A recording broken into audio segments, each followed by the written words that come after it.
The cure, 3. No matter what happens, I won't let such a misbehaving woman stay in the monarch's home. I won't allow any threaten myself and my status as the next mistress. As the moon fell over the West Mountains, Gu Lao's white robe finally reappears in the Gu Manor.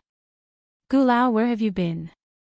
Guya couldn't help but raise a smile at the only person whom she considers a family member. However, instead of greeting the lady with a smile of his own, the old senior instead flashed a flicker of panic in the bottom of those old eyes. Naturally, this behavior wouldn't escape the lady who's known this Gramps for so long. Immediately, a sinking feeling gripped Guya's heart. "Milady," Gu Lao clears his throat with a dry laugh to hide his inner guilt. "Gu Lao, we have been together for so many years, you believe I wouldn't notice? I told you, I have other ways to get rid of them, you don't have to take the risk, understand?" Guya angrily reprimands him. Truth was, she's not worried about Bai Yan or Di Ling Yan's safety at all. After all, those two has nothing to do with herself. It's the danger of carrying about such a mission. Without doubt, Heavenly was bound to find out the truth eventually. By then, not even she could save Gu Lao from the man's wrath. Gu Lao's mood hit rock bottom. Musing for a moment, he faces the lady as he spoke with a strong determination. "Miss, to me, you're no different than my own granddaughter, and I would do anything to remove the threat for you." Guya's body stiffened while her clenched fist loosened. In that moment, she felt helplessly weak. "Gu Lao, I know you are doing it for my sake, but I know there are other ways to drive that woman out. We only need to unite with First Elder to do that." Frowning in his old face, "First Elder? How can that old guy help us? He's stubborn and a one-sided rock, how can we get him to listen?" Ji Sky was known to be upright and loyal to the monarch. Unless the matter threatens Heavenly himself, it's absolutely impossible to make that old fella to move on their behalf. Guya smiled with her teeth showing at the reasonable doubt from her elder. "Did you forget he has a weakness? We can use Ji Song for our goals. According to the spies we have inside the manor, the First Elder is currently searching everywhere for a soul fruit at the bequest of that sickly lass. As it so happens, I happen to have one in my possession. Once I hand it over, he will answer one of my requests." Gu Lao almost gasped at the news. Going quiet for a brief moment, his old voice sounded hoarse and excited. "Then I won't move against those two as you wish, milady. But if this plan fails, I will make sure that pair pay for getting in your way. No one can take what's yours away. This would be the last concession. If the plan blunders like before, he would begin his plot of murdering those two. That's his desire and conviction." For some reason, Guya did not object to the last bit from the old senior despite her constant preaching of not using murder to get her ways. Perhaps it's impatient at the repeated failure. Or perhaps she's just that confident. Regardless, one thing's certain, she's afraid of Bai Yan meeting Heavenly in person. The woman here knows herself better than anyone, her charms are nowhere up to par of the Demon Queen. Inside the Monarch Manor, Elder Council's residence. Ji Sky sat quietly on his master chair with a face that could strangle those beneath himself. "These useless things, it's already been several days, why haven't they found the soul fruit yet? If this causes my granddaughter to be unhappy, then they can't blame me for taking drastic measures." The cure, 4. Underneath, the guards shuddered nervously with their heads hanging down. They're afraid of drawing the ire of this senior, for they know how precious Ji Song was to the First Elder. "Elder Sky, Miss Guya is seeking an audience, she claims to have a soul fruit." It's then a frantic maid charged into the hall to report this and broke the oppressive mood. "Seriously?" Ji Sky flew up from his chair and ran over to grasp the maid's shoulder. "Hurry and let her in." "Yes." The maid retreated and returned in mere moments with the lady in blue. "Miss Guya, do you really have the soul fruit?" He bluntly asks this due to his mind being occupied with his granddaughter's awkward smile. Smiling on the face, there's a peculiar flavor in the way Guya swayed herself before the senior. "Of course, Elder Sky, I would never deceive you. I'll let you be the judge by seeing it for yourself. After the exchange, she waved her sleeve and summoned a red container from the storage ring and hands it to the nearest maid. Receiving the box in the most careful manner, his motion looked like someone holding a precious treasure. It's really the soul fruit. Someone sent this to my granddaughter along with the phoenix feather. He only needs a glance after opening the lid to ascertain its authenticity, so he's very happy right now, which instantly causes his voice to lighten up into a very friendly fashion. Miss Guya, you've done me a great favor, now tell me what you wish. If it's within my means, then I will grant it with all my power. Guya pursed her lips and slightly lowered her eyes. Then, Elder Sky, there's something I want to say, but it's difficult. Sky chuckled at that word and made an amused glance at the lady. Miss Guya, if you are hoping I can help you pair with the monarch, then I'm sorry, that is beyond my means. No one in the monarch manor is capable of dictating his marriage. No, that's not it. Guya immediately forms a bitter face. Elder Sky, I know all of you are still wary and suspicious of me because of me eavesdropping on your conversations about bring the monarch back. Unfazed by that remark, the senior continues to make a warm face. My words are my oath. It doesn't matter who you are, you only need to make your request. You're misunderstanding my meaning, Elder. I mean, even if I like Heavenly, I would never try to force him, nor do anything to hurt him. That day I was too anxious and didn't think about my actions. I only hope you and the other elders won't blame me. And she pauses for a second, I really do like that Ling Yan, that young adorable lass. Knowing she's being used by her own mother brings great pain to my heart. Sky frowned. What do you mean by that? I've talked to her mother before. Guya forms a troubled face like she's deliberating between speaking the truth or not. That woman admitted to me herself that she's using the child as a way to get into the monarch's bed. I cannot and would not try to control Heavenly, but I can't stand such a vile personal being allowed to get near the monarch in such a fashion. Sky's face sank suddenly, his voice deep and authoritative. Is that true? She admitted it herself. The cure, 5, yes, she admitted it herself. I said I would tell the monarch what she said also, but that woman said she's not afraid and that even if I did, she wouldn't admit it. Elder Sky, I'm only coming to you because I'm out of options, and if I go to the other elders, they wouldn't believe me. Guya's expression right now showed helplessness and pain, matched that with the sobbing voice. It's the perfect guise to sell her story. Sure enough, Sky's face got darker and darker following her every word. See this, Guya presses hard to seal the deal. Have you not wondered why Ling Yan's mother would find her way here so quickly after the child came to the manor? It's not like Heavenly and all of you didn't try to look for the woman before, right? I suspect. Both of them appeared so suddenly and without any indication. It's possible the encounter was premeditated from the very start. It's one thing for Ling Yan, she's only 2 years old so she wouldn't know better, plus the monarch dotes on her very much. Elder Sky, I know what I'm saying is a grim theory, but you must do something about that woman, at the very least drive her away so Ling Yan wouldn't be corrupted by such a scheming mother. Guya implored the senior, trying hard to make her point stand. She really doesn't like the pipsqueak, but out of Heavenly's sake she's willing to compromise. Besides, this conceited woman had a lot of confidence in herself that she could break down that temperament and mold it to her liking. Sky didn't completely fall for the story yet in the way he narrowed in his eyes at the other person, which promptly roused a flustered face as a result. After a long while of this uncomfortable silence, Miss Guya, I will investigate this matter, so go back for now. If what you say is true about her character, then I will drive her away. The reply was within her expectations. There are still some days before Heavenly returns, so this would be the first step in her grand plan.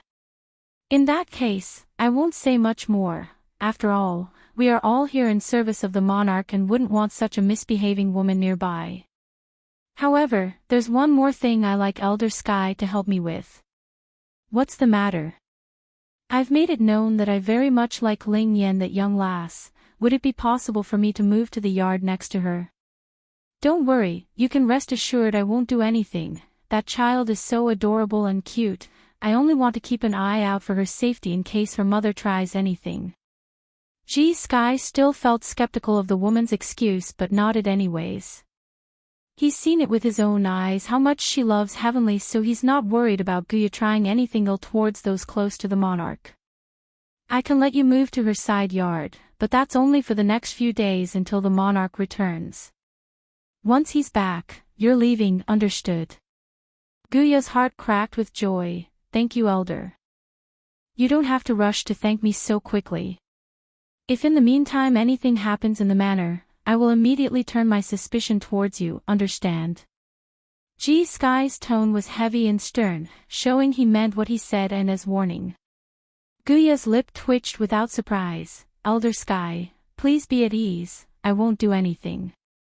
You know, I can't stand to see the monarch sad. Naturally that means I won't even think about doing anything to those close to him. Of course, the exception would be that despicable mother of Ling Yan's.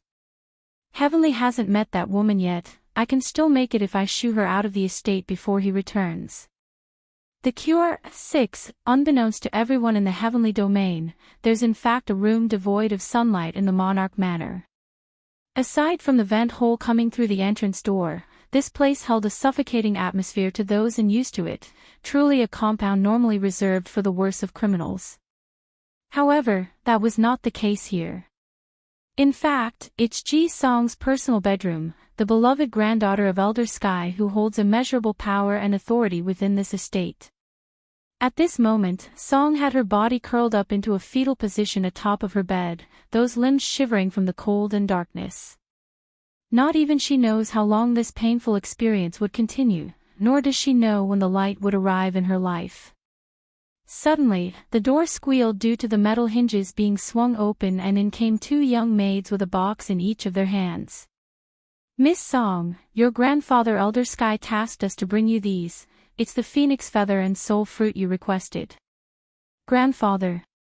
Taken aback at the grand news, she gradually shifted her gaze down to the two boxes in front of herself with hope beaming out of those eyes. Where's my grandfather? She asks after ordering them to leave it on the table. Oh, Elder Sky is still at the council hall. I'm going to see grandfather, you two don't have to follow me. Song carefully wraps the two boxes around her arm while pressing down her inner excitement so others won't grow suspicious. But, Miss, one of the maids frowned. Elder Sky said we must protect Miss Song, how can we just leave without permission? It's night right now so there's no sun. Besides, I'm going to see my grandfather, not some random place, what are you so nervous for? Song glances at the maid with a reprimanding face. I'll come back once I see him, you stay here and wait for me. After saying this, the sickly and morbid-looking lass ignored the protesting maid in the rear and bolted out of the dark room. Of course, the two frantic maids wanted to give chase, but the repeated warning glares from Song sent them back in the end. Just as Song was about to reach Bai Yan's yard, an unexpected encounter occurred. With a touch on her should from the back, she nearly jumped with fright and swung around. Thankfully the face that came into sight wasn't some unfamiliar face, rather it's the pipsqueak herself. Ling Yan, how come it's you? She pursed her lips and asked in a state of shock. Giggling with delight as she got closer to her friend, the pipsqueak gets all happy in the voice. Are you here to see my mother? Said Song with a flushed tone on those cheeks. I found the phoenix feather and soul fruit like she instructed. She said that as long as I have these two ingredients then I can be cured for sure.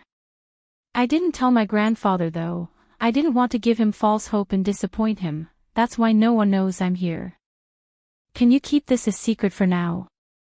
Patting her chest in an reliable manner, the pipsqueak cocks her head high in a proud manner. Of course, I can keep a secret, I'm not like my brother who can be bought with a steam bun. The Cure 7. If there were one person in this world who could save Song then that would have to be Bai Yan. This pipsqueak still has that much confidence in her own mother. Song breathed a sigh of relief after hearing that, then. I'll first go meet your mother. Wait, let's go together. Ling Yan smiled brilliantly as she took her friend's hand to lead the way. For Song herself, this would be the first time she's ever spent time with another female whom she could call friend. For that, her pale and stiff expression actually made a genuine smile for once and not the awkward and weird-looking one she made before. It's nice to have friends. Ling Yan is my first friend, I will cherish this friendship for life. Unbeknownst to both of the little ones, a certain female had been hiding in wait behind the dark corner of the courtyard the entire time. Coming out after the two tiny figures had left, Guya slowly strode out into the moonlight. I didn't think that Ling Yan's mother would go this far in order to cater up to the members of the Monarch Manor. Is she crazy? How does she have the confidence to claim being able to heal Ji Song's condition? This won't do, I cannot let this continue. That woman's strength is so low, there's no way she's capable of something like that. I better go inform Elder Sky of what's happening. If his granddaughter is killed by this, then he will punish everyone here, including myself, for merely being nearby. With that last thought in mind, Guya finally turned away to rush towards the council hall. She doesn't like Ji Song, who would, right? Nobody likes to have a sick-looking lass hang around themselves all day, especially when the patient never even smiles. But no matter her dislike, the morbid-looking lass was still a member of the Monarch Manor. At the very least, she needs to take action, if not for heavenly's sake, since they're still his people. What's more, such an opportunity to banish Bai Yan and her daughter doesn't come often. This was her chance. Elder Sky, this isn't good, something major has happened. This outburst instantly shattered the peace of the night here. Ji Sky came out the fastest after hearing this and showed a surprised face. Miss Guya, why did you come so late? What happened?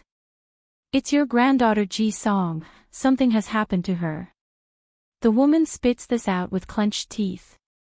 Going green at the news, the old senior reactively roared. What did you say? Something happened to my precious Song. You better explain what you mean, otherwise I won't let you off the hook. That child was his lifeblood, without her he would rather die at this point. Elder, it's that woman, Ling Yan's mother. In order to gain your favor, she's attempting to risk the young Mrs. Health just so she could try healing Song's body. It's absolutely foolish. That person is so weak without an ounce of knowledge, how could she ever think of something this crazy? You must act right away. We could be talking in minutes or seconds before something irreversible occurs. The more she spoke, the sweatier on the forehead she became, thus reinforcing the urgency of the situation. I've met that lady earlier today and she doesn't seem to be such a rash and foolish person. Perhaps we've made a misunderstanding and that Song is only going there to play with Ling Yan. Elder Butterfly was the second to come out and she wasn't so easily manipulated. That remark promptly made Guya appear even more anxious, partly real and partly fake since she doesn't want to miss out on this chance. There's no mistake, I overheard the conversation directly from Miss Song and Ling Yan. Elder Sky, you must go save your granddaughter right now, otherwise she might really die at the hand of that person. Bang, one, boom. Ji Sky's momentum suddenly changed, causing the whole sky to become stormy in that instant. Not waiting for Guya to say more, he dashed towards the courtyard where Bai Yan was staying. Inside the room, Ji Song stood quietly there as she watched the demon queen pour some sort of weird substance into a tub of water. Immediately, that clear warm liquid had turned into a faint green color that oozed with medicinal aroma. Mrs. D, will this be enough to save me? Bai Yan shook her head, it's merely the first step in the procedure. You will soak in this tub of potion I prepared for half an hour, during this time I will prepare the main elixir for you. Nodding in understanding, Song doesn't question the other side. For some unknown reason, she's convinced this person could help. Ling Yan, you go and rest first. The next process would be quite painful for the patient, so Bai Yan doesn't want her daughter to see it. Okay. The pipsqueak obediently complies and got up. I will come back and see you, mother, after I take a nap. With one final glance at her friend, the girl promptly left for her own room. Just like that, the procedure to cure Ji Song has begun. ZSSCZZ. The first sensation the morbid girl felt was an intense sting across her whole body after dunking herself in that tub of potion. It's not extremely painful to the point where she couldn't endure, but it's stinging deep into her bones, which was incredible hard to withstand. It's so painful, like someone's poking needles into me. It hurts. If you want to recover, then put up with it. Just when Ji Song wanted to protest and complain, Bai Yen shuts her down with that remark. It's faint and unemotional, but those words came down like a bat and knocked any resentment away. That's right, I need to endure this if I want to get better. 5 years of endless darkness, I don't want to go back. This is nothing to me, I will get better, I won't submit to such a life, I will prevail. Growing stronger and stronger in her mind, a powerful determination filled the morbid girl's eye as she recalled the painful past of her childhood. Those memories weren't painful in the physical sense, but on a spiritual level. Biting down on her lip until it bled, she wants to use pain to combat pain in this case. It's the only means she knows, because it's not the first time she's hurt herself in such a fashion after caving into her own loneliness in the past. Slightly startled by the method used by the lass, Bai Yen raises an eyebrow in surprise at the determination. She was ready to take actions if Song intended to give up so easily, so her hands were already about to reach out. However, that precaution was unnecessary, it seems. This child must have suffered a lot in the few years she's lived on this world. Not many could think of using pain to counter pain. Very well, if you are determined to get better, then I will do everything within my means to save you. Taking out a small cauldron from her storage ring, Bai Yen also begins her effort of refining the final medicine using her soul fire. Bai Ning, too, due to the intense concentration required for the brew, Bai Yan's senses have mostly closed itself off and shielded herself from the rest of the world. All she knew was the cauldron before herself, the flame, and the timing of when to pull out the elixir. So, whatever ruckus that's happening outside in the courtyard, she's unaware nor had the energy to care. Steaming with a mighty air above the group as they marched, they wasted no time in rushing through the winding corridors for the expected destination. What are you all planning to do? Di Ling Yan had wanted to return to her room then when she encountered this group in the open.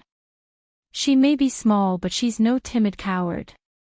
Miss Ling Yan, Elder Butterfly, saw who it was and immediately stepped forward to speak. Did Song happen to come by earlier? Is she looking for your mother for treatment? Gently pursing her lips, the pipsqueak grew unhappy at the aggressive air of this bunch. Are you going to make trouble for my mother? Big Sister Song said she didn't want this matter to be known to anyone. Why would they know about this? And the way they marched over here, they're clearly very upset. Ling Yan, Guya also came out from the rear, her face still showing that elegant smile. I know your mother wants to be the monarch's wife, but using Song's health as a mean to get close to everyone is not right. That girl is innocent and naive, she doesn't know the dangers involved with what's involved. And that woman, using such low trickery, is despicable. She doesn't deserve to be your mother either, you must awaken from the illusion. Ling Yan would never allow anyone to insult her mother, not now, not ever. Without another word, she pushed Butterfly aside and pounced at the insufferable woman and bit down at that arm. Ah! Guya's screams resonated with pain due to the sting. She did not expect the pipsqueak to have such speed, much less turning into a mad dog and biting herself on the arm. It is you, this bad auntie again. First it's you coming to make trouble for my mother, then now you're framing her. My mother is the best woman in the world, and also the one who loves me the most. I won't allow you to say anything bad about her. All red in the face, the pipsqueak stubbornly gnaws at that arm while glaring at the crowd. Today none of you can go bother Big Sister Song. Ji Sky's gaze grew grim due to the child's stubbornness. If it were someone else who got in his way, then he would have rid himself of this problem at first sight. However, this was Di Ling Yan, the girl beloved by Heavenly, their lord and master. Her status was equivalent to the young lady of this house. There's no way he could hurt her less he's ready for the aftermath. But at the very thought of Song's safety, the grandfather's mood would deteriorate once again with irritation apparent in those eyes. Trying hard to maintain a gentle voice in his persuasion, Miss Ling Yen, I know my granddaughter's illness better than anyone, even if your mother is able to save her, why sneak around without letting anyone know? If there is even a tiny mishap during the treatment, the outcome would be Song's death. So please, move aside and let us inside. Unbending in her determination, the pipsqueak shows off why she's the daughter of her parents. I know you are Big Sister's grandfather, but I want to ask before you go any further, if Big Sister is willing to trust in my mother, then why can't you trust in Big Sister's decision? Or do you have that little trust in her? Just because you can't do something doesn't mean my mother can't. Ji Sky's face frowned. Song's only a child, she still doesn't know anything yet. Please step aside, Miss Ling Yen. I will not let you disturb mother, and grandpapa also said I am the little lady of the Monarch Manor. If you force your way over me, then that's equivalent to treason. Do all of you really want to test that? Baining 3. The little pipsqueak's appearance began to reveal a sense of dominance after her declaration. This face, it's exactly like her mother's when Bai Yen decides on doing something. Of course, that's only if you ignore her childlike voice, then it could really scare some of these people. Sadly, that's not the case and only made a ripple on the surface. Ling Yen, Guya stroked her painful arm as she stared at the child. You bad woman, you shut up. The pipsqueak roars instead of simply yelling, don't think I don't know everything is orchestrated by you. I will let father and big brother know of this when they come, they will definitely make you pay. Anyone who picks on mother are bad, father and big brother will definitely do something about this once they find out. That's enough. Ji Sky has completely lost patience. Miss Ling Yen, we are willing to show you respect out of the monarch's sake, but this matter is about my granddaughter's life. If I somehow offend you for trying to save my own grandchild, then I'm willing to bear the consequences once the monarch returns. Now move aside. Shuddering inside after that outburst from Elder Sky, Butterfly hurries to grab hold of the pipsqueak to bring the child behind herself for protection. Elder, Ling Yen is only a child. I know, you do not need to remind me, Elder Butterfly, I won't hurt her. Ji Sky gradually closes his eyes as if to come to terms with what is going to happen. Someone come, restrain the young miss here, remember not to hurt her. This little girl is now the monarch's treasure, how can I ever think about hurting her? But not harming her is one thing, no one can stop me from saving my own grandchild. If the monarch wishes to punish me afterwards, then so be it, I'm willing to take it. Yes, Elder. Several guards stepped forward and began to grab at the pipsqueak's arm. Di Ling Yen saw this and grew frightened, of course. She was absolutely tiny compared to these men, and whatever flailing and struggle she attempted after being held was futile. She may be a fox demon, but a 2-year-old child remains a child. What power does she have? None, that's the answer, she has none.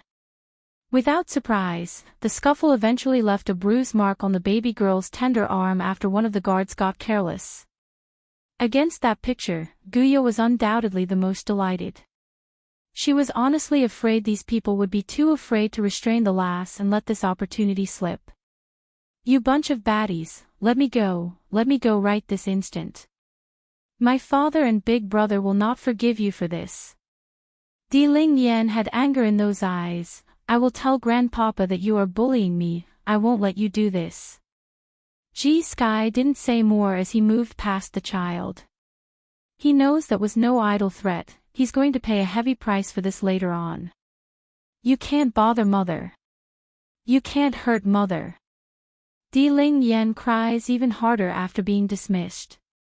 Shockingly, something miraculous occurred at this moment when the girl's mood hits a new low. Her whole body began to heat up, searing hot even until the guards restraining her felt increasingly more uncomfortable. Wah! Father, big brother, grandmother, hurry and come help mother, they're going to pick on mother. If at first the heat coming off of the pipsqueak was still bearable, then right now she's a flaming torch, burning all those hands until they're making some seriously ugly faces. Ling Yan. It's then when the situation was about to hit critical, a surprised and familiar voice cuts in from the sky. Raising her head at the source, the pipsqueak also stops crying because she recognized that note, Grandma, oh whoa.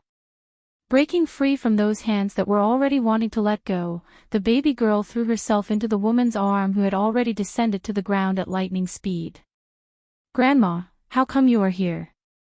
Quick, you must stop these baddies, they want to pick on Mother, they want to hurt her. Bai Ning, fourth, dressed in white, those enchanting features of the grandmother shared a close resemblance with Bai Yan, the exception being that she's colder and prouder instead of the dominating type. Guya didn't like Bai Ning the second she lay eyes upon her. Without knowing why, the self-conceited lady radiated hostility that has never before seen to anyone. Naturally, Bai Ning also noticed the hostile gaze coming at herself from that woman, but instead of giving more attention to some random stranger she doesn't know or care about, the grandmother would rather appease the crying child in her arms. Ling Yan, take grandmother here to see your mother. Bai Ning loses the cold hardness in those eyes when saying this, replaced only by gentle kindness. Rubbing her weeping eyes, the pipsqueak stammers the response, "Boo, but these baddies want to interrupt Mother's treatment of Big Sister. They say Mother is going to hurt Big Sister, and that she's only out to seduce Grandpapa." The corner of Bai Ning's lip rose into a sarcastic smirk after hearing that outlandish claim. Caressing the child's head so she would calm down and stop hiccuping, "Since my granddaughter said none of you can go disturb my daughter, then none of you can go further." Lady, Elder Sky deepens the furrowing forehead, his voice cold and harsh, "The sister mentioned by Miss Ling Yan is my own granddaughter, her treatment will be decided by me, her own family. Madam, I ask that you not get involved and step aside." Casting a faint glance at the old senior who spoke, "Your granddaughter's life is not of my concern, but my daughter's decision is. If my daughter wants to kill someone, then none can stop her, and if she wants to save someone, then none can interfere either. So, you better watch your tongue, I won't be told on what to do by anyone." "Then you leave me no choice but to use force," said Elder Sky with a hint of disdain for that blind arrogance. "You bunch go subdue Miss Ling Yan, I will deal with this, madam." The pipsqueak panicked, her little body curling up against Bai Ning's arm further due to fear of being caught again. However, that concern was for naught. Forget about catching the pipsqueak, they don't even want to get near after being burned on the hands. Some of those burns were so intense that they're already starting to show bubbles on the skin. "What are you guys doing?" G Sky's complexion darkened into a black hole after seeing no movement from behind. "Elder, Miss Ling Yan, she..." The guard captain timidly speaks where he got cut off by that menacing glare from the senior. "Stop worrying about the consequences, I will bear all the blame if the monarch wishes to punish any of you." The poor guards all wanted to cry at that moment. Apparently their hesitation there got mistaken for fear of heavenly punishing them. Heck no. They're not afraid of being punished by their liege and master, rather it's the freakiness of the girl over there. Who in the world would suddenly get insanely hot like a burning torch? But fear was fear, they aren't going to ignore a direct order from Elder Sky. Inching forward like turtles, these poor men carefully surrounded the child. "Miss Ling Yan, can you be good and stand to one side by yourself? We won't do anything, just stand over there, okay?" Huffing a grunt with that little nose pointing high, Di Ling Yan pinches her lips into an adorable frown. "You baddies are not allowed to hurt Mother, I'm not afraid of you anymore with grandmother here." Bai Ning, 5, "These people bully me because I am small and cannot protect Mother, but with grandmother here I'm no longer afraid." Bai Ning sneered at the ignorant fools that dared to circle them on this courtyard. She could tell aside from a select few here tonight, they're all relatively weak compared to herself. With a little flex of her strength, the proud woman instantly sent the less prepared of the mansion guards shooting out in a bullet-like fashion due to the torrent of wind she created. "I'm not dead yet, who dares to bully my daughter and granddaughter?" The woman's cool and prideful voice held those who remained standing in contempt. G Sky's expression grew increasingly grimmer at the situation. He doesn't want to drag this out, but he's got a keen eye. Whoever this person was, or if she's really the baby girl's family, this woman was no pushover based on the small attack she showed there. But as the old saying goes, panic only brings more mistakes, and mistakes only bring more mistakes. Without more thought, the old senior drew his sword and aimed it at the unwelcomed intruder. Grandma. Di Ling Yan's face went white there as she saw the sword coming down, her tiny hands nervously grasping onto the woman's body. She had heard before that the strongest individual here in the domain was Elder Sky, second only to Grandpapa. Sure, the pipsqueak trusts in Bai Ning's ability, but there's going to be an unavoidable strand of worry once the fight breaks out. Miss Ling Yan. Out of everyone's expectation, Elder Butterfly reacted just as fast there and with shocking speed. Coming before Bai Ning, this sole female elder plucked the pipsqueak right out of her grandmother's grasp to bring the child into her own arms for protection, thus removing any danger that might befall the girl during the scuffle. Bai Ning's expression grew very ugly after having someone faster than herself here and not being able to react in time. However, that heart immediately settled back down after seeing the concerned face of this butterfly. If there are others looking out for the girl, then she could concentrate on dealing with this old senior who's clearly acting in a panic. Clang! An enormous force released into the air after their swords collided. The weaker ones couldn't take this and immediately shot out into the air, whereas the unfortunate ones smashed into the ground or wall. Fortunately, the pipsqueak had the female elder protecting her, so she remains unhurt from the blast, but the cracked floorboards and overturned rubble told everyone how dangerous the area has become even if they're not directly fighting. Successful concoction 1, inside the room. Bai Yan threw herself into refining the elixir, so she's still unaware of the battle outside. Boom! Suddenly, a very loud noise came out of the cauldron as if something wants to break out of the container. Gradually retracting her focus as the flames slowly dwindle down from the palm, the Demon Queen awaits the lightning bolt that's to come from her efforts. Yet the expected electric might never came after several minutes, that surprised the woman as she frowned at the oddity. I see, it must be because this domain was created by Heavenly, so it doesn't have a world will, otherwise there's no way my alchemic products wouldn't create a scene from the sky. Not dwelling on the issue since it's a good thing, Bai Yan removes the lid and gathered the elixir into a bottle for the child. The medicine is done, you can come out of the tub now. No reply came though. Furrowing that brow up, Bai Yan got closer to examine the girl. Only then does she realize Song had fallen unconscious from the stinging pain. Without delay, the Demon Queen sweeps the child up from the water and held her in those arms. Perhaps it's due to the relief of being free from the painful liquid, but Song's eye started to move so slightly right off the bat until she eventually regained consciousness. Mrs. D. The little girl opened her mouth where a whisk of air infused into her lungs and brought a refreshing sensation. Is it a success? Bai Yan responded with a hum as confirmation. Take this elixir and you will be healed. First glancing at the bottle presented to herself, then at Bai Yan's reassuring face, Song didn't hesitate in the slightest and chugged the fluid down in one full gulp. Instantly, a warm current circulated across her entire body, cleaning and removing every ounce of the toxin until her very soul felt refreshed.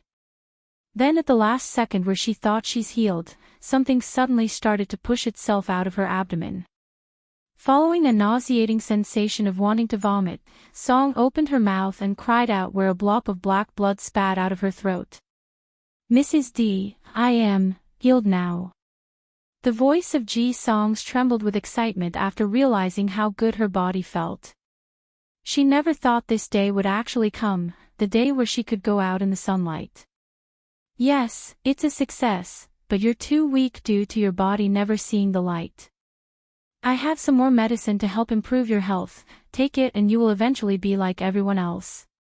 As the old saying goes, if you're going to send someone off then send them all the way. She's already removed the toxin, might as well spend a little more to boost up her body's condition so she could become a normal child. After all, Song's going to be her daughter's companion from now on. Bai Yan only hopes this girl won't let her down. Thank you. Song got so moved by the new bottle that's given to herself that she's barely able to stop herself from crying. Nevertheless, she did as told and drank the bitter medicine without objection. Successful concoction, too. If you really want to thank me, then take care of Ling Yan from now on. A shallow smile shows on Bai Yan's face after saying that. If from the start she only wanted to find a companion for her precious daughter, then the Demon Queen was now genuinely taken by this Song, who endured the full treatment she came up with. Others may not know this, but the level of pain involved could make even an adult cry and beg. Then, madam, what do I need to do now? Song pursed her delighted lips and asked. It's then when Bai Yan wanted to speak. A loud bang from the outside interrupts their conversation and caught both individuals' attention. In that moment, Bai Yan's face sank into a dark looming dagger, for she knows it couldn't be anything good. Song also fell into shock at the noise. Why does the energy signature feel so similar to grandfather's? Song, you come with me. As soon as she dropped this sentence down, the woman had already pushed the door open and walked outside. Due to panic, the now healed lass didn't dwell on the issue and hurried outside as well in order to catch up. The curtain to this battle has been drawn down by the deepening of the night. Trees destroyed, men sprawled along the ground and unconscious, this whole courtyard was a total mess. Naturally, Guya was no exception either. She's very pale in the face, the sign that she's affected to a degree from the recoiling force. As for Bai Ning, who's been fighting the elder, the prideful grandmother had fallen behind and left a deep mark on the ground with a trace of blood in the corner of those lips. Her eyes are growing increasingly more heavy while gazing at the foe who obviously had the upper hand. Ji Sky didn't fare so well either, of course, despite being strong. In his old eyes were shock and disbelief, for the old senior never expected to have someone be of match to himself. When did such a character appear in the domain? Grandma. The little pipsqueak breaks free from Butterfly's hold and quickly ran over to Bai Ning's side, her hands tightly wrapped around the woman with tears flowing out of those anger-filled eyes. You big baddie, you actually hurt my grandmother. I hate you. In response, Ji Sky could only make a helpless bittersweet smile. For the safety of his granddaughter, he has no other choice in this matter. If there were other options, then he would have taken it. After all, this woman was the baby girl's grandmother. Miss Ling Yan, please forgive me, I also don't have a choice in this matter.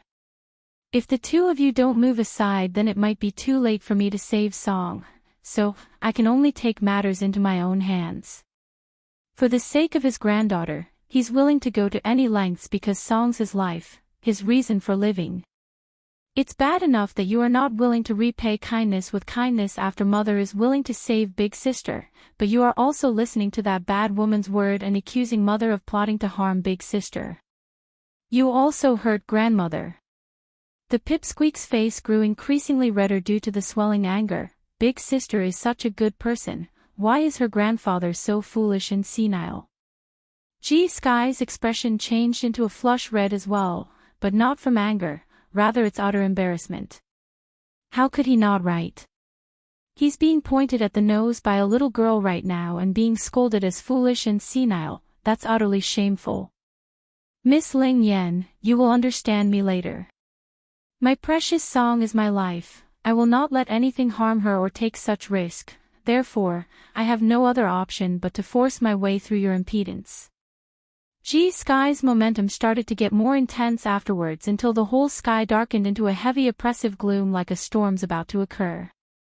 Bai Ning knew what's coming and promptly wrapped the baby girl around herself for protection, her face still as proud and strong when confronting the old senior without an ounce of wavering.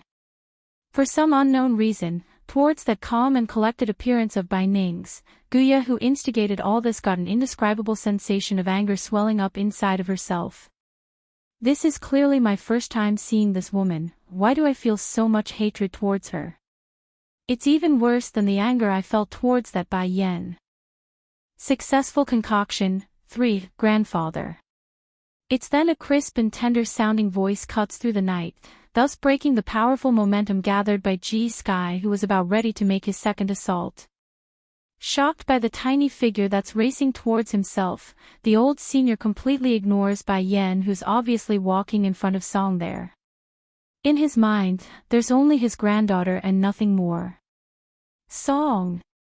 In a flash, he disappears from the spot and reappears before the child to examine the girl. Nervously pressing his hand against her shoulder, "Are you all right? Are you feeling unwell?" Ji Song did not get to answer at all there before being blasted by this set of questions. Making a helpless face, the girl turns to Bai Yen for help. However, at this moment Bai Yen didn't have the time to worry about some grandfather who's overly protective of their granddaughter. Rather, she's also quite worried about the female protecting her own daughter. Bai Yen could see blood coming out of Bai Ning's lip. For that, she's absolutely infuriated. Who did it? Her voice was colder than the late night wind, which caused the temperature around her to drop several degrees. Mother. Di Ling Yan pounced out of Bai Ning's arm then and threw herself into the Bai Yan's instead, her eyes a teary red of sad pitiful sorrow. It's big sister's grandfather, he heard grandmother here. Bai Yan's face got quite scary there due to how cold it became in that moment, like some sort of storm was brewing in those eyes. It's so bad in fact that the atmosphere here had grown quiet and eerie. Ji Song's complexion instantly went white as well after hearing that outburst. Turning to her own grandfather, she purses her lip and asked with shock in the voice, "Grandfather, why did you do it?" Ji Sky couldn't bear to have such a look made towards himself. Hastening to turn away, he wanted to explain himself in a mutter when Guya's voice inserted herself from the rear. "Miss Song, don't blame your grandfather, he merely didn't want you to suffer any harm. Elder Sky knows Ling Yan's mother is only using you to get close to the monarch by using your health as leverage. He only wants what's best for you, it's all for your sake." Guya slightly frowned due to the protective attitude of the girl, aware of the sudden change in Song's complexion after her own explanation. "Fortunately you didn't let her treat you yet, otherwise your grandfather might have been too late to save you." Ji Sky was not deaf and promptly swept a cold gaze at the instigator of all this. He didn't say that Bai Yen wanted to use his granddaughter to get close to the monarch at all, it's just that. In this case Bai Yen was a stranger, he doesn't know her ability or strength, how could he feel at ease letting such a person mess around with Song's body? No parent or elder could take such risks regardless of their background. As for Guya's skewed explanation, the old senior didn't bother to correct it. At a time like this, any further explanation would only make things worse. All that it matters to him was Song being safe and not taking that treatment. Song is good at everything except too trusting in people around herself. There's frost all over Bai Yan's aura after hearing the explanation. Turning to the patient girl, her voice got much colder than while they were in the room. "Song, shouldn't you have your grandfather give me a proper explanation? I saved your life, yet he harmed my mother without accessing the situation or discerning what's right or wrong." Even though she understood that Ji Sky did it out of concern for Song's well-being, but everyone has their own moments of selfishness. In this regard, Bai Yan's moment would be about her family. The justification hardly matters anymore. "If I had known that saving you would hurt my mother, I wouldn't have done it." That remark made Song extremely sad there. Looking at Bai Yan's distant gaze and the crying face of her one and only friend Ling Yan, the girl never felt so sad before. Successful concoction. 4. One's her benefactor, and the other was her good friend whom she just met. Does it mean she's going to have to be hated by them from now on? That's not what she wants. "Grandfather, why did you hurt Mrs. D's mother?" Ji Song turns to her grandfather and demanded an answer with tears slowly forming along those clear blue eyes. "You've always been like this whenever the matter involves me. You do not care whether it's right or wrong, you will always lose your reasoning and think it's the other person who wants to hurt me." Sulking and hiccuping in her voice, it's one thing that you keep me out of the light, that's even when there's no sun on those gloomy days outside. You also keep me from making any friends or communicate with others, only wanting to lock me up in that dark room all day. Your love for me. It's reached the point of obsession. Sometimes I would think it's better to simply live a short life than to continue on this trajectory of endless darkness. So what if I can't live for long? At least I would live. Grandfather, I know you're hurt inside after losing my parents, but this life, it's not living, it's torture, a cruel and painful nightmare. The girl's protesting cry hits the old senior like a hammer, punching and kicking at his heart till it hurts. Wanting to say something by opening his mouth, the old senior suddenly discovered he couldn't. Those words, they're stuck in his throat. Streaming with tears, Ling Yan is my only friend now, and Mrs. D is my benefactor, but because of you they will both hate me. Do you know how painful it is for me over the years? It's Mrs. D who brought hope into my life. I can now run around in the sun like everyone, I can finally leave that dark damp room. When reaching the end, the girl's voice was huffing and trembling with emotions. It's the first time she met Ling Yan, but she also knew the friend was a reasonable person. For example, let's say if her grandfather had spoken politely, then he would have been let through, that much she's certain of. The fact that he didn't get through and got stopped must be because he lost control and got especially rude, like wanting to hurt Mrs. D. This could be proven by the way Ling Yan and her grandmother resisted the request. Ji Sky sadly faced his granddaughter after the reprimand. Did he not keep her from going out for her own safety? And, all those that got to befriend her only wanted to lure her out to play, so how could I not be nervous? But in the end, my granddaughter didn't understand me at all. What did you say? Elder Butterfly wasn't as invested as her peers, so her ears weren't deaf to a specific detail. First making a shocked face, the female elder quickly went up to examine Song with her shaky voice. You said you can go outside in the sun. Ji Song formed a self-ridiculing smirk at Butterfly before facing her grandfather again. Yes, I can run in the sun without worrying about my life now, but what of it? Grandfather, you taught me the morals of being human from a young age, but did you do what you preach? You offended my benefactor. Mrs. D saved me, saved my future, yet you repaid the kindness by hurting her mother. Ji Sky's eyes flew into a shocked look. Unconvinced still, he hurried to confirm the fact for himself by checking Song's wrist. Originally there would be a black vein, the main artery in this area that showed the toxic remains, but there's nothing now. The toxin that he exhausted all his means and still failed to cure was gone, poof, healed, gone like it's never been there. Still not convinced, since there are ways to hide this using special effects, the senior releases his spiritual feelers out to scan the child from top to bottom and right down to her soul. Heavenly's in trouble. 1. All kinds of emotions are swirling within Ji Sky's eye right at this moment. Astonishment, shock, and elation. Song, you. His voice began to shudder like he wanted to hear the answer directly from the granddaughter. My granddaughter can finally run free in the sunlight.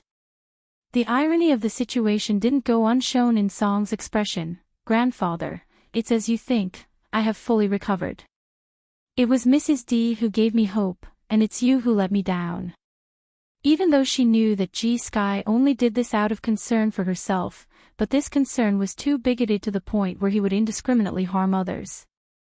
Song's been able to put up with that behavior since she's young, but this time he's gone too far. No matter what, she must make her grandfather understand the mistake of behaving this way, because it doesn't help anyone. The old senior's heart dropped, ashamed of himself as he hung his head low. Finally, he knows his actions has really let his granddaughter down. Song, I'm really sorry, grandfather is really too worried about you that I mistakenly harmed Mrs. D's mother. This is all grandfather's fault. As long as you stop being angry at me, then grandfather here will do anything to make amends. Song pursed her lips. It's not me whom you need to apologize, it's Mrs. D and her mother. Taken aback for a second, the senior promptly turned to Bai Yan and Bai Ning's location. He tried to say something, but when the words reached his throat and was about to come out, he choked and couldn't say anything. Good thing the shame in his eyes was obvious enough so everyone could figure out his meaning.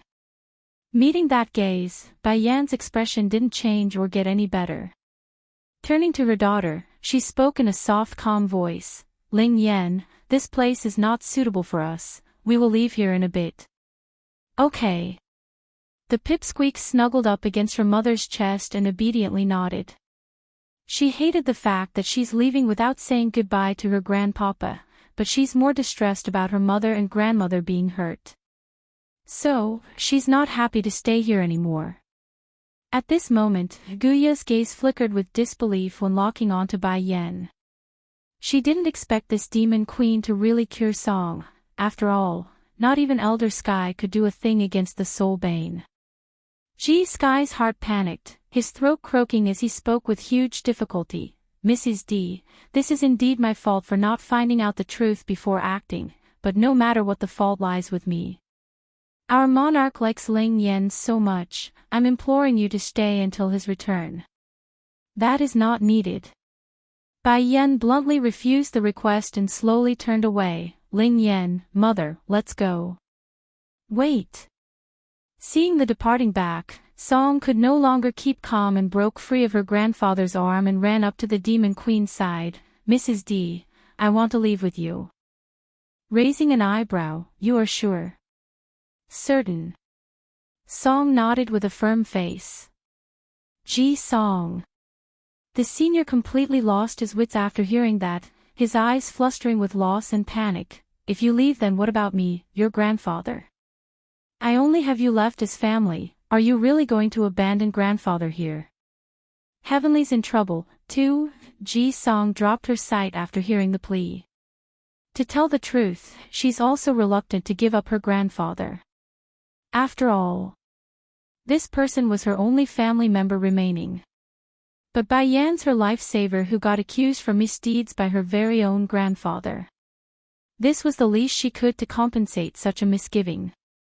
Not to mention, "Grandfather, as condition for Mrs. D saving me, I have given myself to her and promised to stay by Ling Yan's side from now on."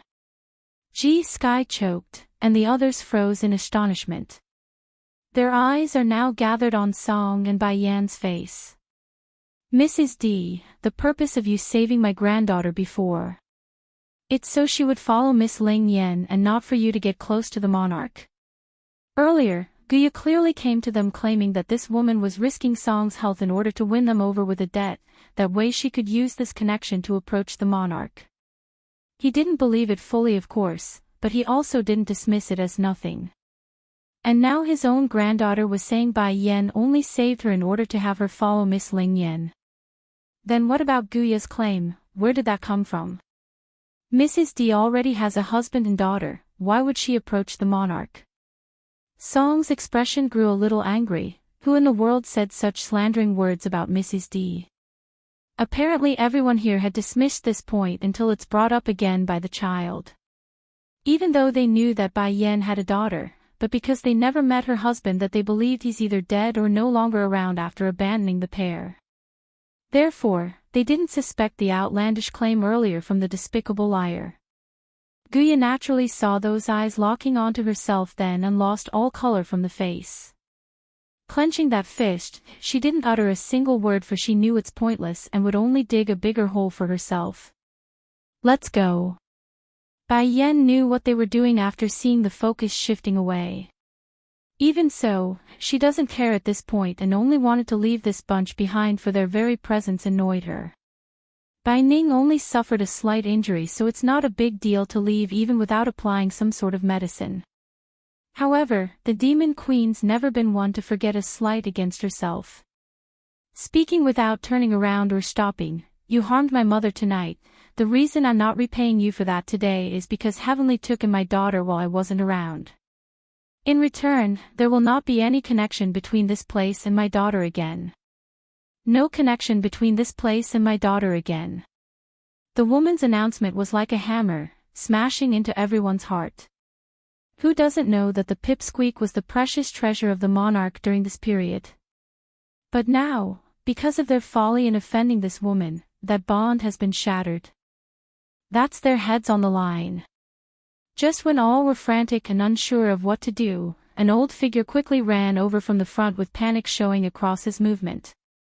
It's not good, we have a major problem. Fifth Elder.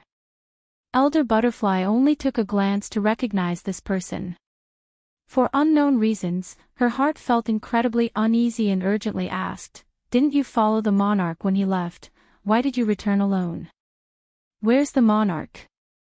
Pain apparent in those eyes, Fifth Elder spoke with panting breath. His monarchness had an accident in the ancient ruins, and now, we don't know if he's alive or dead. The others are still searching for him there, but I returned to bring news because I'm the fastest. Bai Ning, who originally went towards the exit, suddenly stopped as a result of that sentence. Her hand unknowingly clasped against her own chest like she's about to suffocate due to the panic. Heavenly's in trouble. 3. Mother, what's wrong? Bai Yan became aware of Bai Ning's strangeness and turned to ask. Slightly white in the face, the monarch of this house, what is his name? Life and death uncertain. Why do I feel so uneasy inside after hearing those words? I clearly don't know the guy, why am I behaving this way? It's Heavenly. Bai Yan wrinkled her brow. It looks like I can't just leave like this. No matter what, that person did take care of Ling Yan when I wasn't around. And the way Mother is acting, I might have been too careless in my assessment. Perhaps Mother really did suffer a major injury from the fight. Heavenly. Heavenly. Bai Ning's body suddenly fell backwards without indication, her mouth coughing out blood as the color drained from that face. Mother. Bai Yan flew into shock, hurrying over in the nick of time to catch the patient. Worried apparent on the face, what's wrong? How come you are like this all of a sudden? Shaking her head, I don't know. I just feel stuffy in my heart, it's very uncomfortable. I clearly never seen that so-called monarch before, why do I feel so sad inside for him? Mother, grandmother, the pipsqueak seems to have thought of something and tugged at the demon queen's sleeve. Grandpapa once told me he has another name, I think it was called Yunfeng. Mother, Grandpapa really is kind to me, can we go help him, please? Yunfeng. Forget about Bai Ning's pale complexion, even Bai Yan's face had lost all color after hearing that name. There's literally no blood left on their faces at this point, to the point where even their feet felt cold and numb. Yunfeng. Life and death uncertain? Why him? Why is Heavenly him? Trembling in the lip, Bai Yan rigidly held onto her own mother's hand and exchanged a shocked and horrified look between themselves. Pfffff. Bai Ning coughed out blood again as she closed her eyes in pain. I see. No wonder I fell into such a panic, it all makes sense. We're husband and wife, the bond we share should have given me the hint from the very start, I'm so foolish for not sensing it earlier. Due to the shock of this horrible news, none of the elders or guards present were aware of the strange behavior of the ladies. However, that quickly changed when Bai Ning overtook the screaming Guya, who wanted to run over to the fifth elder for more details. Where's that ancient ruin? The mad wife clawed into the senior's robe and ripped him right off his feet. She a fury, a flaming catastrophe capable of ripping apart all that became an obstacle. Fifth elder flailed around for a bit after discovering what has happened from out of the blue, his voice croaky and unsure of what to make of this. Take me to him now. Gawking after that demand, the senior was lost for words at the intense stare from those eyes. It's blinding and making him want to shrink away. Take me to him now.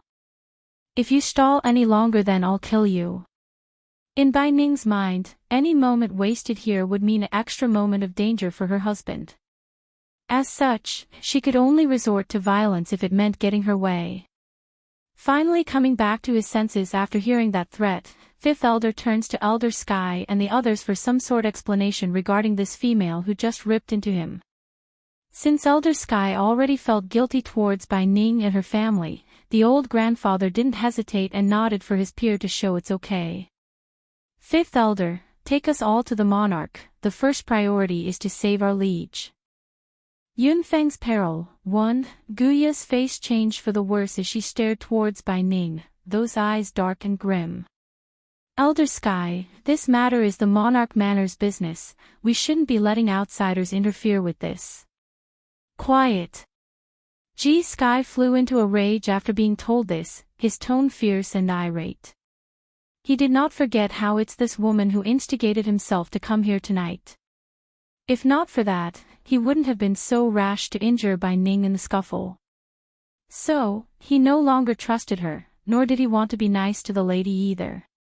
Guya froze at the loud roar, which caused her to freeze up for a second.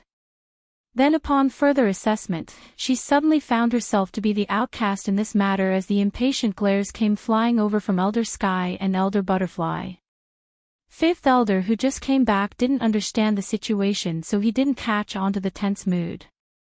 Clenching his teeth, Miss Guya, it's best you not get involved, saving his monarchness is more important right now. Elder Sky, we need to leave now. G Sky nodded in agreement. He also didn't want to delay the matter. However, right as he's about to leave with his peer, he suddenly noticed Bai Ning's intense gaze coming their way. Tell me the exact location of the ancient ruins. Fifth Elder was taken aback at first since the question was obviously directed at himself instead of his counterparts, but thinking of the attitude G Sky and Butterfly showed towards this person, he subsided and replied earnestly, to the east. After 1,000 kilometers, head north another 500 kilometers and you will find the ruins. Lady, you. But before his sentence could be finished, Bai Ning's body had already turned into a torrent of wind and flew off into the horizon. Bai Yan also made haste by picking up the pipsqueak, but not before leaving instructions for Song, who also stood around. You stay here and wait for us, I will come back later. Heavenly is actually father. Slowly closing her eyes then, Bai Yan suddenly recalled back to the time where she read through the ancient diary left behind by that lady in red. Perhaps it's fate. That person kept talking about Heavenly in her diary, and now that very Heavenly is my own father in this life. Due to her own worry as well, Bai Yan didn't spend much time dwelling on unimportant connections and quickly chased after her own mother's trail. But make no mistake, there's too much coincidence to consider this to be pure chance. The Demon Queen's bound to investigate the connection, it's just not now.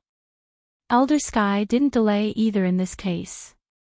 However, instead of blazing off into the horizon like the two women before himself, the elder suddenly stopped midair above the manor and turned to Butterfly, who's coming up. Elder Butterfly, I need you to stay here in the Monarch Manor. Someone needs to take charge while I and the Monarch is not around. Also, I need someone I can trust to take care of my granddaughter, please. Startled at first by the request, the female elder eventually sighed and nodded. She understood how much the child meant for her peer and the risk of taking everyone off to the ancient ruins. I understand. With this assurance of Butterfly, G Sky felt a heavy load coming off his shoulder immediately. Without looking back, he too gave chase to everyone that has left. Miss, unsure when, Senior Gu Lao had appeared next to Guya, his face full of undisguised concern for the lady.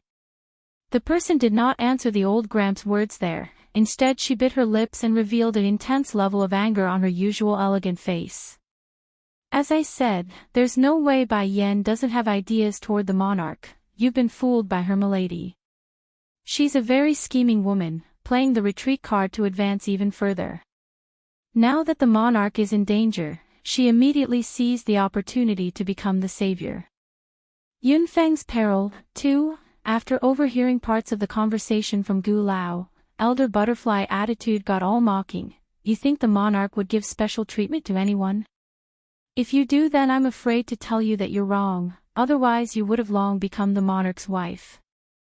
In other words, you, the so-called benefactor of Heavenly, was no more important than the rest of us. Therefore, Bai Yen and her mother wouldn't be able to ascend onto the great throne either as the man's wife.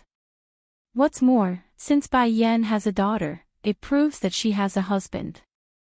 The same was true of Bai Yan's mother.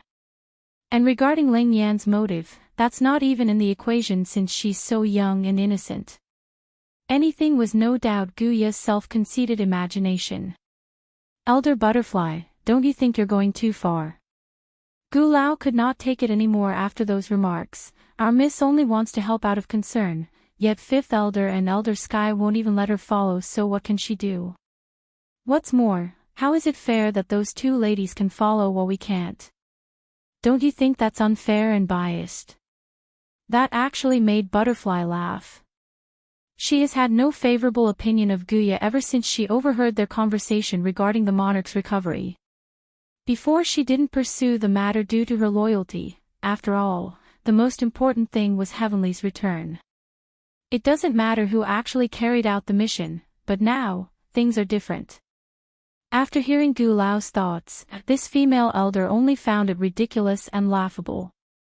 Gu Lao, I guess you arrived too late to know the whole situation regarding Song's recovery. The old senior made a surprised face there. He obviously didn't hear the whole story. This was especially true regarding that sickly child. And, Butterfly narrowed in her eyes, the one who healed Song is none other than Mrs. D, Ling Yan's own mother. Taking a few steps forward, she puts on an overbearing attitude, so, by virtue of her skills alone, do you think she's qualified to follow Elder Sky and Fifth Elder or not? Or do you believe Guya is better than her? It's then Song also decides to chime in with a huffing grunt. Mrs. D is the most incredible, how can Guya compare? In particular, she actually framed Mrs. D in front of grandfather. So hateful. Guya's face got a little whiter without blood showing. She's trembling on the lips, which indicated she's without rebut. However, right as Gu Lao's about to speak in her defense again, the lady couldn't keep quiet. It's okay, Gu Lao. You don't need to speak on my behalf. It's no use here, they're all set on thinking I'm only acting with ulterior motive. Miss, Gu Lao looked at her with pain. The miss only loves Heavenly to death, anything she does, it's for him and him alone. So, what's wrong with that? Enough, there's nothing more to say, we're going back. Guya bites her lip when facing Butterfly. I have nothing to ask of the monarch, I only hope you can inform me once Heavenly's back. As long as I can see him back safely, then I am satisfied. Despite the sneer on Butterfly's face, the female elder nevertheless nodded in agreement. You can go back now, I know you have your own eyes here, so why ask me to inform you? Leave, I don't want to continue this conversation anymore. Yunfeng's Peril, 3. Guya casted one last look at Butterfly before turning away, not saying a single word as that figure disappeared into the night. Since the female elder has said things to such a degree, she too had no need to keep being nice. It's one thing if the mask hadn't been ripped apart, but this situation has clearly done that, so neither party needed to keep up the facade. Song, seeing they're alone now, Butterfly slowly comes before the child and squats down. Speaking in a soft, gentle voice that unexpectedly relaxed the air, you don't have to worry too much, your grandfather and Mrs. D will be fine, nothing bad will happen. Despite the consoling words, Song only stared into the air at the direction of where they all left, her eyes filled with sadness and worry. I hope grandfather and Mrs. D will come back soon. Just like the silence of the night, the ancient ruins are also without sound due to the anxious air hovering above the heads of the people surrounding this place. They are waiting for help from the Monarch Manor. It's then when the mood grew increasingly more oppressive and unsettling. Several figures had swooped down from the looming clouds. Thank goodness you're here, Elder Sky. The monarch is still not back yet and we have no information about his condition. Please hurry, and think of something. The ones saying this are all looking anxious and urgent, which goes to show how powerless they are right now. Heavenly was their main backbone that only returned after much difficulty, so it's not hard to understand why they are panicking so hard. What exactly happened, and where is he? Bai Yen swept her furrowed gaze across the group and asked using that cold edgy voice. Elders, this is... An old man frowned as he landed his sight upon the female in question, those eyes showing an examining light. She's Miss Ling Yan's mother, and you can go ahead and tell her. Ji Sky did not have time to explain the identity of Bai Yen, so he glossed over the details and urged his peer to get on with it. Perhaps the medical skills could even come in handy if he's not wrong. After all, she did cure his granddaughter tonight. Third elder became stunned by what he heard. It's no secret Heavenly dotes on that little pipsqueak, and for the sake of the child, they've been searching high and low for the girl's mother. And now standing before himself was the mother of that very child. We had just accompanied the monarch deep into the ruins, but it wasn't long before a mass of black mist devoured the monarch. Black mist. Putting down her daughter, Bai Yen turns to Bai Ning. Mother, we will go see for ourselves. Bai Ning nodded and followed Bai Yen into the ruins. Although this place was considered ancient relic of the past, but the insides were like another world. There's a bridge up ahead after going through the entrance where it leads to a straight road. You guys don't have to come in. Bai Yen saw the elders and others wanted to follow as well, so she immediately stopped them. I and my mother is enough. To be clear, that's not out of concern for Elder Sky and the rest, rather it's for her precious daughter's sake. The more protection there was for the pipsqueak, the more relieved she would be while investigating this ruin. Besides, what good are they anyways? If they are capable, then why would they themselves need to come, right? Yun Feng's peril, for Mother. Di Ling Yan's face were filled with tears, those big red eyes staring up in a pleading manner. Are you going to leave Ling Yan behind? I also want to find Grandpapa. The sound of the little milky soft bun melted away the demon queen's hard expression at the moment. Crouching down, the mother reaches out to rub the little head. Be good, Ling Yan. Mother is only going inside to search for your grandpapa. We will be back really fast, so don't worry. Can you stay here and wait for Mother? Mother lie, it's clearly very dangerous, the pipsqueak protests in a pitiful tone.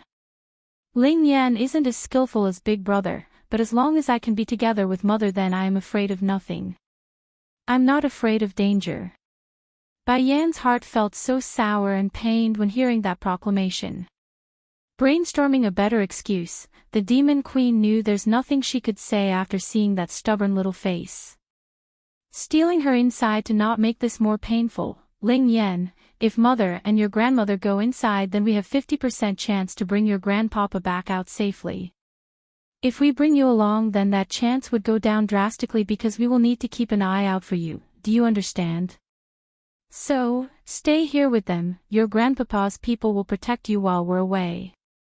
No matter what the elders did before, these people were sincere towards Ling Yan. Coupling this with the fact that their father's own men, Bai Yen had no reason to believe they are going to harm Ling Yan while they are not looking. Still staring upwards with those big blue eyes, Di Ling Yan finally relented and gradually lowered her clinging hands from the woman's sleeve.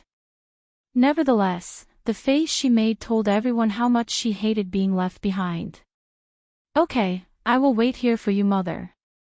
As long as Mother doesn't come back, then I won't go anywhere.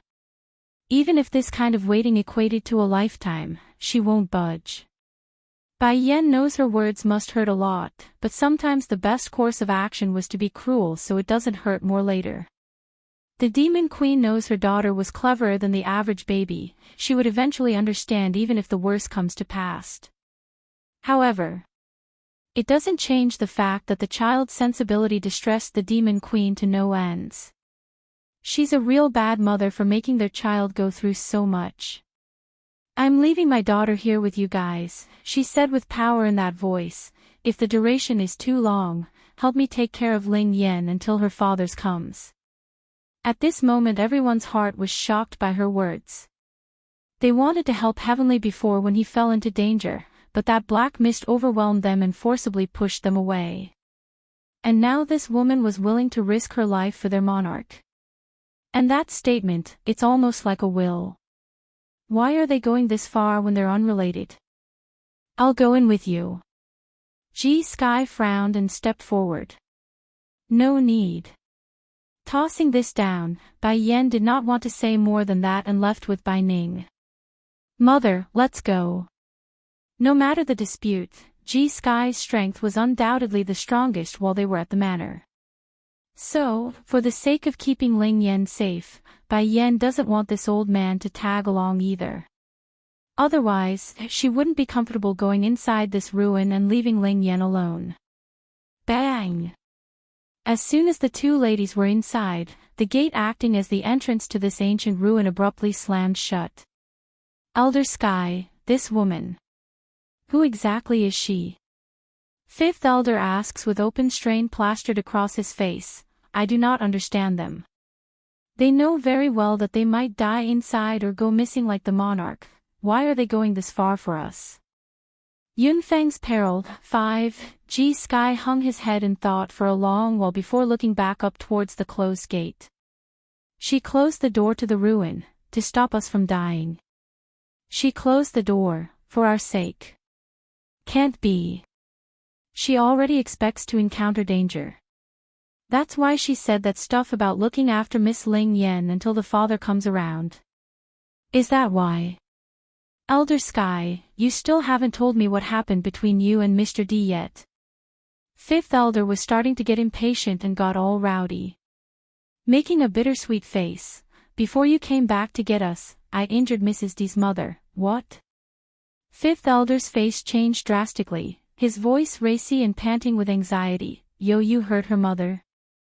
Yes, Ji Sky closed his old eyes, that eyelash fluttering due to the guilt he felt inside. It's because of Guya. She came running over earlier tonight and claimed Mrs. D wants to become the monarch's wife. In order to achieve that, she was going to use me by gambling with Song's health. You know me. If Song really did become healthy again, then I would have been so grateful that she could have asked me for anything. But, thinking of what had happened, Ji Sky sighed and appeared all the much older with that deflated shoulder. Guya then told me Mrs. D doesn't have that sort of skill. Whatever she planned to do would end up killing my granddaughter. The mountains around the ruins were a tranquil calm with none willing to speak as they listened in to the whole story. As for the ending, they didn't need to guess because if Bai Yan were here then that meant the treatment was a success. Everyone knew how crazy Elder Sky could get if it's related to Song. If that girl really did die, he wouldn't be standing here and instead murdered the perpetrator for killing his only family member left. And then what? Fifth Elder got all edgy due to his peer for not continuing the story. You didn't ask for the details and injured the lady's mother, right? Ji Sky returned with a bitter smile and nodded. You know me, whenever I hear something bad about Song I would lose it. I had intended to go find Mrs. D and get an explanation but was blocked by Miss Ling Yan partway there.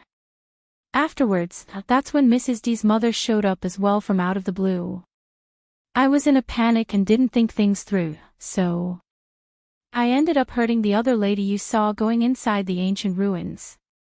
I really didn't mean to cause such a huge mistake. When the last words came out, a brief moment of silence fell upon this mountain once again, their eyes all looking towards the direction of the closed gate. There's worship in their eyes, and some were mixed with pure gratitude with shining light flickering from within. In their view, such a fine character of a woman deserves much respect. Not only did Bai Yan save Song, which proves her medicinal skills are beyond even that of Elder Sky, she also shut the gate in order to keep them safe here on the outside. How could they not be grateful when she's doing so much? However nice those opinions were, these idiots are in fact overthinking the matter. Truth was Bai Yan merely didn't want them to follow along and be deadweights. There's also the fact that she wanted a proper guardian for Ling Yan in case anyone attacks. Guya for one was a danger that she couldn't ignore. And then there's the other domains, who knows if they would send people over to assassinate her daughter while she's not looking. Yunfeng's peril. 6. Inside the ruins. Bai Yan's gaze flickered with light as she stared at the crossing bridge. Mother, wait here for me, I'll go test the terrain first. As soon as she said that, the Demon Queen's figure had already sped towards the other end of the bridge where the deep dark running water of the river flowed loudly beneath their feet. Due to her fast speed, Bai Ning couldn't catch on until the lady had already stood in the middle section. Like the information foretold, countless black mists began to materialize into existence as soon as this was done until it devoured her entire figure. There's something in there, countless dark hands trying to pull her into something beyond this world. Yen Yen. Bai Ning flew into shock. Wanting to save her daughter, this horrified mother didn't think twice and reached out with her hand to grab at dark mist. Unfortunately, instead of being devoured or grabbing hold of anything, her hands instead directly passed through the mass and out through the other side. Before long, the mist dissipated, leaving nothing but an empty bridge and a mother desperately crying out for a reply. Yen Yen. How did this happen? Yunfeng's situation is uncertain, and now my daughter's disappeared too. But why am I still standing here safe and sound? Bai Ning clenched her lips and became a headless being that didn't know where to go. She's circling around the bridge for any clue, anything that she could grasp upon for help. Surrounded by a white vastness after being dragged away, Bai Yen blindly strolled forward without aim at this strange world. It's then when her mind was about to fade away, a beam of light shot into her eyes, causing the woman to shield her sight with a hand to not be blinded. In light of the difficult view, the Demon Queen became like a moth, being drawn towards that brightness. Eventually she could no longer see anything aside from the light. Then abruptly, a hand grabbed her by the shoulder and dragged her out from the whiteness. Yen Yen, wake up, the voice sounded very familiar, and for that her heart trembled. Without hesitation, Bai Yen shot open her eyes and took in that handsome face. There's obvious worry in the man's expression. Yen Yen, you're finally awake. Bai Yen rubbed the temple as her head throbbed with pain. Warm in his voice, Heavenly loses his urgency and smiled, you were passed out just now. Yen Yen, how come you are here? And how did you find me? The woman fell into a daze as she tried to organize her head. So I passed out earlier. That white vastness should be my own subconsciousness then, and the light is probably Father's voice, otherwise I wouldn't have woken up so soon. Father. Bai Yen shot her hands up and tightly hooked it around Heavenly's neck, her face leaning in against the man's chest. You're all right, thank goodness. Along the way, she has been worried sick about Wen Yunfeng's well-being, whether he fell into danger or worse, died. That would no doubt hurt everyone to no ends. Yenner, why are you here? Yunfeng's peril, 7, that's a long story father, I came to this domain by accident. Prior to then, I didn't know Heavenly was you at all. Bai Yen loosened her arms around the man and stared upwards at that handsome yet mature face. What exactly happened after you left the Misty Fairy house? How come you never came back or searched for us? Heavenly made a surprised face but quickly lowered his head in thought. I left home in an attempt to find your mother.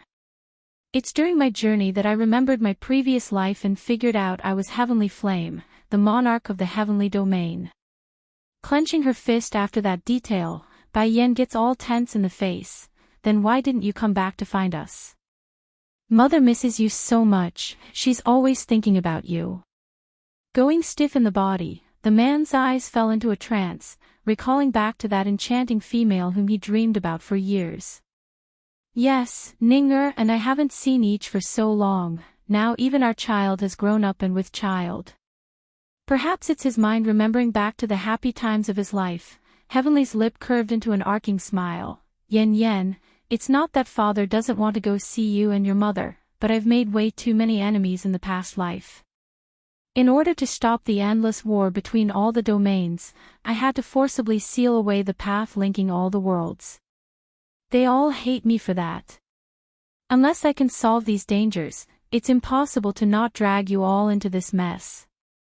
Reaching out, Bai Yen gently grasped onto her father's hand as she spoke. Father, you are so foolish sometimes. We are family, what difficulties can't we overcome? do you not see me? I never back down before danger. Why would I or any of our family care if there are more? Her strength has been growing, and so has her roster of enemies. If she were to be fearful of death, then she would have long perished during her first encounter with the enemy. Chuckling at her daughter's strength, Heavenly shakes his head at himself. Yes, you are absolutely right, Yen Yen, I've been foolish. It took me a while to realize that, and it's only thanks to a child by the name of Ling Yen to make me understand that part. Oh right, once we leave this place I will introduce her to you. She's so adorable, I'm sure you will love to meet her. Grinning mischievously like a fox, Bai Yen gets all devilish in her tone. When we get out of here, I also have a surprise for you, father. Father doesn't know Ling Yen is his granddaughter. I bet he will be quite taken to know he's gotten more grandchildren again. In order to avoid causing her old man from getting too impatient, the Demon Queen decides to keep the wonderful news till later. They're still stuck in the ruins, and rashness would only bring more harm to their situation. Ha ha ha, I can't wait to see your surprise then. Heavenly bellowed out a laugh. Yen Yen, didn't Xiaochen always want a little sister? Why don't you introduce those two? I bet they will be wonderful playmates. Revealing a strange light in her eyes, if there's an opportunity, of course. What opportunity is there need to be? They're siblings, they already know each other since birth. Not long after Bai Yen stood up from the ground, a loud roar suddenly reached their ears from a distance. Frowning, Heavenly's expression got serious. They're coming again. Coming again? Asked Bai Yen with a puzzled face. Making a small laugh at the situation, I've been here for months, and every half a month there would be a wave of monsters charging at me. Furthermore, I can't sense any essences of life in these creatures. It's like they're all puppets being controlled by something or someone. That roar you heard, it's the signal that half a month is here again. He's been here for months. If I remember correctly, he should have only been missing for a few days only. How did it turn into a few months from his mouth? Yunfeng's peril, 8. Just as Bai Yen was musing over the inconsistency of the timeline, those monsters she heard had already come close enough to be in her view. At a glance, the Demon Queen could already notice the difference. They did not have a soul, more like a puppet machine that only knows how to kill, that left the whole area muffled with a suffocating stench. To be clear, there are no signs of these creatures being controlled by anyone. Even so, she had no intentions of letting them kill her merely because they are acting on whatever wavelengths they are on.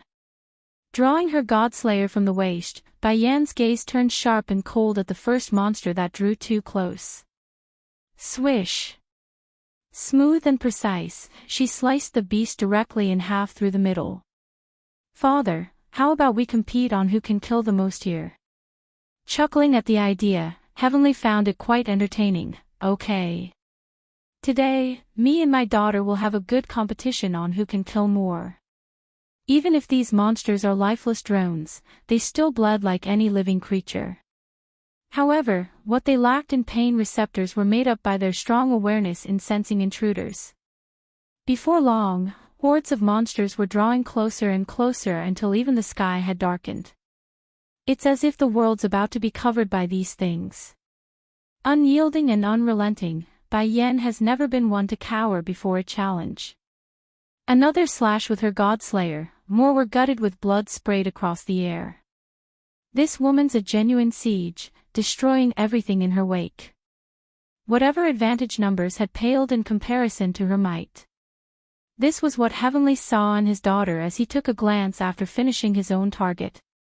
Charming, mighty, powerful, a dazzling blur of red in this battlefield.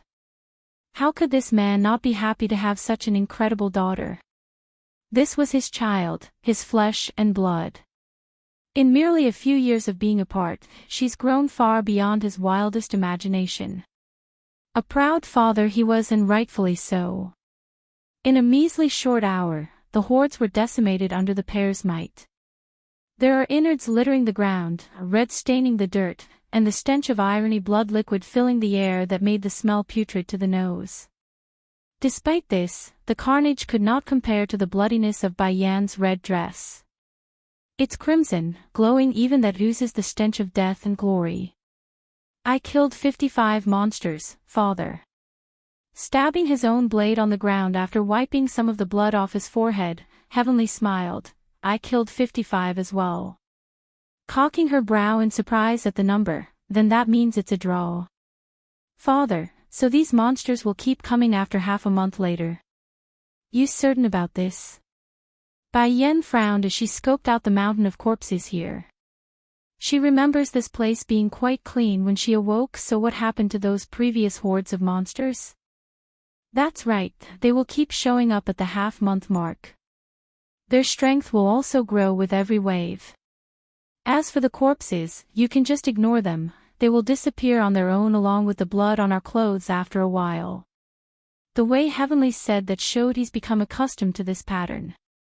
Another proof that he's been fighting and not lying. How come you never thought about leaving this place? Bai Yan's already wrinkled forehead tightened further. It's within reason for her to be perplexed. If the timeline here moved faster than the outside, then he should have tried to leave a while back. Why stay and continue this fruitless fight? Then there's the detail about the monsters growing stronger with every wave. It would be a matter of time before those things grow so powerful that they would fail to fend off. It's a dead end if this continues. How can I not want to leave? Heavenly makes a bittersweet smile and shook his head, but look around Yen. Do you see an exit? I've searched the terrain and the mountain ranges already, it always led me back to this spot somehow. That's when I thought, perhaps the way to leave is to kill enough of these mindless monsters. Maybe then the exit will appear. Collapsed ruin, 1, Bai Yen got all quiet. It's too dangerous to go on like this, and she doesn't believe there's truly no exit to reach the outside world. There must be a way, they merely haven't found it yet. Father, come with me, I don't believe there's no way out of this big place. Her eyes fell upon the big blue sky, those eyes carrying a determined light as they narrowed in. Unbeknownst to herself, the delay in here would have astronomical effects on the outside world by the time they actually leave. It's been several months since Bai Yen went deep into the ruins for the special rescue operation, and during this period the pipsqueak had never once left her spot on which she sat. Many tried to persuade her to go back to the manor so she doesn't have to endure the harsh weather, but each time the child would refuse the request by stubbornly sitting on the rock she picked. Sky naturally worried for the security of the monarch manor after spending so much time away. However, he also knew he couldn't just leave this precious girl here in the wilderness. As such, the senior had no choice but to task Fifth Elder to go back first while he waited around the ruins with Ling Yen. And since Bai Yan's departure, Ling Yen hadn't said much at all, nor has she eaten a single bite of food in months. Fortunately for her though, even if she doesn't eat for months, she would remain unharmed thanks to the nourishment of the spirit particles in the air. Miss Ling Yen, your mother will be all right, so please eat something, your body can't go on like this. It doesn't take much for everyone to notice the oddity with the pipsqueak's constitution. If it were an ordinary cultivator then they wouldn't have much issue if they don't eat for months, but he couldn't sense an ounce of spirit particle in this girl's body. That meant she's not a cultivator and was keeping herself sustained through natural means. I'm going to wait for Mother, that's the first reply she's given to Elder Sky in these few months. Instead of being delighted at the response though, the senior only grew more worried. Oh, what am I supposed to do? Bai Yen entrusted her daughter to me, I can't let her suffer like this. If not, why don't we go back to the Monarch Manor and wait there? Sky tries again after much deliberation. No, if Mother doesn't come back then I won't leave. If she doesn't come back for life then I won't ever leave this spot, but, Sky's I became grim over that statement. Right as he's about to say more, a loud bang suddenly cuts him off and causes everyone to look over to the source. At that moment, the original standing ruins suddenly fell apart and came crashing down in a roar. Everyone was stunned by this disastrous display, not able to understand what's going on and why it's happening. Ling Yen was equally as shocked, but that shock quickly transformed into horror and fear as she bolted for the rubble. Mother, grandmother. Her tears flowed down those cheeks, the expression desperate and panicking.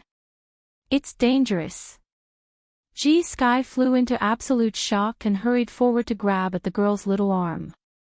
He's equally as urgent but carried more control in the voice. You can't go over there, it's too dangerous. You let me go. The voice of the pipsqueak sounded angry. I want to be with Mother, I want to be with Mother forever. Collapsed ruined, too, Mother said she will come back. She believes in her mother, that's why the pipsqueak would never leave. Sssczz. Sky hissed a breath of cold air as he stared in astonishment at his own hand then.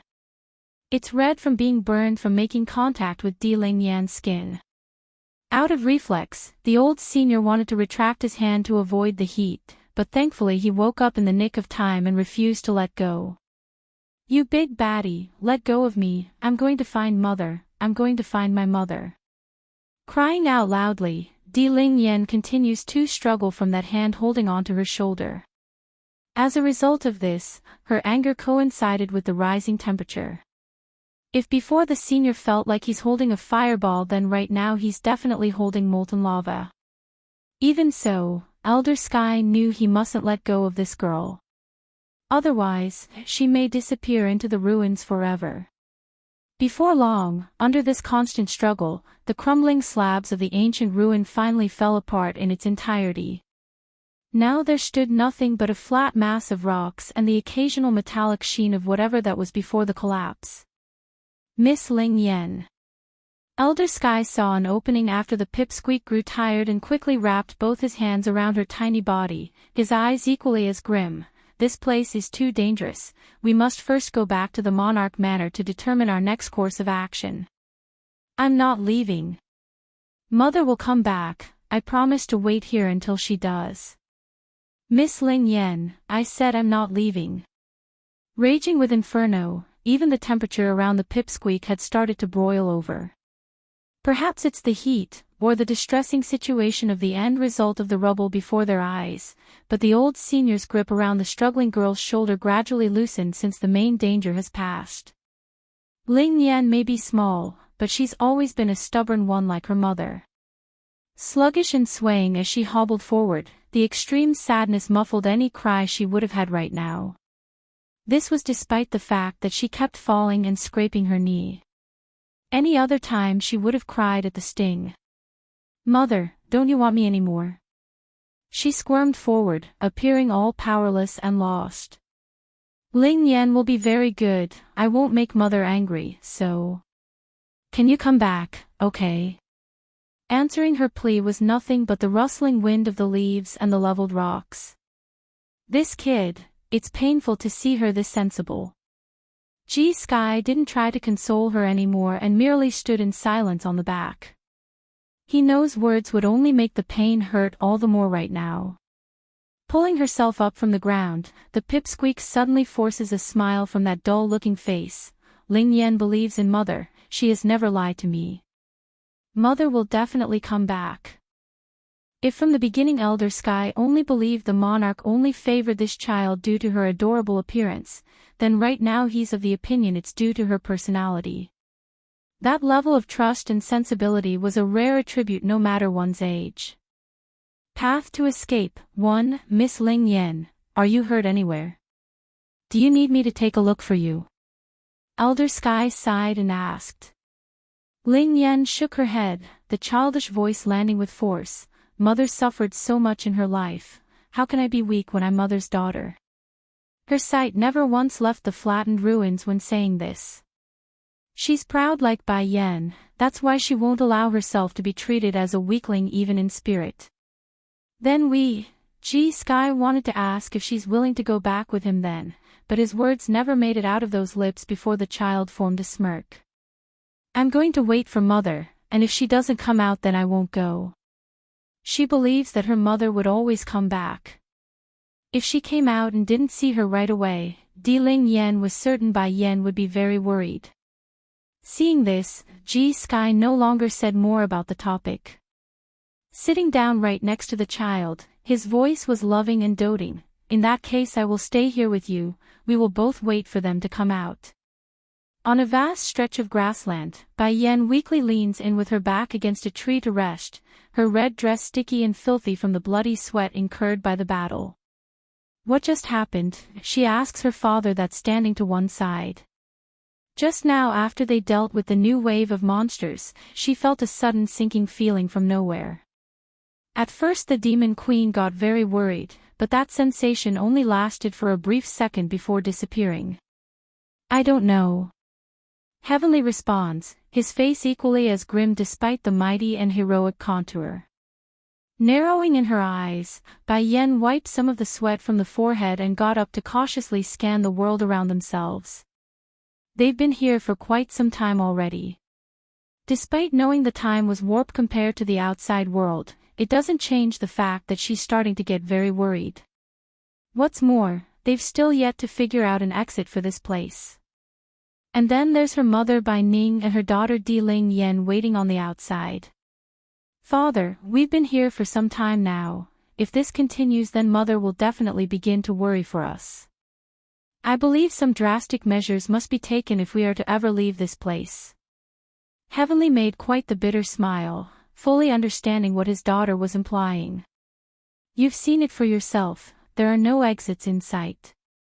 The area will also change and manipulate our sense of direction if we move. What's your plan though?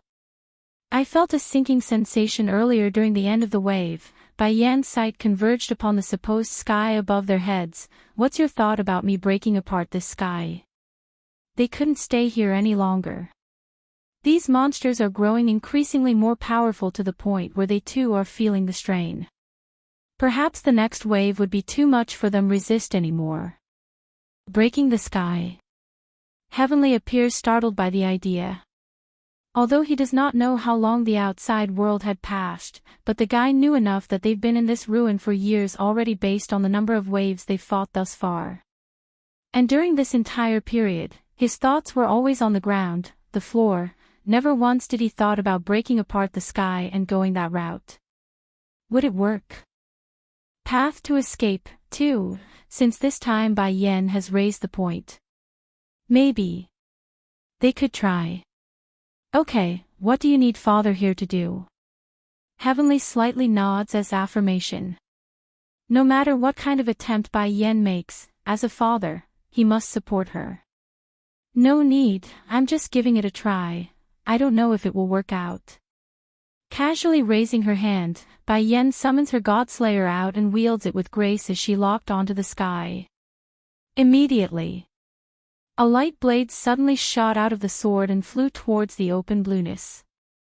If at first she didn't pay attention to the blue sky here, then that changed the moment she felt that sinking sensation.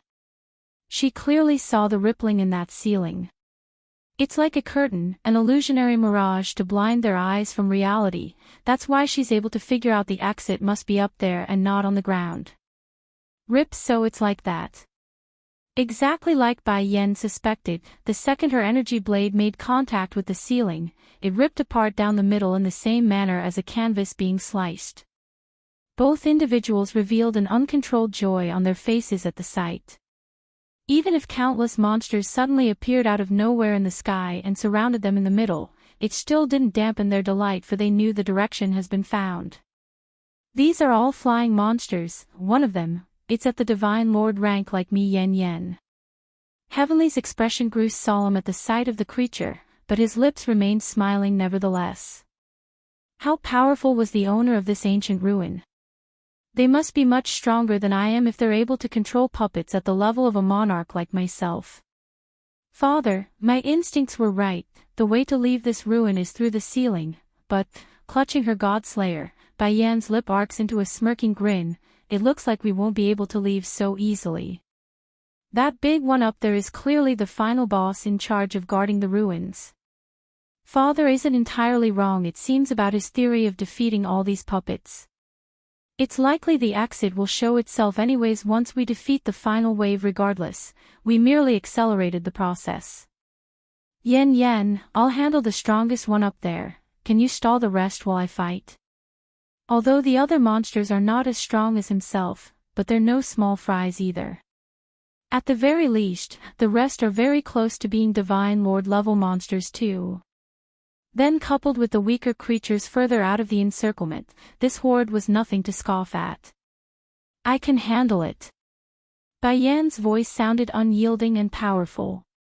If there's only one way out of this place, she would face any enemy and never back down. Ha ha ha. Heavenly bellows out a hearty laugh and grinned with pride. That's my daughter. In this life, I can ask for no better. My only regret is not being able to give you and your mother what you both deserve, but now I can at least do this much to redeem myself a bit. Seeing the flying monsters getting closer and closer, Heavenly gives one final glance at that perfect face to sear the image into his mind. He doesn't want to let this go, but he also knows the risk he's taking today. He might not survive to see another day if things don't pan out. But don't worry Yen, your father I will make sure you somehow get out of here. Even if it means being buried here for good, nothing will keep me from being a parent. He owes her too much that not even a lifetime would be enough to compensate. What's more, she's his only daughter, someone who's suffered so much because of his own folly in the past. Simply dying was the least he could do as a failure of a parent. Path to escape, 3, today, as long as I'm alive, I'm going to send my daughter out of this place. Even if the price is my obliteration. The man's voice rocked the air itself in how arrogant and mighty it sounded. His momentum acted in accordance as well and exploded into an undefeatable form. It's unknown how, but the news of Heavenly Flame's disappearance had swept through the countless outer domains by this point. As a result, many of the monarchs who were originally watching from afar regarding the situation of the waning seal could no longer stand idle. They began to send their men into this domain in force. To be clear, it's not the first time these monarchs attacked Heavenly's turf. The difference would be that they never did manage to succeed thanks to G-Sky and the other deceased elders in charge. However, that's quickly coming to an end, for the last attack only failed thanks to the man himself returning for good. Now that the opportunity has opened itself up again, there's no way they wouldn't take it. After all, they hated Heavenly to the bone for sealing them away in their own realms. While G-Sky and Ling Yen quietly sat there in the valley awaiting the return of their important ones, a loud urgent voice suddenly cut in from above. Elder Sky, things are not looking good. Hearing this voice of anxious urgency, the old senior's face furrowed up and focused onto the blue-colored dress. Second Elder, how come you are here? Elder Sky, the monarchs of the other domains have invaded. At the rate things are going, our forces will fall. The one speaking was none other than Elder Butterfly, the only female leader of the Monarch Manor. She's come at the behest of the others who are fighting heroically to defend their home right now. If not for that, she too wouldn't want to disturb the pair here. What did you say? G-Sky's face got very ugly then, his old expression wrinkling up into a red prune. How did the other domains get wind of our liege's disappearance? Those blasted bastards. First it's traitors among their ranks who acted as spies for the enemy in the past, and now there's another spy leaking information out to the other domains. How could he not be angry when the previous invasion costed his son and daughter-in-law's life? Let's go, we're getting rid of those bastards now. Right as the old senior was about to leave, he suddenly recalled there's also the little pipsqueak behind himself. As a result, the grandpa hesitated and grew troubled. Miss Ling Yen, would you like to come with me?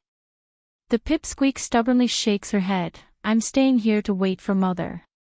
If Grandpa Sky has something to do, it's okay to leave me here. Path to escape, 4, this won't do. I promised your mother to look after you. I can't leave you alone and not care. G-Sky's frown had now caused his wrinkles to become deep gashes, which also magnified his worry and hesitation. On one hand, if he doesn't go and help the Monarch Manor, then it would be destroyed. By then countless deaths and injuries would occur. This includes his own granddaughter Song, who stayed behind at home. But if he leaves this place though, that would mean he's leaving behind this pipsqueak after he promised to look after her in Bai Yan's stead. No matter what he chooses, the result would hurt one or the other side. Carrying her lovely face to look up at the old grandpa, "You should leave, you cannot let Sister Song be in danger, and the Monarch Manor's people are also Grandpapa's subordinate. I do not want to be the reason they get hurt. Grandpapa Heavenly is so kind to me, I mustn't be a drag on him for selfish reasons. But I also can't leave this place, I know Mother will be worried if she comes out and don't see me. Elder Sky, your strength is the strongest aside from the monarch himself, only you can ensure the security of everyone over there. Don't worry, I will stay behind and watch over Miss Ling Yen." Elder Butterfly smiles and LCKI with the pipsqueak before nodding, "Nothing will happen while under my watch, I promise this." In terms of power, Butterfly would be second among her peers, weaker only by Elder Sky. Okay. Sky mused over the idea for a second and agreed. Bringing Ling Yen back with him to the manor may not be the best option, after all, if a fight breaks out he may not necessarily be able to protect her. If Elder Butterfly is willing to stay behind to care for her then it's the best he could ask for. "Miss Ling Yen, I will quickly deal with those attackers and return. Please stay with Elder Butterfly while I'm away." The old senior casts an uneasy look at the child. Due to the twitching in his eye, Sky didn't wait and hurried off out of worry for his own granddaughter Song. Just like that, he's gone after turning himself into a yellow bolt of lightning. Actually, the little pipsqueak gently scratched the sand with her tiny finger, her voice soft and tiny, "Grandpa Sky isn't such a bad person." She could somewhat understand why the senior would behave so stubborn and rude since it's related to Song, but the displeasure of her grandmother by Ning being hurt still made her unhappy inside. If the little pipsqueak drags her face by propping it against one of her palm, if mother and grandmother forgives him then I will too. Surprised by the remark, Butterfly suddenly found herself wanting to chuckle at that childish behavior. What if your mother and grandmother don't forgive him? The woman smiled and gave the child a rub on the head. Looking up with those curious eyes, a clever light beamed out of them like a fox. "In that case, I won't forgive him either, that's obvious." Speechless now, Butterfly helplessly shakes her head in amusement. Mrs. D is such a lucky woman to have such a wonderful daughter. Exactly then, the woman's finger froze from out of the blue, her eyes popping in shock as her body turned rigid. Slowly looking up, what appeared inside her vision was an old man in white standing not far away. He got there without her sensing him at all until now. Path to Escape 5. Perhaps it's the dispute between Gu Yen and Bai Yen from before, but Butterfly did not like this encounter at all and even found the old man in front of herself especially dangerous. "Gu Lao, why are you here?" Forming a smile at the question, the old and deceptive senior waves his hand like it's nothing special. "Elder Butterfly, there's no need to be so wary of me, I'm merely here at the bequest of Elder Sky whom I encountered along the way. He's changed his mind about leaving Miss Ling Yen and asked me to bring her back." Staring at the calm and fake face, the female elder didn't believe that story one bit. Narrowing in her eyes, "Miss Ling Yen does not wish to leave, nor do I believe your story. Not to mention Elder Sky would never hand such a task to you." That's within expectations, Gu Lao never expected his lie to work anyways. After all, if this female elder could be so easily deceived then she wouldn't be called second elder of the Monarch Manor. It's just that Gu Lao's heart would nevertheless feel like it's being devoured by ants merely at the sight of Ling Yen being so well protected. It's unfair and stealing the love away from his milady Guya. Auntie Butterfly, Ling Yen pursed her lips and turned to the old senior with a finger pointed out. "Is he trying to kidnap me so that the bad woman can eat Ling Yen?" Popping her eyes at the sudden and strange question, Butterfly looks down in shock. "Why would you say that? That bad woman kept trying to abduct me whenever she sees Ling Yen. If she's not trying to eat me then what other reason is there? I bet I taste very delicious." The pipsqueak proudly cocks her chin up like being delicious was something worthy of gloating. "I will wait for mother to come back, I won't go with these bad people." Twitching in the mouth, Butterfly got to hand it to this little one. Okay, I won't let anyone take you away, especially not this guy. She promised Elder Sky that she would not let anything happen to the pipsqueak. Even if she gets hurt, she won't go back on that vow. Gu Lao's complexion sank into a dark grim look. Butterfly, it's too dangerous to keep this little lass near the monarch, especially her mother and grandmother, they're definitely up to no good. Do you want them to take over the monarch manor or something?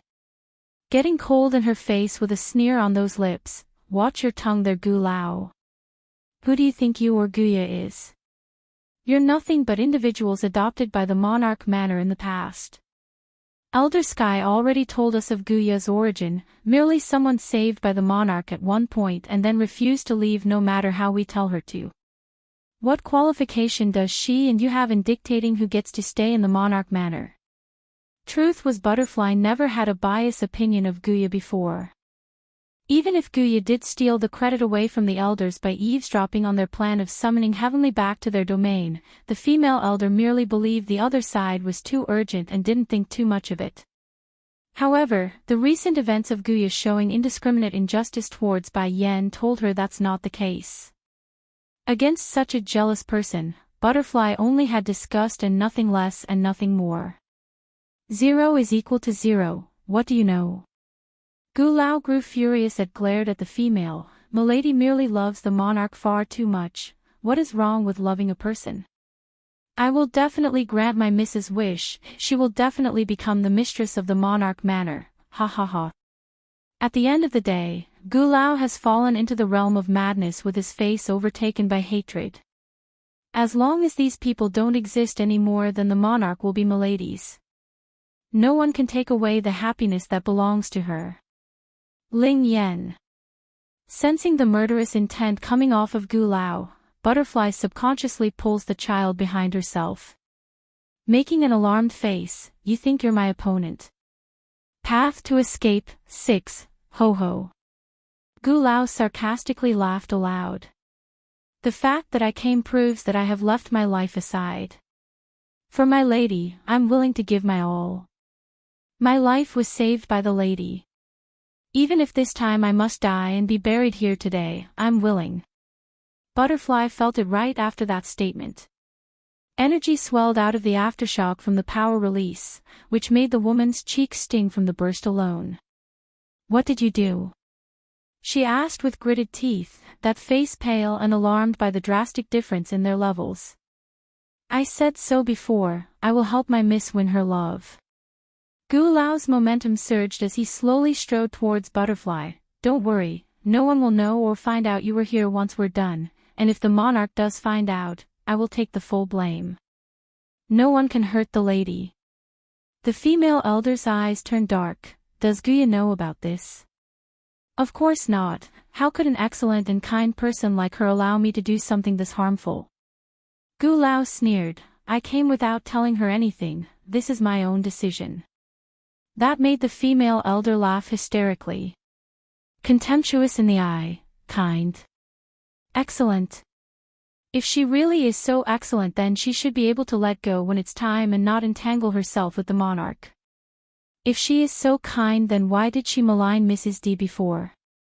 She also tried to use Elder Sky's hand to remove her rival. What's kind about that? This is the first time I've seen such an excellent and kind woman, all right. Unbeknownst to the two confronting opponents, the child whom one wants to protect and the other wants to kill had started to behave strangely.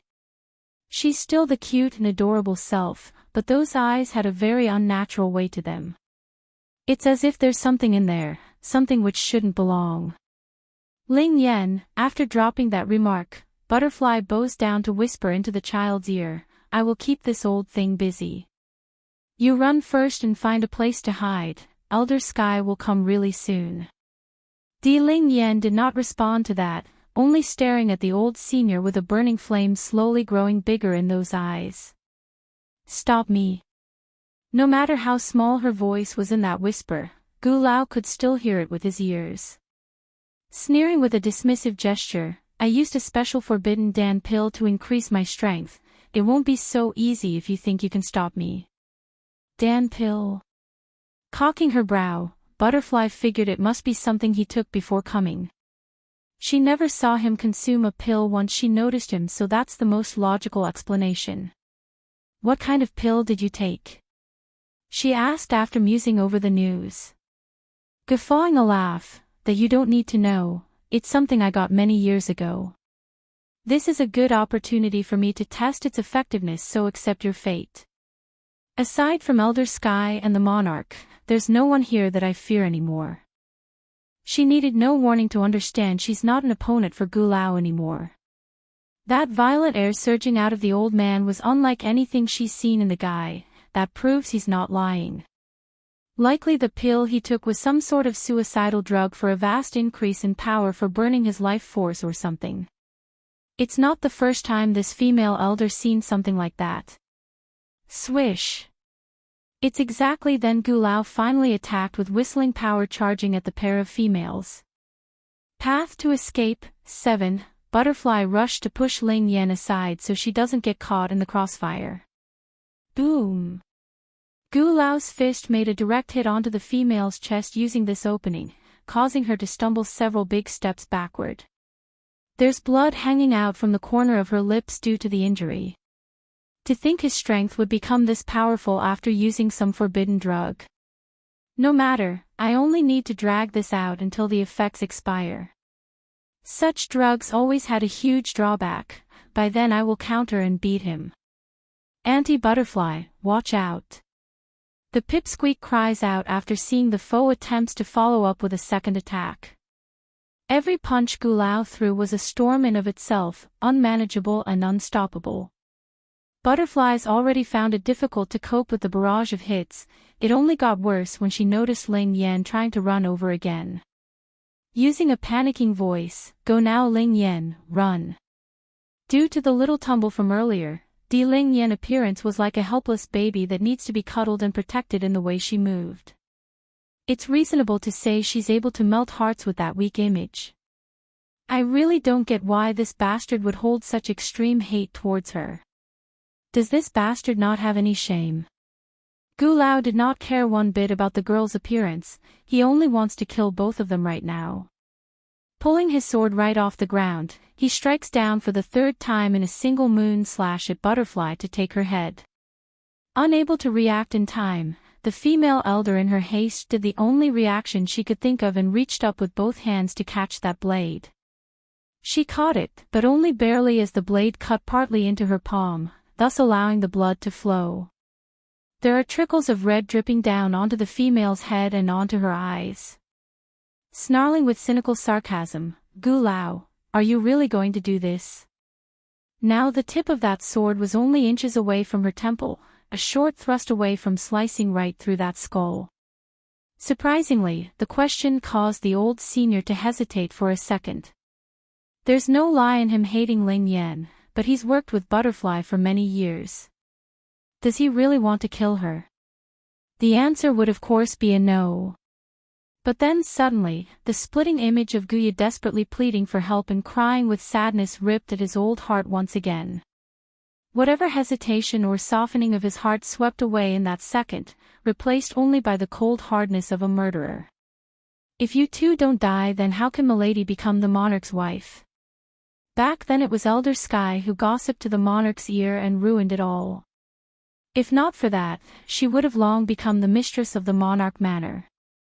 There never would have been the opportunity for her to be hurt by the likes of you or those rotten outsiders.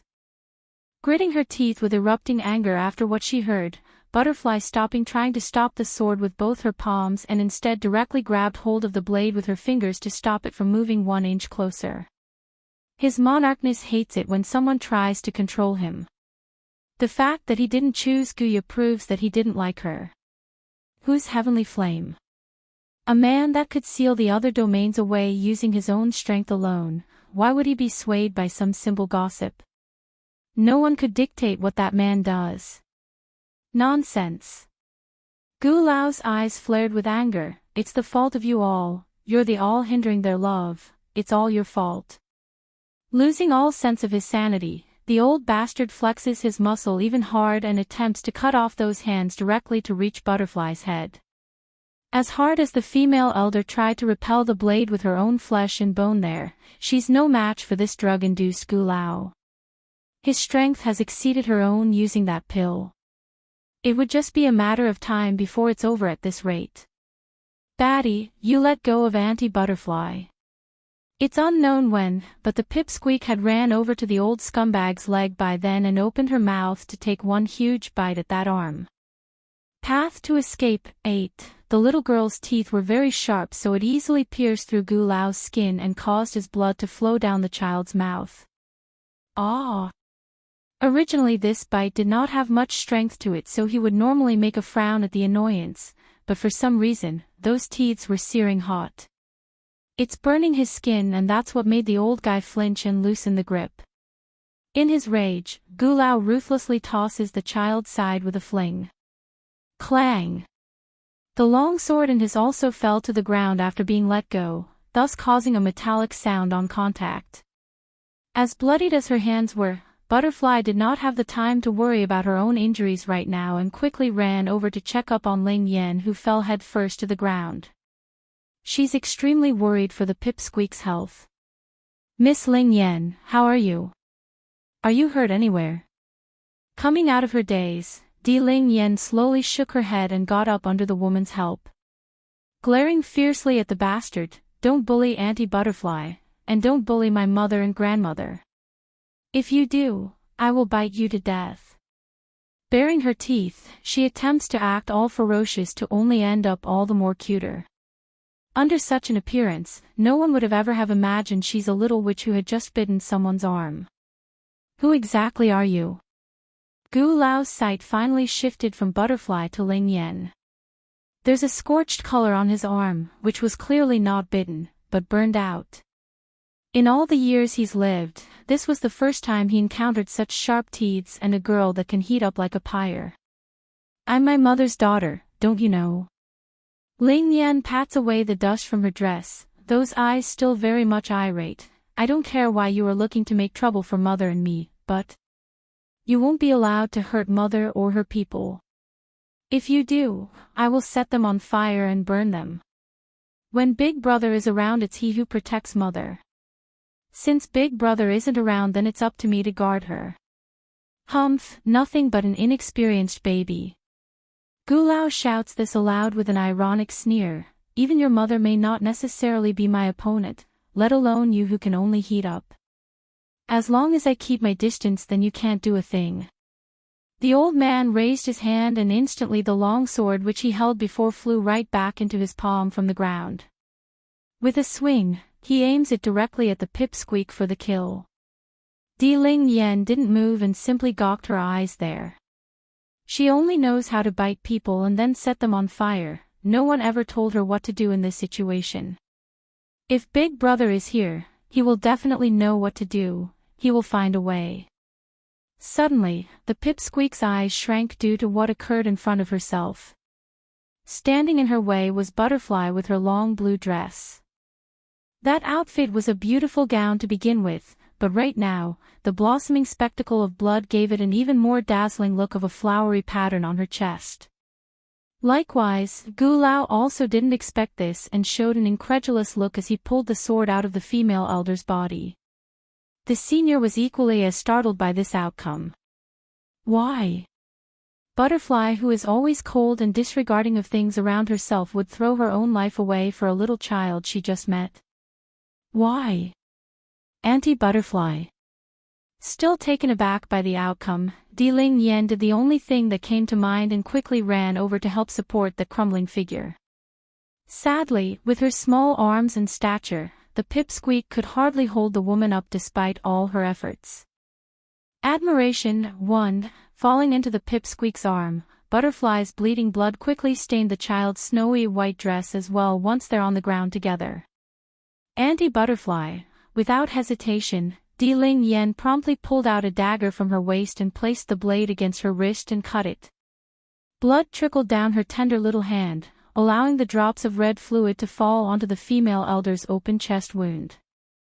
As hard as it was to keep her eyes open, Butterfly did manage to take in a glimpse of the situation. She saw the kid cutting herself for some unknown reason. However, the woman quickly understood why once the warm current flowed into her chest following the powerful life force entering her soul. Anti-butterfly, don't sleep, Ling Yan will save you, you must not sleep. Red in the eye, the underlying tears refused to come out of the corner of the eye due to that stubbornness. Gu Lao felt a huge punch to his own guts when seeing that despised child going this far. He never expected a villainous character to use their own blood to save another. As such, his original attack of slashing down at the pipsqueak stalled in midair and held it there.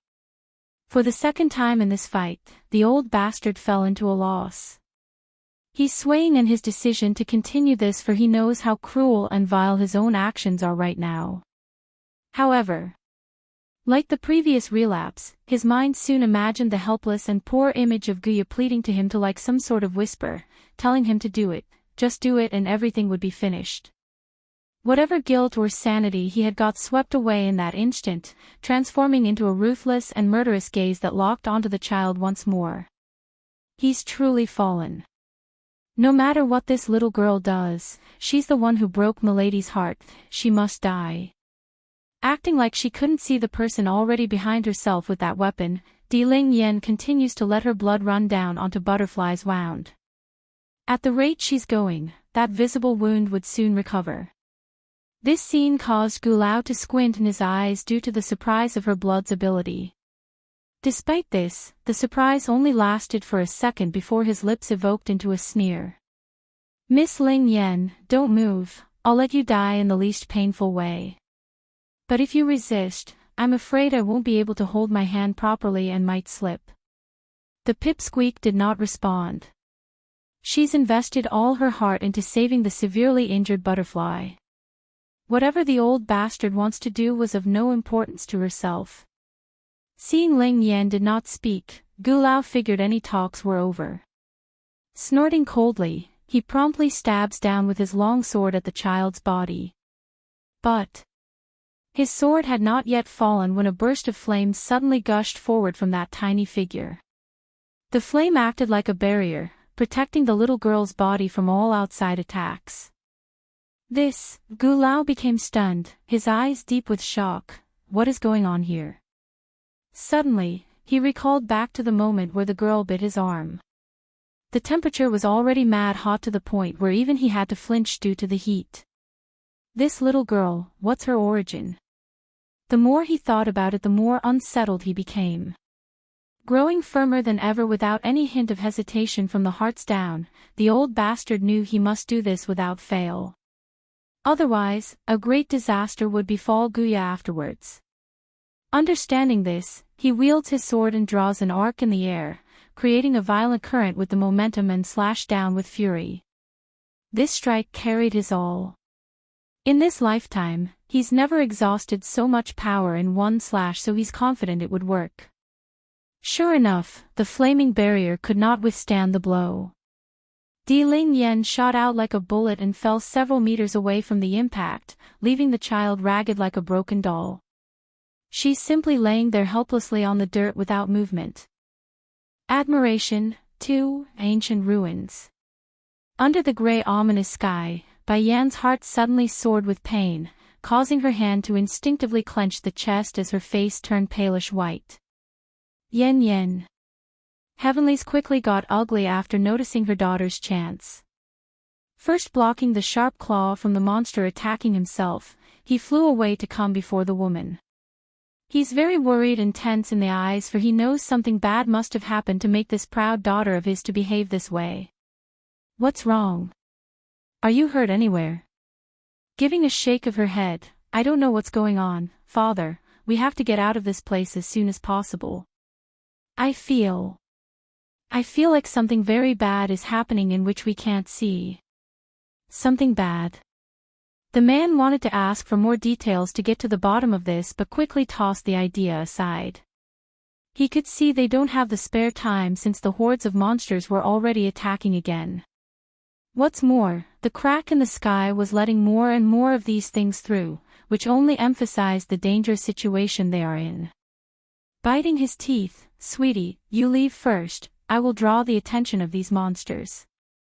Originally he wanted to kill the leading creature that's on equal footing to his own first, but now it's apparent the plan needs to change. Naturally, the Demon Queen wouldn't just leave her own father behind to deal with this horde, but right now the ominous sensation was killing her inside. She's certain something must have happened to Ling Yan, perhaps something terrible. Just imagining that possibility was enough to drive her insane. Father, I will definitely come back and help you. When she finds Ling Yan, she would definitely return. Go with confidence, I'll be all right. Heavenly wiped the blood from the corner of his mouth as he raised his palm towards the sky. In a roaring boom, a wall of earth promptly rose from the ground and cut the horde off from Bai Yan's spot. As someone who used the earthen wall, the guy naturally stayed on the other side to act as a shield. What are you waiting for? Seeing how Bai Yan was not moving, the man wrinkled his brow and yelled. As painful as it was, the Demon Queen finally relented and began to rise into the air for the crack. The mood only got more oppressive the closer she got to the crack. Then suddenly, right before she could make it through the monsters blocking her way, a pillar of fire shot out at her from above. In her haste, the Demon Queen only knew to dodge to one side and narrowly avoided the fire. But she couldn't catch her breath though. More and more flames were coming at her in sequence. Whip after whip, blast after blast, this was no better than fighting the monsters on the ground. Ling Yan is still waiting for me, I have to leave this place right now. Growing firm in the face, she ignores the danger of taking a direct hit and plowed right through it all with a giant release of her full might. She could see it now once she's inside that crack. There's darkness, but there's also a brightness at the end. Hope, that was the word she thought of at the whiteness. Whatever worries she had swiftly evaporated, for she knew she's guessed right. Without incident, she was back, directly standing atop of the wooden bridge like she was never gone in the first place. It's a strange feeling. One second she's flying through a dark void inside the crack, the next she's simply standing here like she's come out of a daze. I'm out. Did I really leave that place? What's going on here? Did I just get teleported back, or was it all a dream? It's so calm here, like the time I spent fighting with father is a dream I made up. Admiration, 3, yen yen. A voice of joy came from behind. Bai Yan instantly swung herself around and saw that familiar face. There's pure excitement that's akin to someone recovering their lost treasure. However, right as the Demon Queen wanted to open her mouth and say something, she got cut off by a tense hug from the other person. She could tell right away due to that trembling arm, her mother Bai Ning was scared. It didn't help either that her shit had become soaked with tears a few seconds later. Thank goodness you're back. Yun Feng is already in danger. I don't want to lose my only daughter too. Such pain, I can't bear it. Mother, were you here the entire time after I left? Bai Yan asks with pressed lips. Too fearful to let go of those hands, Bai Ning nods profusely like a panicking mother. You suddenly disappeared, so I've been looking for you in the ruins. It's been 3 months since you were gone. 3 months. A trance took over the Demon Queen's mind at those 2 words. It's been 3 months. Then how long did me and father spend inside that place? Mother, we don't have time to talk, something might have happened to Ling Yan. We must leave this ruin immediately. Furthermore, she also needs to return to save her own father, so time was imperative here. What did you say? Bai Ning's face suddenly changed for the worse, her hand openly shaking as the grandmother gasped with horror. You said something happened to Ling Yan. How could that have happened? Didn't you entrust her to that elder Sky? Sky's personality or way of handling things didn't sit well with either lady, but there's no question about the old senior's strength. There are unlikely anyone capable of getting past that old man unless he wills it. I don't know, I only got this sinking feeling that it's bad. My intuition has always been strong, so I can't ignore this. That said, the demon queen reached back with a hand towards her own chest on where the heart lies. Mother, we need to leave now. The ominous sensation has grown to the point she could barely stay put anymore. She's seriously afraid she might be too late. Yet instead of moving right away, Bai Ning's face got extremely white as she stood there. Noticing this strangeness, Mother, what's wrong? Perhaps the voice of her own precious daughter finally brought the grandmother back to reality. First making a distraught face, Bai Ning spoke with a stuttering, Yen Yen, after you were gone, I began to panic and searched high and low for you. Then I recalled it was Di Tsang who sent me here, so I was certain he could somehow locate you. But when I wanted to go outside and find a way to contact him, the ruins suddenly started to collapse. The exit, it was sealed off at that time. Di Tsang sent my mother here to the heavenly domain. Bai Yan became shocked by this detail. Those enemies which attacked the demon realm still hasn't been eradicated, so there's no way Di Tsang could leave unless he hands their sons off to someone reliable. Since there's no one at that caliber, Bai Yan understood her husband wouldn't be able to help. But what's the deal with sending Bai Ning over? When did that guy have such an ability? Of course, these problems weren't the main issue right now. Saving Ling Yan was. Does that mean I can't get out of the ruins? Bai Ning smiled bitterly. That might be the case. Yen Yen, there's a likely chance we won't be able to leave. Impossible. Bai Yan punched a stone pillar nearby out of frustration. I refuse to believe that. I must leave right now. Ling Yan is waiting for me to go save her.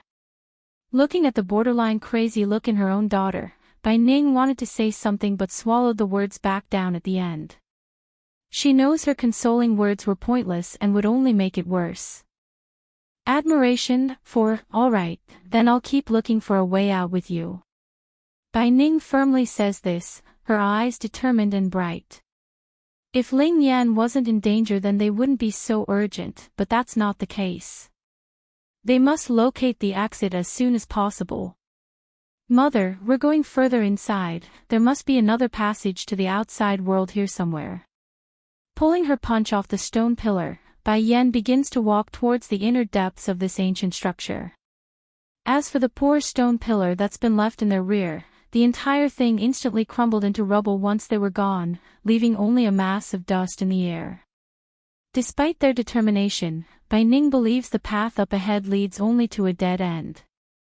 She's already searched this part and most of the areas, there's nothing ahead aside from a big wall.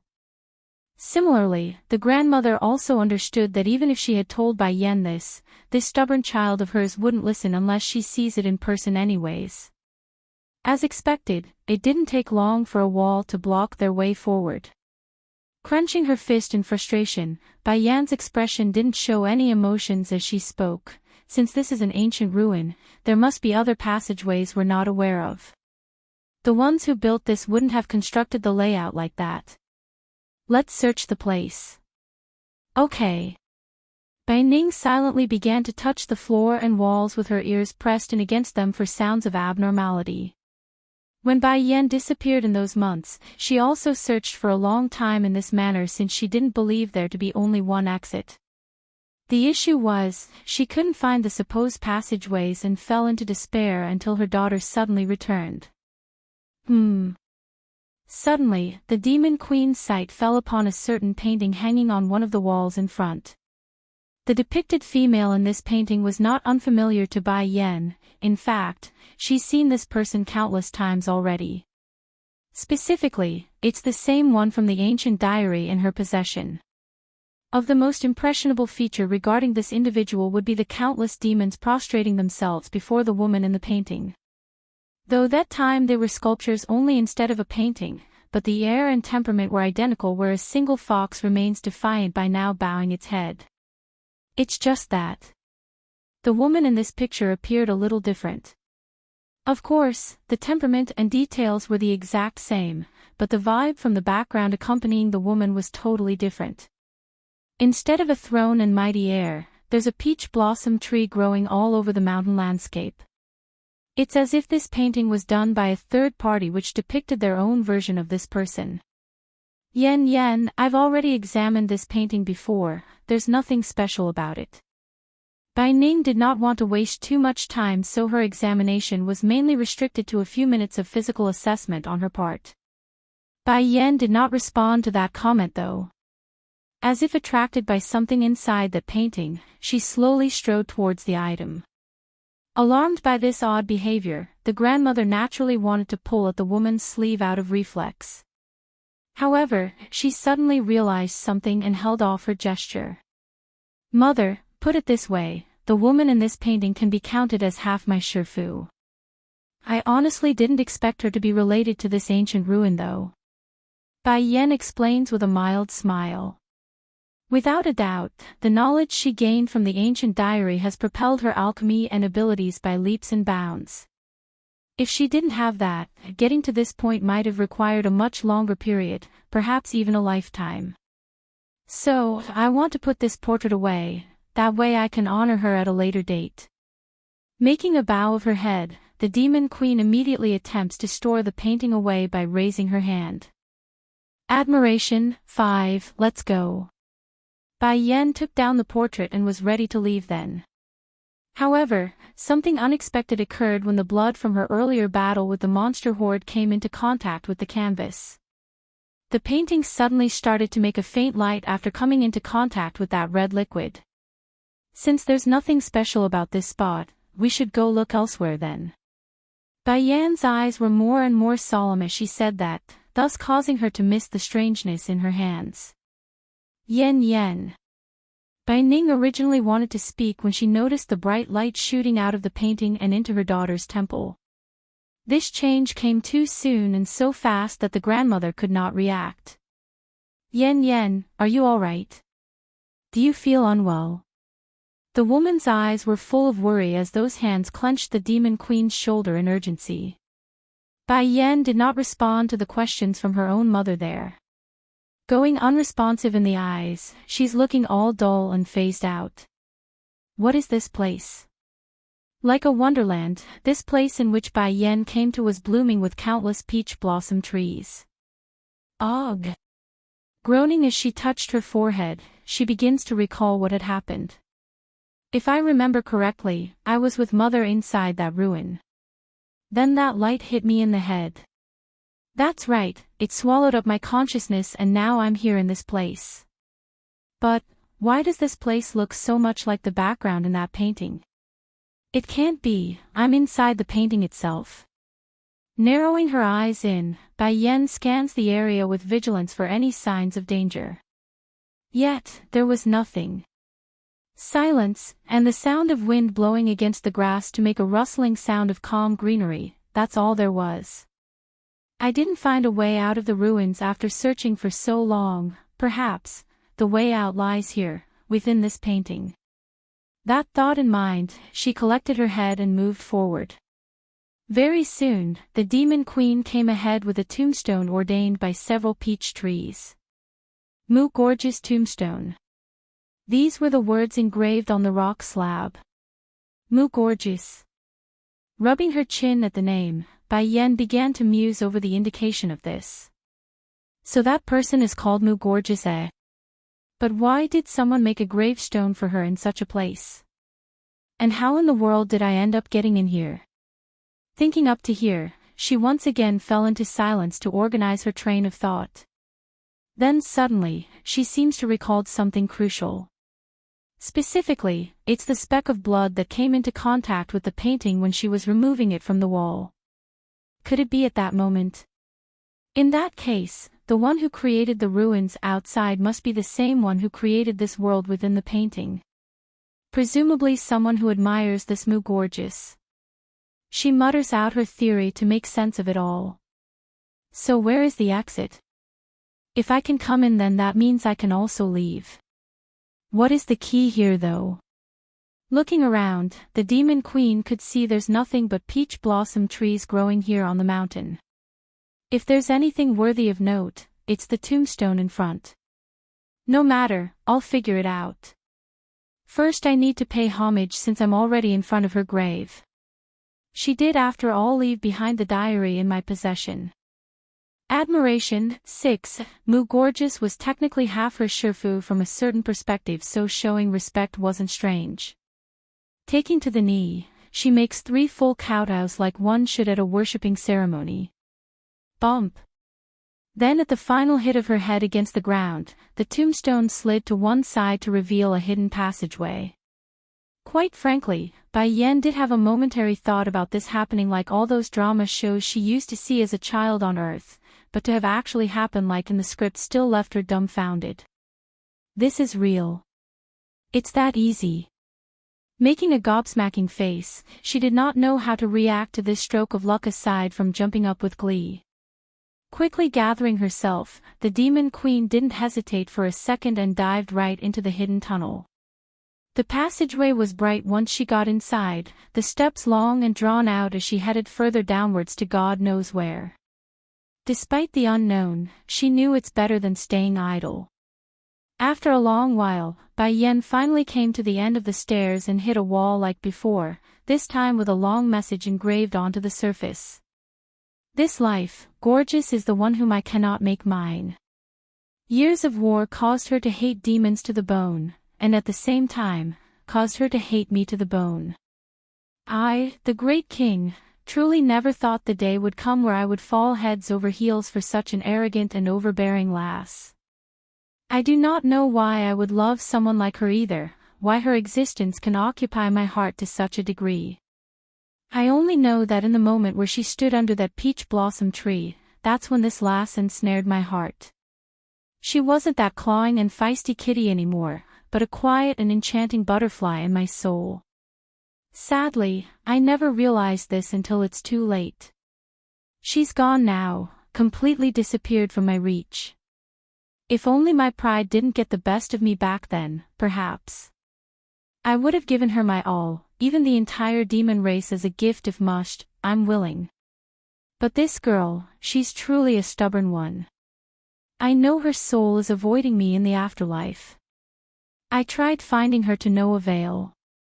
Maybe she thinks I would destroy her completely. I do not know, maybe that's why I never got to meet her again. To think I would fall so low as to want to beg a female to return to me. So, knowing she wouldn't come back, I built this mausoleum and erected her tombstone at its center. I also transplanted the peach blossom trees she loved so much, hoping she would return someday and come here to see what I created in her name. Perhaps then she would understand my feelings.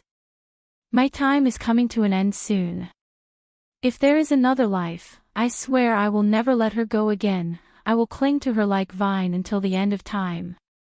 The handwriting on the wall was clear and visible, causing Bai Yan's heart to fluster with emotion. Demons. This writer must be the ruler of the demon race back in the old ages. To think this individual would have such strong regrets in the realm of love. I wonder if this Mu Gorgeous really went into the wheel of life and death. Or did she simply disappear out of existence? Bai Yan slightly lowered her eyes due to this thought. I remember Mu Gorgeous mentioned something about going into the rebirth cycle, but did she really do that? Furthermore, the time from now has been so long, would her soul remain the same? Or did she get reborn anew so many times that her existence has been erased completely? If the former were true and she remains, would really like to meet such an incredible woman. However, casting another glance at the inscriptions along the wall, Bai Yan's eyes locked onto a certain phrase. I hope that if the last does return someday. Return? Why did the leader of the demons use the word return? Is it a coincidence that I ended up here, or is it fate? Why do I get the suspicion the reason I'm able to come here is because of the inheritance from the diary? He doesn't deserve to live. 1. She slowly reached out with her hand, allowing the slender fingers to gently caress the handwriting on the wall. Brrr. Suddenly, the whole ground started to shake from out of the blue. Looking up, Bai Yan discovered a dark door appearing along the wall like it's there to welcome her arrival. Without any hesitation, she pushed it open and walked through where a warm lady's chamber welcomed her view. It's very comfortable merely from looking at the layout. Somehow, Bai Yan got this strange sensation that she's lived here before. Unable to help it, the demon queen came closer to the big bed at the center. I don't know why I was able to come to this place and open so many secret doors, but I know you have a way to get me out of this ruin. My daughter, she's waiting for me outside, so... From the moment she came back out from where her father was trapped, Bai Yan's always felt a gaze overseeing herself from the dark. It's not ominous or coming at her with ill intent, it's more of the curious kind, so she didn't make a big deal out of it. But she's here now, where the sensation was at its strongest. It's time she got to the bottom of that spying. Don't think you can hide from me just because you won't talk. I know you're behind everything that's happened thus far. I don't know why you did this, but why don't you come out and talk? I know you're not doing it out of malicious intent. I cannot stay here. Bai Yan lightly frowns, her eyes revealing a strange light. Chirp chirp. A chirping sound came from ahead after that statement. Locking onto the source, Bai Yan immediately saw a golden little sheikling gingerly protruding its head from the other side of the bed. Its gaze was curiously eyeing the lady who came into its territory. A golden chicklet. Bai Yan blinks in surprise. Staring down at the little fella, did you bring me to this place? The golden chicklet shook its head profusely. He's not lying. There's nothing wrong about him opening that dark door, but it doesn't explain why this woman was able to come inside here. Not you. Bai Yan wrinkled her brow. Ever since she laid eyes upon this little golden fluff feather, Bai Yan's certain that spying sensation hailed from the tiny thing since it disappeared in that very second they locked eyes. Then is there any way you can get me out of here? Moving closer, the demon queen reaches out to lift the chicklet off the bed to speak. Based on her speculation, this chicklet likely broke out of its shell not too long ago. The hair on its body was very small still, so it's very cute and adorable. Chirp chirp. The tiny fella struggled under those fingers and made a sad and wronged face. It wants Bai Yan to let him down. Only if you answer my question first. Is there a way to get me out of here? Bai Yan's voice got a little heavier as she asked again. Ling Yan was waiting outside. It's bad enough she's wasted all this time going through that passageway, it's only going to get worse if she has to spend more time in this bed chamber, even if she does feel a sense of familiarity here. The chicken fell silent, its expression looking like it's thinking. After a long while, it finally nodded its head. Growing happy at the nod, Bai Yan swiftly continued, so what's the plan to let me leave? The chicklet struggled some more and broke free from that hand before heading further into the bed chamber. He doesn't deserve to live, too. See this, Bai Yan did not hesitate and followed from behind. The chicklet did not stop after leaving the bed chamber, but instead went towards the staircases. Twisting its buttock, he climbs the steps with much struggle. Luckily, the little fella's physical strength was quite good, so he didn't tire out during the climb. However, he did promptly plop down to the ground after seeing the peach blossom trees once they were on the surface. Where is the way out? Stopping right behind, Bai Yan gazes down at the panting golden fluff bird and asked. As if signaled, the chicklet climbs up again and led the way forward. There are countless numbers of peach trees here in this mountainous forest, but this was no problem for the golden chicklet. With every several trees they passed, the tiny guy would leave a mark on the earth to indicate their location.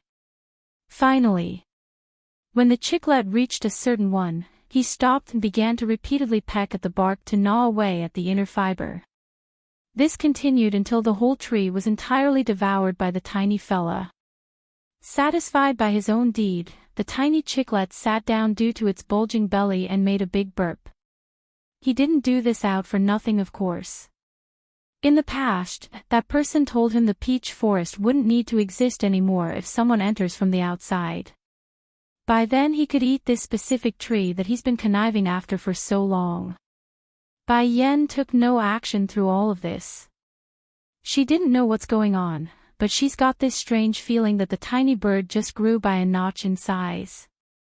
In fact, those fluffy furs also got more beautiful, like someone just painted an extra sheen of light on the surface.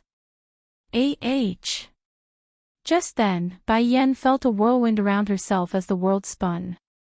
The golden chick became extremely frightened as well.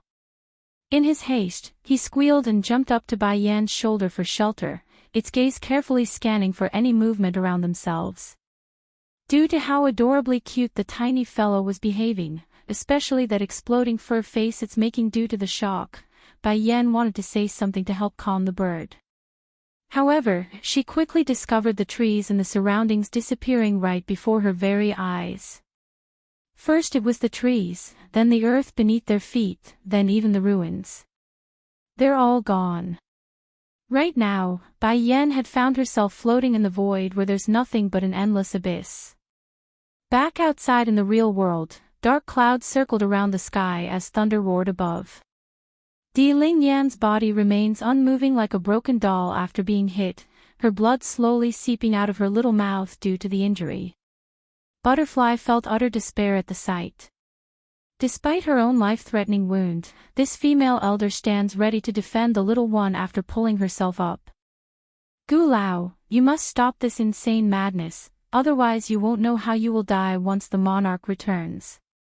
Throwing her bluff, the woman sneers sarcastically in an attempt to scare the other guy off. Unfazed and expressionless, Gu Lao's sword was already aimed at her chest. Butterfly, you are not my opponent, so move. What's the point of putting up a strong front? Is it worth it for such a tiny child? Wiping some of the blood from the corner of her mouth, I refuse. You're not my equal. The reason you are this strong now is because of the drug you used. Without it, you wouldn't even stand a fiddle to me. Unfortunately. A momentary boost was still a boost. Unless that drug wears off, she wouldn't be able to stop this bastard. Anti-Butterfly. Ling Yan had regained her consciousness and gradually climbed up from the ground, her hands tightly clinging onto the female's leg. He doesn't deserve to live. 3, you go back. The pipsqueak barely manages to smile there. I don't want anyone to lose their life for my sake. If you or anyone else does, I will live the rest of my life out in guilt. Please leave Anti-Butterfly. He won't necessarily kill you if you do. Growing heavy in the eyes, the female elder did not respond to the pipsqueak's plea. You're so old already, Gu Lao, why must you bully such a young child? Don't you have any consciousness at all? Miss Ling Yan is so well behaved, everyone in the manor adores her, how come it's only you and Guya who dislikes her so? Gu Lao casts a cold hard glance at the baby girl before calmly replying to that series of questioning. Because she doesn't deserve to live. None of the people who takes away the lady's happiness deserves to live. Even if it's a 2-year-old child, they are no different. In this very second when the air felt ominously heavy, a loud explosive noise suddenly rocked the ground as a huge crevice began to open from the direction of the ruins. Gu Lao turned his head in surprise, apparently not understanding what had happened again. However, Ling Yan did as she caught onto the familiar whiff of smell hitting her nose. Without hesitation, she stopped crying and toddled towards the direction of that huge crack. Mother, I knew Mother would return. Mother always keep her promises to me. Butterfly's eyes were equally as shocked as the old bastard's. Not so long ago, the ruins had already sunk and caused everyone to lose hope, and now there's a huge crevice forming on the ground from out of the blue. No matter how experienced she was, the female elder still had trouble making sense of all these changes. Within a moment, a red light flew out of the huge crevice and came before the pipsqueak's view. Bai Yan's expected things were bad based on her intuition, but she never expected things to be this bad. Her daughter was covered in blood. For that, her heart wanted to explode as her lungs suffocated due to the extreme anger swelling out from within. Ling Yan. In a flash, the demon queen lunged towards her own baby and pulled her into a protective hug. This reunion was heartwarming, of course, but for the golden chicklet on the woman's shoulder, this meeting wasn't so nice as he got blown right off due to the blasted speed. If not for those tiny wings, he might have fallen heads over heels from the incident. Who did this? Bai Yan's voice trembled as she asked, the murderous intent all apparent along her eyes. Answering this was Butterfly, who made a regretful face. Mrs. D, I'm sorry, I couldn't protect your daughter properly. Mother, growing tense due to how the conversation was evolving, the pipsqueak promptly spoke in Butterfly's defense. It's not Auntie Butterfly's fault, it's that bad, old man over there. She did everything to keep me safe. Also, it's not as bad as it looks, my blood has healing properties, see? The cut on my hand isn't so bad, it's only a light scratch, it doesn't hurt. Despite the tears trickling down the baby's cheek, she continues to smile to act tough when in fact the dagger she used hurts a whole ton. He doesn't deserve to live, for, without uttering a word as a stream of salty fluid trickled down onto her mouth from above, the demon queen gradually locks onto the mentioned old bastard after making sure this was real. Did you hurt my Ling Yan? She asks with the most menacing glare. Gu Lao didn't get frightened by that eerie glare though. Sneering in his voice, that's right. Why? My Ling Yan did nothing, why hurt her? I've already explained this to Elder Butterfly before and I have no reason for it aside from that she doesn't deserve to live. Holding himself high and mighty, Gu Lao doesn't even flinch when spouting that crap. This girl is just someone who wants to climb up to the monarch's bed, why should I be afraid of anything? Loosening her protective grip around Ling Yan's body, Bai Yan suddenly bursts out laughing. It grew wilder and wilder until her very voice echoed across the entire valley, sending all of the nearby critters fleeing due to the creepiness. Good. What a good way of saying one doesn't deserve to live. Bai Yan's eyes pinned onto the old bastard as she began to trudge forward at him in a very scary manner. Since you are willing to spout such things, then I'm sure you won't mind paying the price for your own words. And you think you can make me pay by yourself? Gu Lao grew derisive in his smirk, dismissing any possibility of this woman being a threat. That's right, by myself.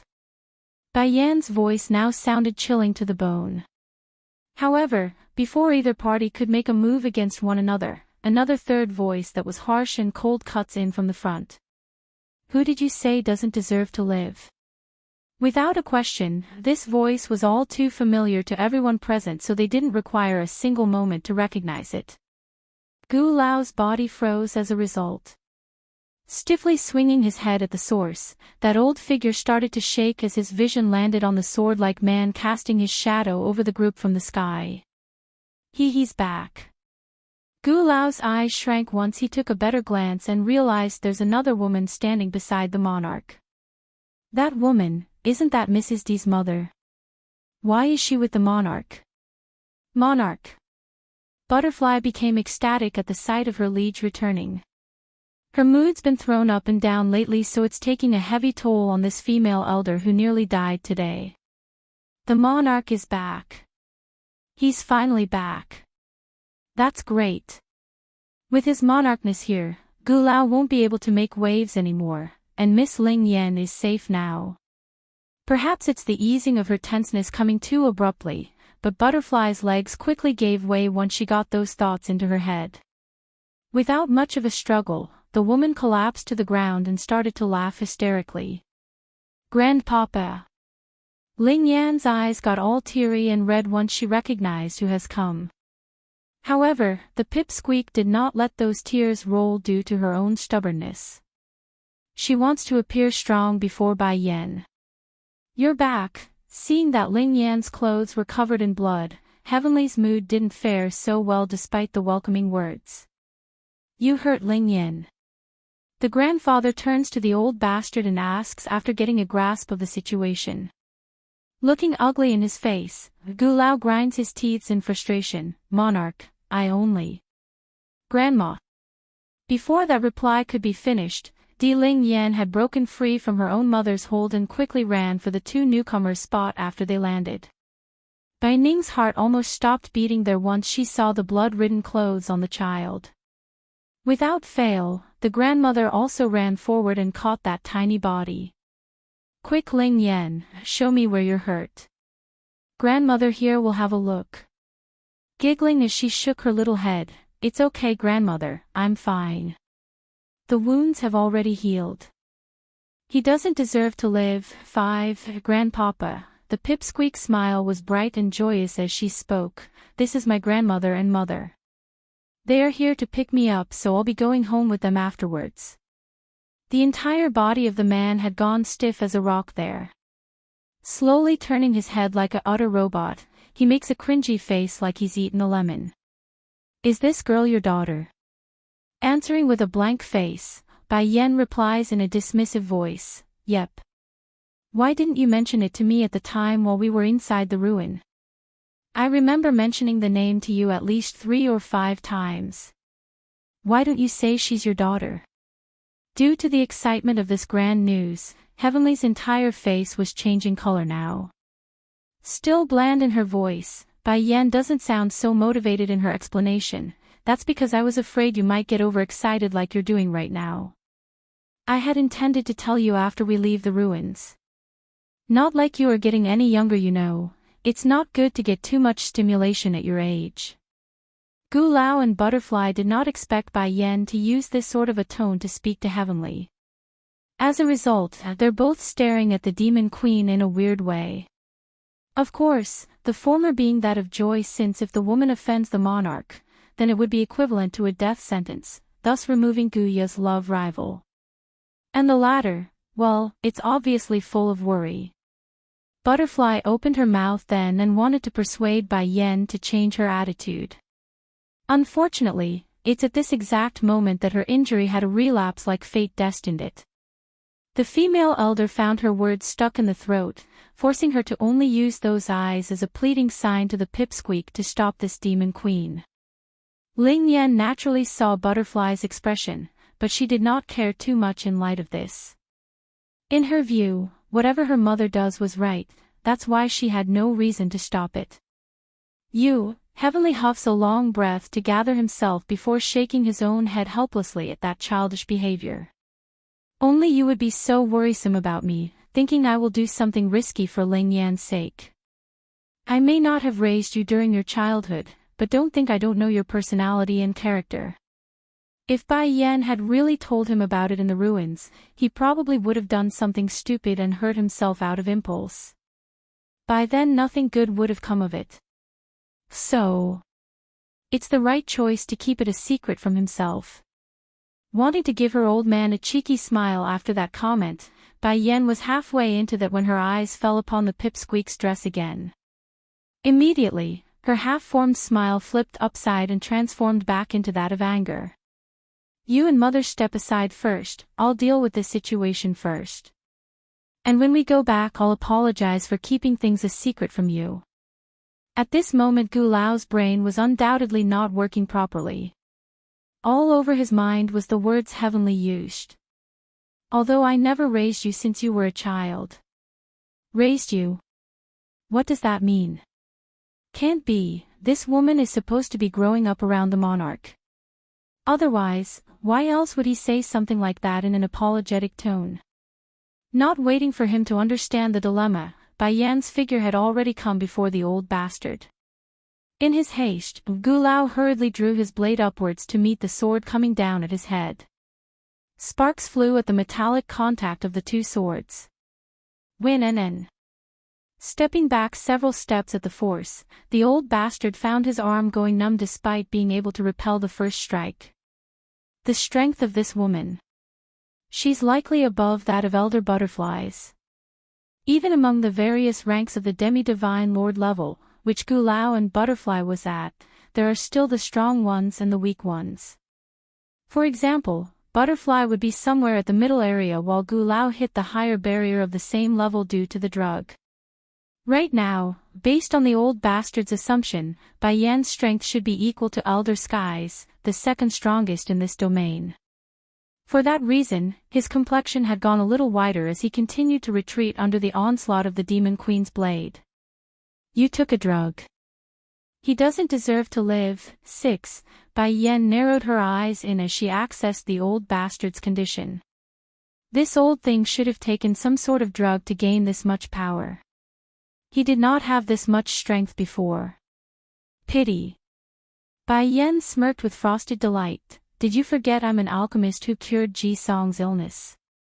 What? Gu Lao appeared dismayed as he looked up to that gorgeous yet frightening face. Out of reflex, the color literally drained from his own as he watched what the woman was doing next. First, Bai Yan pulled out a bottle from her storage ring and removed the cork to let a round green pill to slide out onto her palm. With a pinch, the object promptly turned to powder and drifted into the air like gas. Already ugly in the face to begin with, Gu Lao's expression grew even worse when he realized what was happening to his own body when he felt the effects. Whatever boost he had from the forbidden drug was diminishing rapidly. How is this possible? Gu Lao's heart got smashed in as the panic settled into those old eyes. Although he came ready to die today, but he did not expect that he would be killed by just anyone, let alone a woman whom he considers beneath himself. Monarch, Gu Lao hurriedly turned to Heavenly. Me and the Miss went to the main world to bring you back. Out of that debt, can you help me this one time? If without me, you wouldn't have been able to return to the heavenly domain so smoothly. If Ling Yan had died, then perhaps he wouldn't have the courage to ask, but that's not the case, was it? That lass was perfectly fine still, so he still has a chance. Heavenly's sight fell upon the old bastard, those eyes sharp and daggering. Before I answer you, I want you to answer me this first. Let's assume I have a daughter. How do you think I would treat her? Of course, that didn't go down the old bastard's head properly since he didn't want to think in that direction. That's an easy answer. You would cherish the daughter as the ultimate treasure. Based on how much love Heavenly gave to the pipsqueak, it's obvious the monarch would also love his daughter to the bone. Spoiling such a daughter would be the least of it. That being the case, Heavenly sneered and bared his teeth. What makes you think I would help you fight my own daughter? Besides, you also harmed my granddaughter. Boom. Darkening a sunny day with that detail, Gu Lao felt his world collapsing in on himself. Perhaps if the day wasn't so tense and dire, then he would perhaps connect the dots already by the first comment from Heavenly. However, his mind has already been warped, propelled into a state of radicalization. Whatever clue he was given, he's turned a deaf ear to it until now we're got a firm confirmation. So that's how it is. The monarch already married and had a child of his own. No wonder, that's why he made that face when I asked him. Slowly closing his eyes, the old bastard finally accepts his own fate, knowing what lies ahead. The power boost he got had already faded, so any hope was lost. Monarch, this is all my own work, it has nothing to do with the Miss. She doesn't know anything. I hope you can spare her since she's not related to this. Bang! Bai Yan's sword cut down again after giving her father space to speak there. She's done with this person now that he knows why he's going to die and the reason behind it. PFFF. Spewing blood from his mouth from the blow, Gu Lao smashes into the ground in despair. Gu Lao's death. 1. I will decide upon Guya's fate once I investigate her involvement. You do not get to dictate my decision. Heavenly's daggering glare now got menacing as the threatening aura seeped forward. If I find out she's the one behind all this, she will not be spared regardless of what she's done for me. Gu Lao's body shook, his old face going ghostly white as he crumbled to the floor in a paralyzed state. If Milady really did make a mistake, the monarch wouldn't let her go for sure based on his character. Yen, let me carry out his execution. Heavenly went over and pats his daughter on the shoulder, that voice no longer violent and cruel. I don't want his filthy blood dirtying your hands. Facing that gaze beside herself, Bai Yan slightly nods her head in understanding. She understood this was her father's way of trying to redeem himself. All right. Swish. The moment Heavenly raised his hand, a random longsword promptly flew into his hands from the ground. Power gushed forward from his body, causing all of the greenery and trees to sway under his might. He's a true death god right now, even the air around him was starting to distort due to the strength he released.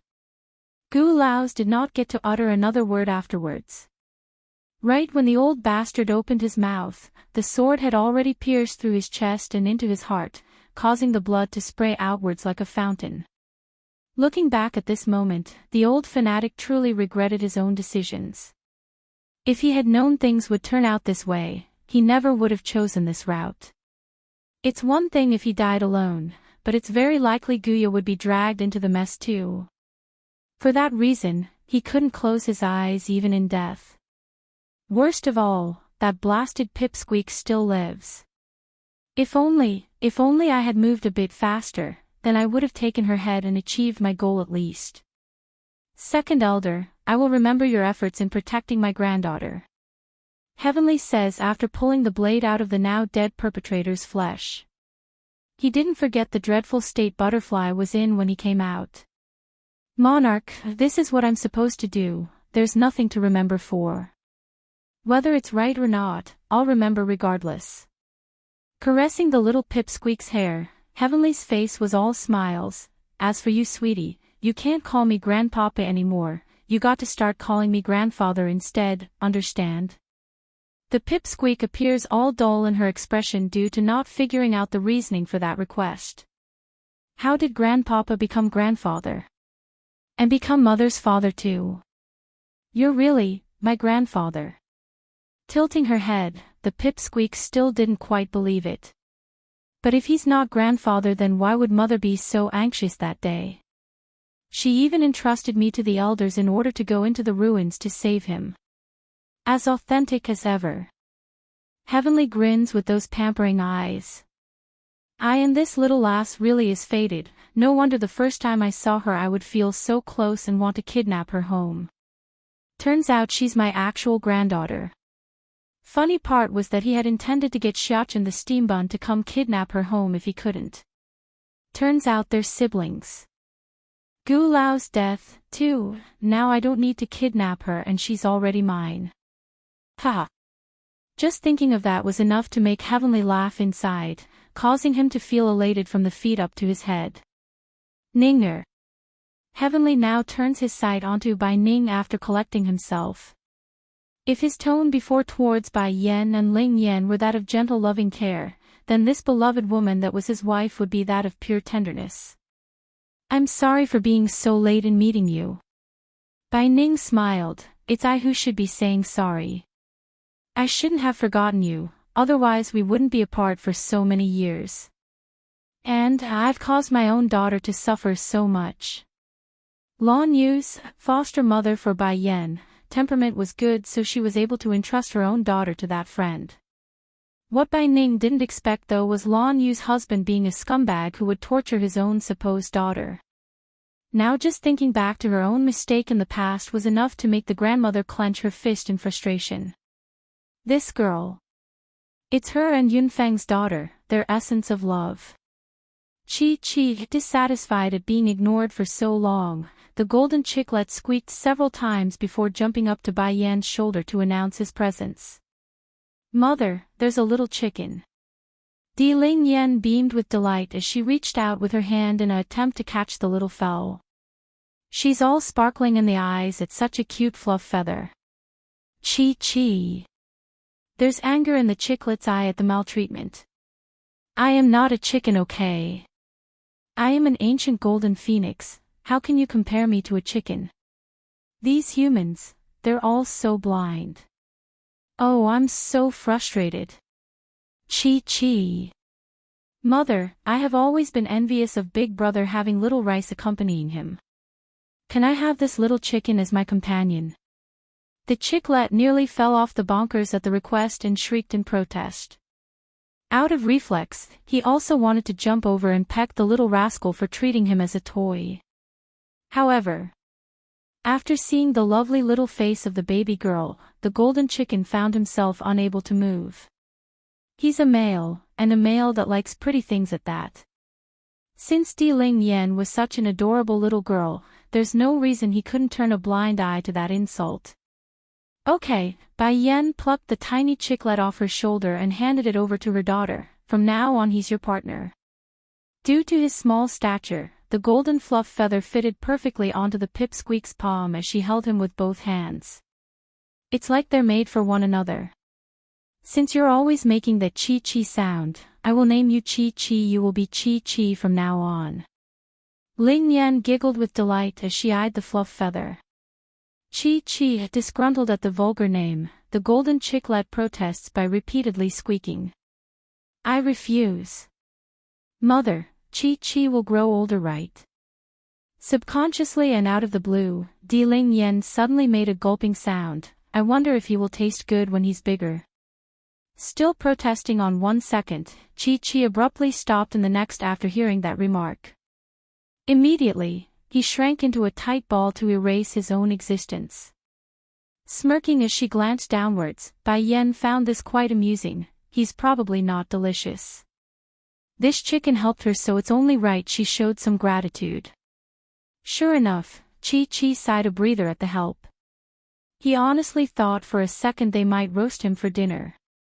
Oh, the pipsqueak makes a splendid smile in light of the disappointing answer. Chi-Chi, you don't need to be afraid, I won't eat you since you are my partner.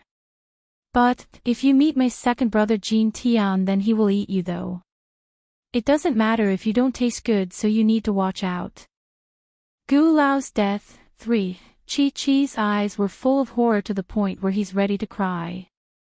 This girl is comforting me. Or is she intimidating me? Father, Bai Yan rubs her daughter's hair before turning to Heavenly. How did you two leave the ruins? The Demon Queen's really starting to worry. Chi-Chi would openly wed himself if she allows Ling Yan to continue. That's why she wanted to change the topic. There was a flicker of doubt in the man's eye. I don't know what's going on either. One moment I was fighting that monster horde, the next I'm being dragged away by a strange force and out I came. Bai Ning gently pursed her lips and explained her part. I don't know the specific details either. Yen, weren't you the one who caused the ruins to disappear by doing something? Did something? Out of reflex, Bai Yan casts a glance at the shriveled up Chi-Chi. Turns out he didn't just send me out, this little guy actually made the entire ruin disappear altogether. Monarch, Butterfly seems to have recalled something and grew urgent in her voice. During this period while you were away, the other domains have invaded. Elder Sky is currently dealing with the invaders, but I fear he might not be enough. Heavenly's gaze promptly grew heavy, his voice cold and hard. How did the news of my disappearance spread to the other domains? I don't know. Butterfly hung her head in apology, those eyes ashamed for her own incompetence. When Heavenly first returned, they had vanquished the spies that might have hidden themselves in the domain. The fact that the news still leaked meant there's a traitor among their ranks. Narrowing his eyes in, the man didn't speak for a good moment before loosening them again. Ninger, Yen, Ling Yan. We're going home. We're going home. Bai Yan did not speak as her eyes fell upon Gu Lao's now lifeless corpse. There's something weird going on in the sort of face she's making, like she's thought of something. The Monarch Manor. The sky had grown dark as countless individuals floated above the estate while gazing down at its defenders. Your monarchs can't come, so they sent you rabbles here instead. Sharp like a sword, Elder Sky confronts the enemy with a strong presence of his own. Ha ha ha. A roar of laughter breaks through the empty space over that comment. Your own monarch is now missing and we all know it. I advise you and the rest to surrender now in order to avoid further deaths, otherwise, do not blame us for not showing mercy.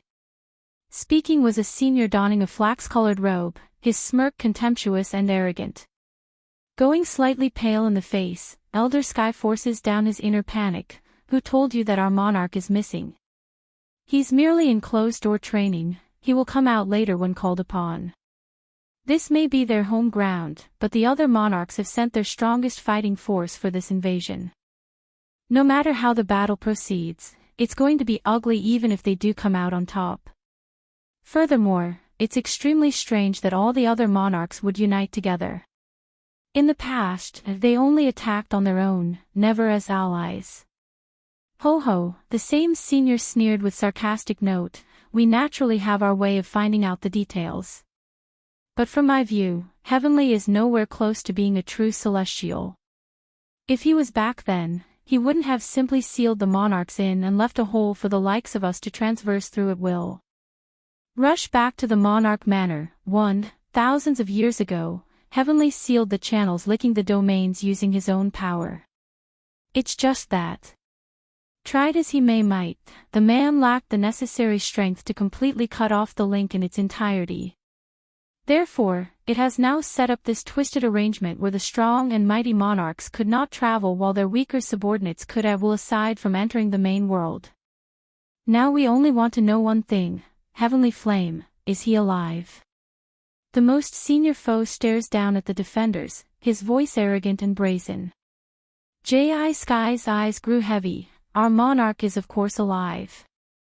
If that's the reason you and the rest is here, then that's enough, you can leave now. The heavenly domain does not welcome the likes of you here. Ha ha ha. The senior bursts out laughing. Gee Sky, you think we will believe that? I cannot sense an ounce of Heavenly Flame's energy signature. Since you won't tell the truth, then don't blame us for being impolite. His eyes gradually filled up with killing intent as he raised a hand to give the signal. Kill them. The order given, the battle has begun as the thunder roared and the howling cry for blood rained down at the defenders. G Sky's strength was indeed very strong, to the point where his name reigned supreme even among the other faction's followers. However, that doesn't mean he's unbeatable. With no time to think, Elder Sky promptly drew his sword to meet the oncoming attackers with his fellow defenders. Do not fear, our liege may not be at the manor right now, but he's going to return sooner or later. Until then, we must defend the estate. Unlike other powers, those living in the Monarch Manor are relatively united. And if they aren't, well, those people had long perished during the previous invasion by the other domains. That's why the Elder Council sought Heavenly's return. They needed a powerful anchor for the fresh and surviving blood. Unaware to most defenders, there's a particular woman hiding behind the masses of black dots which comprised of the invaders.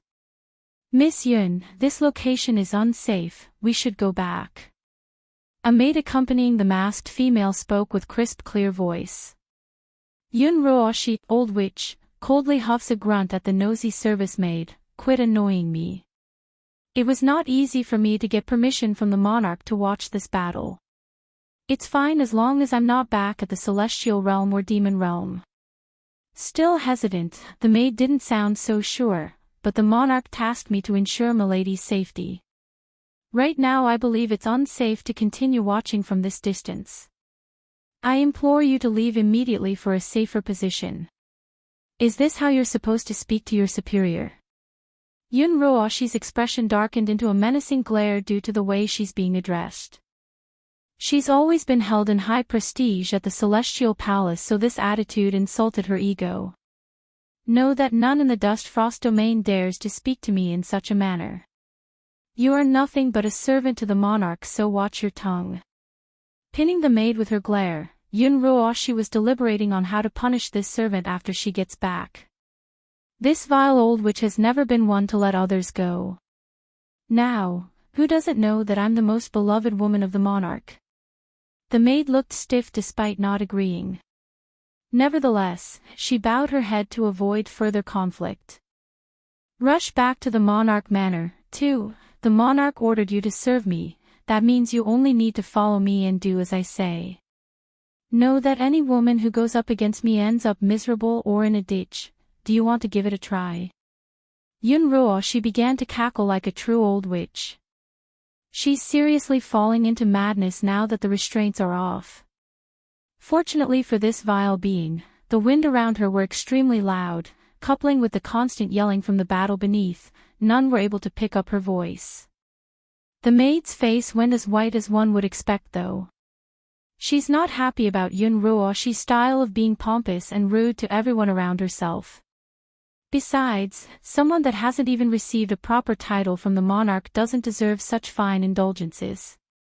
Yet it's quite true, any female that got in the way of this old witch did find themselves in the gutters at a later fate. Yun Rooshi saw the face the maid made there. For that, she's very pleased and grinned with baring teeth underneath that mask. That's the benefit of power. Now, I don't even need to hide my real self anymore.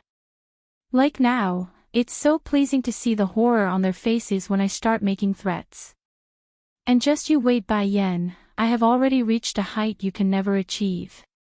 Once the Dust Frost domain attacks the main world, not even the demons can protect you anymore. Now stay quiet while I watch this show. Yun Roashi was done and turns her attention back to G Sky and the others. This war is not something one comes across easily. Perhaps there won't be a second chance in a lifetime. What a shame. I've long heard of Heavenly Flame's name from those at the Dust Frost domain. He's supposed to be a rare genius that stands at the very peak. Too bad he's too blinding and doesn't know how to hide his brilliance. Now he's offended too many and will perish at the hands of those he deems beneath himself. In this old witch's view, even if the guy remains missing for now, he's going to die sooner or later. It's just a matter of time before the monarchs of the other domains break free. By then, the new rulers would come forward and she would stand by their side as the queen of all. Beneath the sky where the main fighting ensued, G Sky could see several of his peers in the Elder Council was starting to wane in their ability to fight. In his urgency, the old elder cried out. Do not give up. We must hold on until the monarch returns, understand? If we fall now, then only death awaits us all. Sure enough, G Sky's words had the added effect of revitalizing the fighting spirit of those who are ready to give up due to the fatigue and pressure. They understood that if they are going to die anyways, then it's better off fighting. They are no cowards, otherwise they wouldn't have been chose to be here in the Monarch Manor. Before anyone knew it, the darkened sky of gloom and oppression had dispersed to reveal the bright red sunset. The scene felt like the world's been stained with human blood due to that crimson shade. For this, the scent of death hovered in the air like an indispensable fog while warriors fell from both sides. G Sky found his heart bleeding inside after he saw the newest causality among his fellow defenders. It was an elder like him. A good friend, and a good comrade. Now, the person was dead, laying there lifelessly with his eyes shot wide open in resentment. In a burst of rage, the mighty Elder Sky flew into a violent rampage with his sword. One strike to reap a head, a second sweep to decapacitate a foe across the waist, he became a walking Death Reaper on the battlefield. He wants revenge. Revenge for his fellow comrades. Behind the crowd of remaining defenders who was in charge of protecting the weak inside the manor, Guya stayed hidden behind a big oak tree as she watched the ensuing battle. She too didn't feel well as she cusped her mouth in horror at the bloodshed. How could this be? Why is this happening? It's not what I wanted to see, I only wanted to bring Elder Sky back by leaking the news. I only wanted to use them as a distraction so I can sneak away to where Heavenly is. Since that day where Elder Sky left with Bai Yen, she's been placed under house arrest pretty much. Rush back to the Monarch Manor. 3. When the foreign enemy attacked, all the people sent to watch over the Gu estate were transferred over, thus allowing herself to sneak out. In a way, she succeeded in her plan. However, she could not find Gu Lao though before departing. Out of fear for her trusted attendant's safety, Guya reluctantly came to the Monarch Manor to seek the old man. But why is this happening? Haven't all the enemies who came to attack in the past not been blocked by the elders? She thought that when Elder Sky returned from the ruins the situation would dissolve on its own, but that's not happening.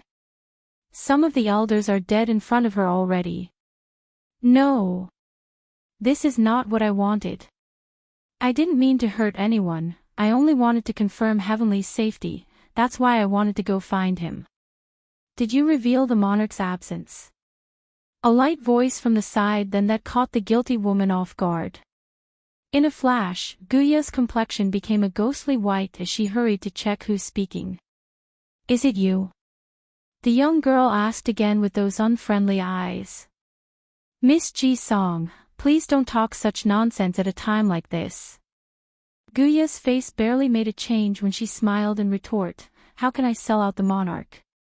Guya understood full well the consequences of admitting, that's why she must never tell the truth. Ji-song did not smile or frown, only staring deeply like she could gaze into the darkest secret of this woman. "If you did it, the monarch and my grandfather will not let you go for this." Despite the voice not being intimidating or threatening, those words alone were enough to make Guya freeze up. Out of reflex, she began to sweat as a gulp took hold in the throat. "Miss Ji-song is too funny, I would never go behind the monarch manor to do such a thing." Ji-song didn't buy it one bit and continued to glare at her, "You know better than anyone if you could do such a thing or not." Guya wanted to refute such an accusation right there and then. Unfortunately, her voice disappeared as she opened that mouth to deny because those dead bodies had come into her sight once again. With the monarch's influence. He's bound to discover the truth that I did it. If there wasn't any casualty then it's one thing, but even some of the elders are dead. He won't let me go for this even if I didn't mean to do it. Miss Ji-song, I'm only here to look for Gu Lao. Have you seen him? Guya presses down her inner panic and barely managed to smile as she asked. Ji-song didn't give a reply to that right away, instead, she slowly looked upwards at the invaders, probably dead by now. Elder 6 and Elder 7 is already dead at the hands of these evil men, he should be no different. Her little heart has been set on Guya being the perpetrator of instigating this invasion, so her mood wasn't very up. What's more, she could see the flash of panic when she called out the woman. She may not be intelligent and sharp like her elders, but she's not oblivious to those who lie. Guya's figure appeared very stiff after that comment. Pulling her lips into a frown, "In that case, I will go look for him elsewhere." This matter was done at her own decision while concealing it from Gu Lao, that's why she must locate her attendant to discuss the issue because only he could protect herself. Rush back to the Monarch Manor, for, after a long stretched-out battle, Ji-sky was gradually feeling the strain on his old self after deflecting the last blow. He hasn't given up, but strong will doesn't equal to physical strength in this case. Bang! Attacking from the rear in his moment of weakness, Ji-sky did not dodge in time and took the blow bluntly. Dropping his sword, this old man could no longer carry his weapon and flew many meters off before plunging into the cold hard ground with that fall. Elder Sky! Those on the Monarch Manor's side exclaims in great fright at the sight. Grandfather! Ji-song's heart jumped, her head a blank state as she ran towards her only family member. Little Song. After spitting out blood from due to the injury, the poor grandfather only saw the painful image of his granddaughter crying and running over. For that, his old face crumbled into horror. "Don't come over." Back over in the sky, the leading foe took notice and waved his men to dive down for intercept. Immediately, Ji-song was caught between several attackers with her in the middle. PFF. Ji-sky once again spewed blood from his mouth at the situation, those eyes a reckoning of red. "Don't any of you touch her. Whoever dares to touch so much as a hair on her will have their soul crushed under my fist. I will take you all to hell with me if I must." The enemy leader did not seem to hear the threat though and instead reached down to bring the child into a choking hold with his hand. Ji-song. All of the elders are very much frantic now as they attempted to break through the blockade for a rescue. Sadly, the enemy forces were many and they too little to resist. In retrospect, Ji-song didn't appear frightened in the slightest despite being in such a predicament. "You let her go, let go of my granddaughter."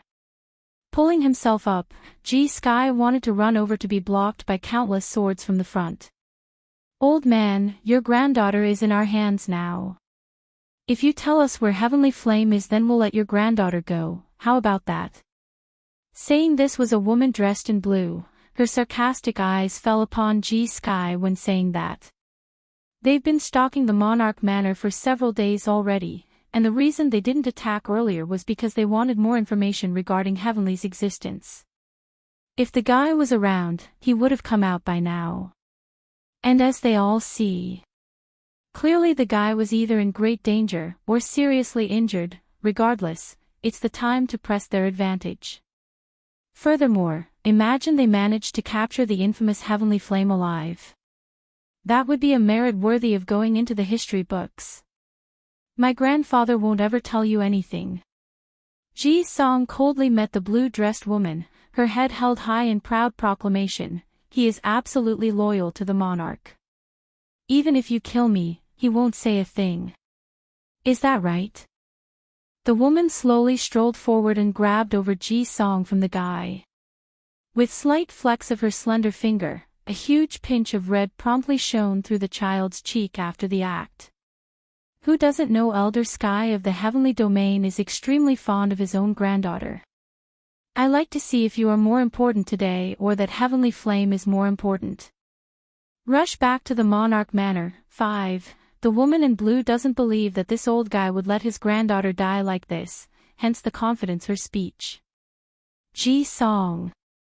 Ji Sky's voice sounded a heart-wrenching battle cry as he crushed the blades into dust with his bare hands. All of you get out of my way.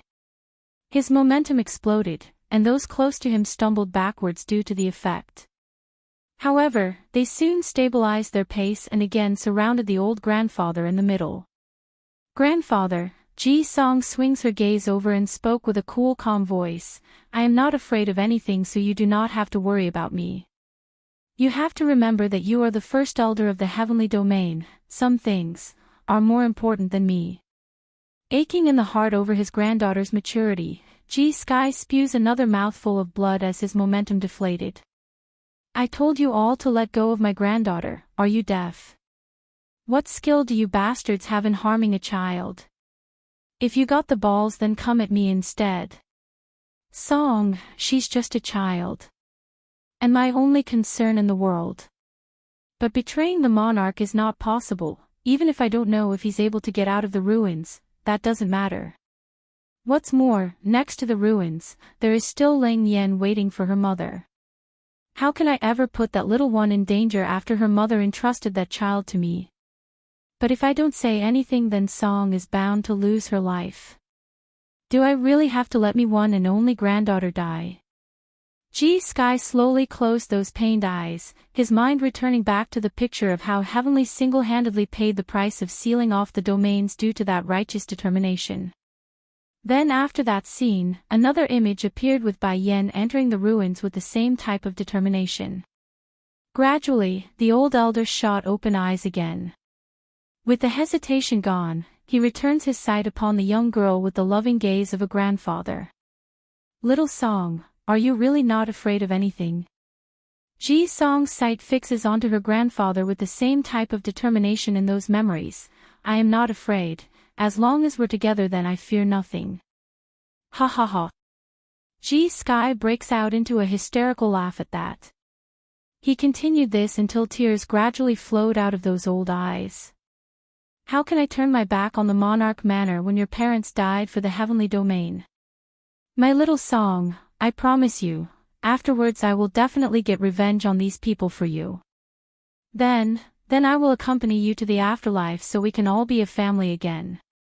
The other elders all stared at their leader with surprise. No one knows better than they do regarding the level of love Ji Sky had for this child. She's his life. Without this granddaughter, he would be without a purpose.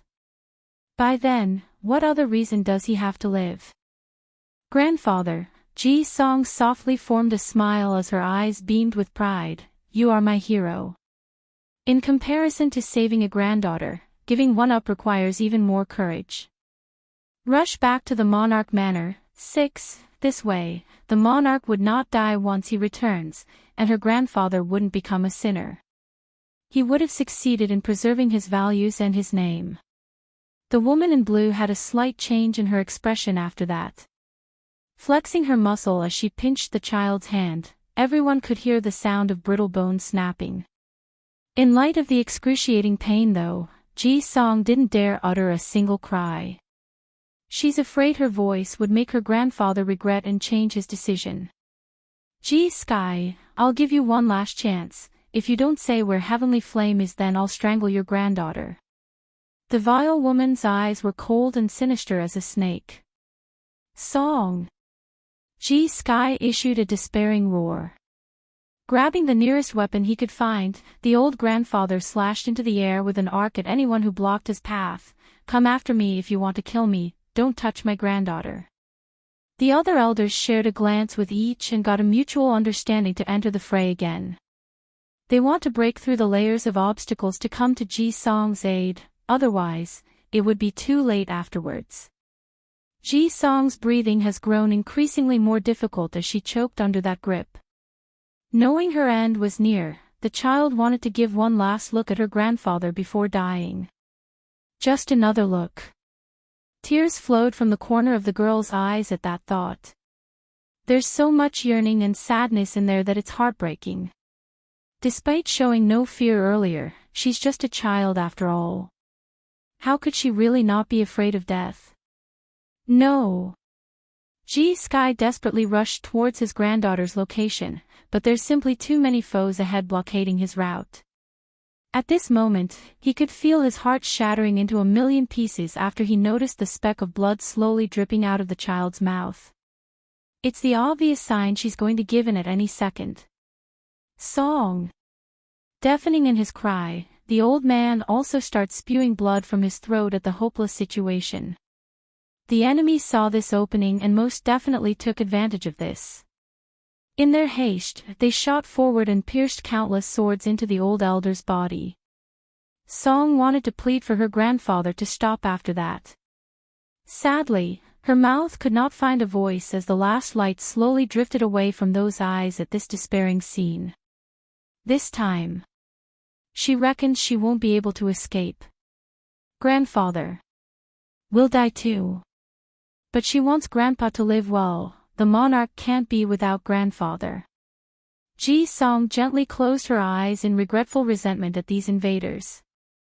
Now, the woman in blue only needs to give one tiny tug to end her life due to how weak she has become. And sure enough, that grip gradually began to tighten around the neck since the woman in blue figured this child was no longer of use. Stop, you stop this right now. Fifth Elder and the others also roared in absolute anger. Come after us instead, don't hurt an innocent child. Song is only 10 years old, do you not have any consciousness? Child.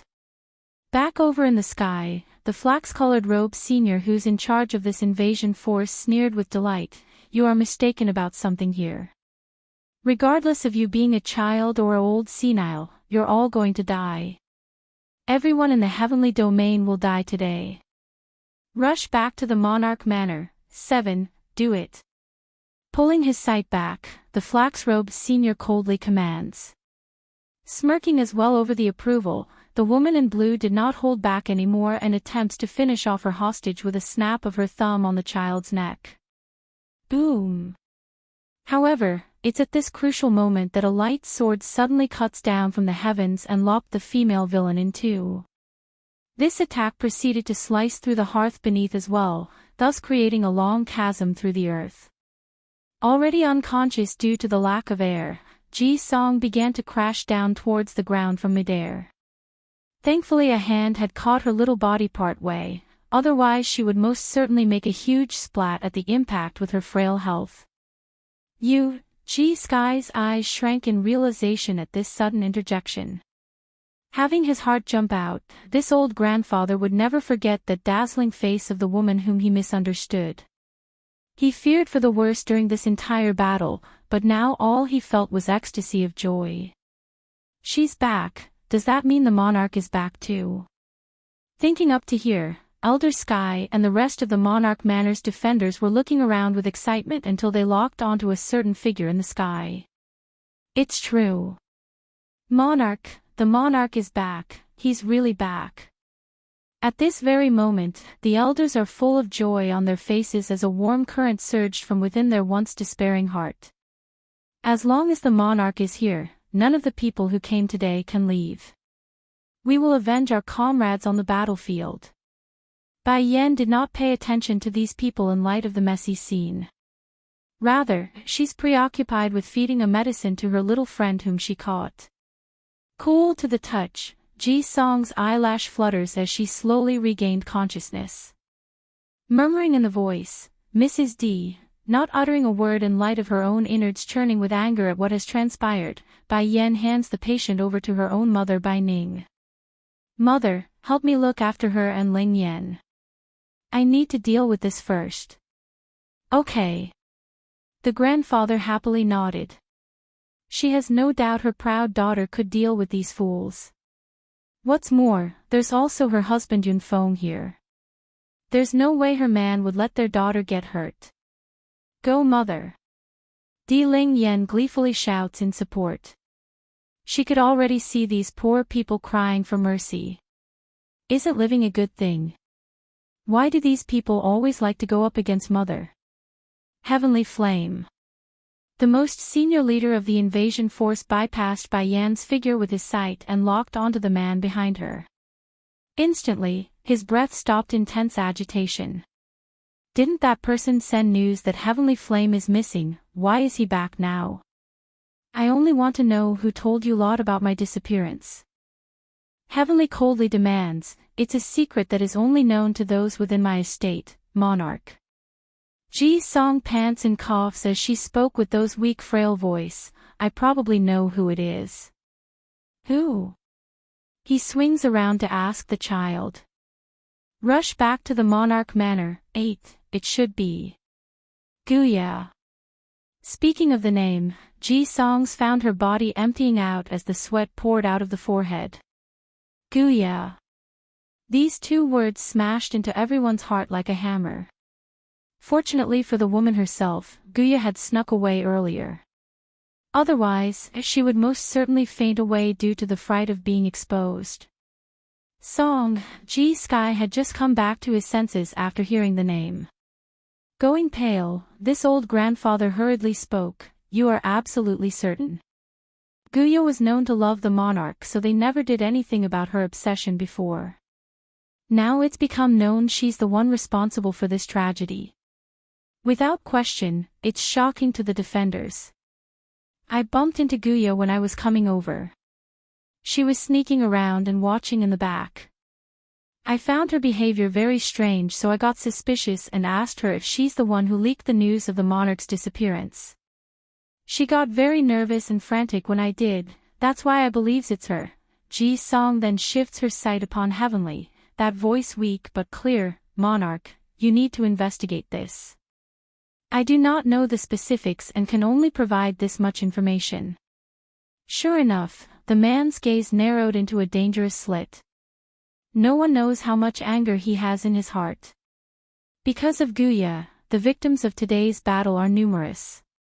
And because of that woman. Ji-sky and his granddaughter were also nearly killed. Such a crime cannot go unanswered. If true, he would never let her go. I understand, I will send others to investigate this matter. If it's proven true that she's responsible, I will have her pay for everything. The death of the brothers and sisters of the monarch manor will not be in vain. Heavenly's voice was firm and without question, now, I must deal with these bastards from the other domains first, then I will handle the internal affairs. No matter who it is, if they had a hand in leaking the detail of my disappearance, they too will die like these attackers. The hearts of the elders were also in full swing. Compared with Guya, they are more likely to believe in the words of Ji-song whom they watched grow from a baby. Sure, they don't have the exact evidence yet, but that's not an issue once the battle here clears up. If that woman was responsible, there's going to be a trail to follow. You don't need to get your hands dirty, I alone am enough to deal with this lot. Bai Yan cuts in then and slowly presented herself before the enemy army with that contemptible smirk. She still has a bone to pick with these people from the other domains. Bai Yan hasn't forgotten it was they who attacked the demon realm and caused state teacher's death, so murdering them as payback was the least she could do as an interest before the main show. Yen Yen. Heavenly sounded surprised by the way his daughter acted. If he's not wrong, there's an intense murderous aura coming off of Bai Yan's body. Can't be, they provoked her in some way that I'm not aware of. Father, Before I came to the heavenly domain, the demon realm was attacked by people like them. In order to eradicate those assailants, my husband could not accompany me here. If my guess is not wrong, those who attacked that day are hailing from the same domain as this bunch. Father. Elder Sky looked up in shock, his face in disbelief at the two speaking bodies. Did I just hear it wrong? Mrs. D called the monarch father. The demon realm. Not letting Elder Sky ask the question, the leading senior of the invading force spoke first. Demon realm. You're the queen of the demons. The queen of the demon realm, she's Heavenly's daughter. This is not good for the rest of the domains. Rush back to the monarch manor. 9. Yes, I'm the queen of the demon realm, and likewise, I'm Heavenly's daughter. Bai Yan's faint smile gradually turned cold and menacing, spreading her killing intent across the battlefield and stirring up a cyclone around the air. G Sky's expression changed instantly over that confirmation. Looking back and forth between the parent and child, this most senior member of the elders wanted to say something only to discover he's lost his voice. This was especially true when he saw Bai Ning to the sky, causing that shock to magnify by several folds. This girl is the monarch's daughter. In other words, her mother is the monarch's wife. And what did I do before? I harmed the monarch's wife by mistake. This time I won't be forgiven for sure, nothing will be able to atone for that sin. The night has become increasingly more intense by this point, thus shrouding Yun Ruoshi's presence behind the main invasion force. This old witch was currently clenching her fist until the nails had pierced into her palm due to jealousy. Why?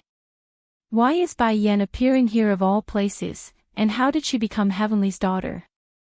I had to go through great lengths before becoming the mistress of the Dust Frost domain, yet she gets everything without lifting a finger. Why is it always her? I refuse to accept this. I refuse. Miss Ruoshi. The maid turned her head and saw the blazing glare coming off of the old witch then. By following the line of sight, she too took notice to Bai Yan's existence and began to have thoughts. It seems that Miss Ruoshi and that woman have some sort of deep grudge between them. Let's go. Yun Ruoshi orders with a low whisper due to her fear of Bai Yan taking notice to themselves. The maid sneered but her face remained unchanging. Miss Ruoshi, don't you want to continue watching this show? No, if we stay any longer then we won't be leaving at all. If Bai Yan finds out I'm here, she will chase me to the end of this world. I need to sneak away before it's too late. Besides, it's never too late for me to exact my revenge. She will pay for her crime against me in due time. Giving one last look at the center of this battlefield, Yun Ruoshi doesn't linger and disappeared into the night. If it was Heavenly who said this then it would cause a panic, but you think you can kill us based on your strength alone? The old man knew that he could not escape today so he doesn't flee. But what he didn't expect though was the man's own daughter coming forward for a fight. In that case, he might as well drag this woman down with him to act as a cushion. Bai Yan ignored that statement though by drawing her Godslayer. Whether or not I have the skill isn't for you to decide. Once you try it then you will know. She doesn't need to use too much power for anyone with this ancient artifact in hand. Anyone under the Divine Lord level of a monarch stands no chance. Boom! The sword slashed down from above after she raised it, causing a huge rift in the air like she's slashing through a mountain itself. The sonic boom alone from the force had deafened the surroundings and some of those too late to dodge were instantly turned to mush by the power alone. Ashamed G Sky, forget about the enemies here today. Even the defenders of the manor were stunned by this display of sheer brute force. Out of fear, they had taken steps back in order to avoid being caught up in the mess. Now, do you believe I have the strength?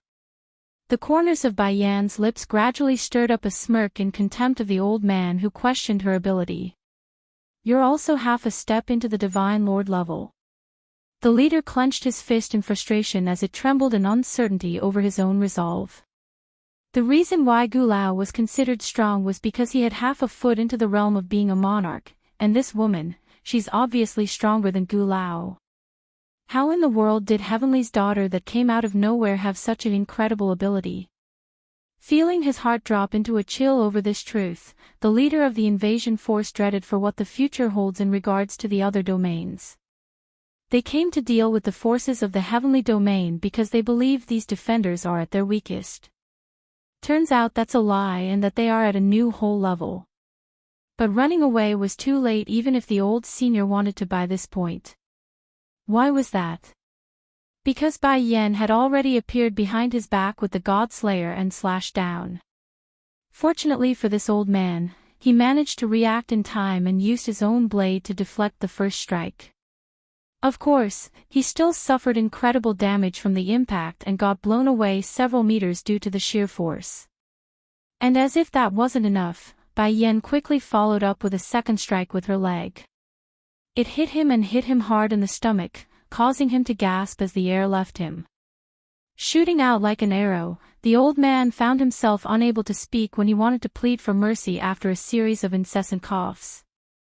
In his horrified state, he looked up to discover the one gazing down at himself was not the demon queen, but none other than Heavenly himself, the master of this domain who showed no emotions in those eyes.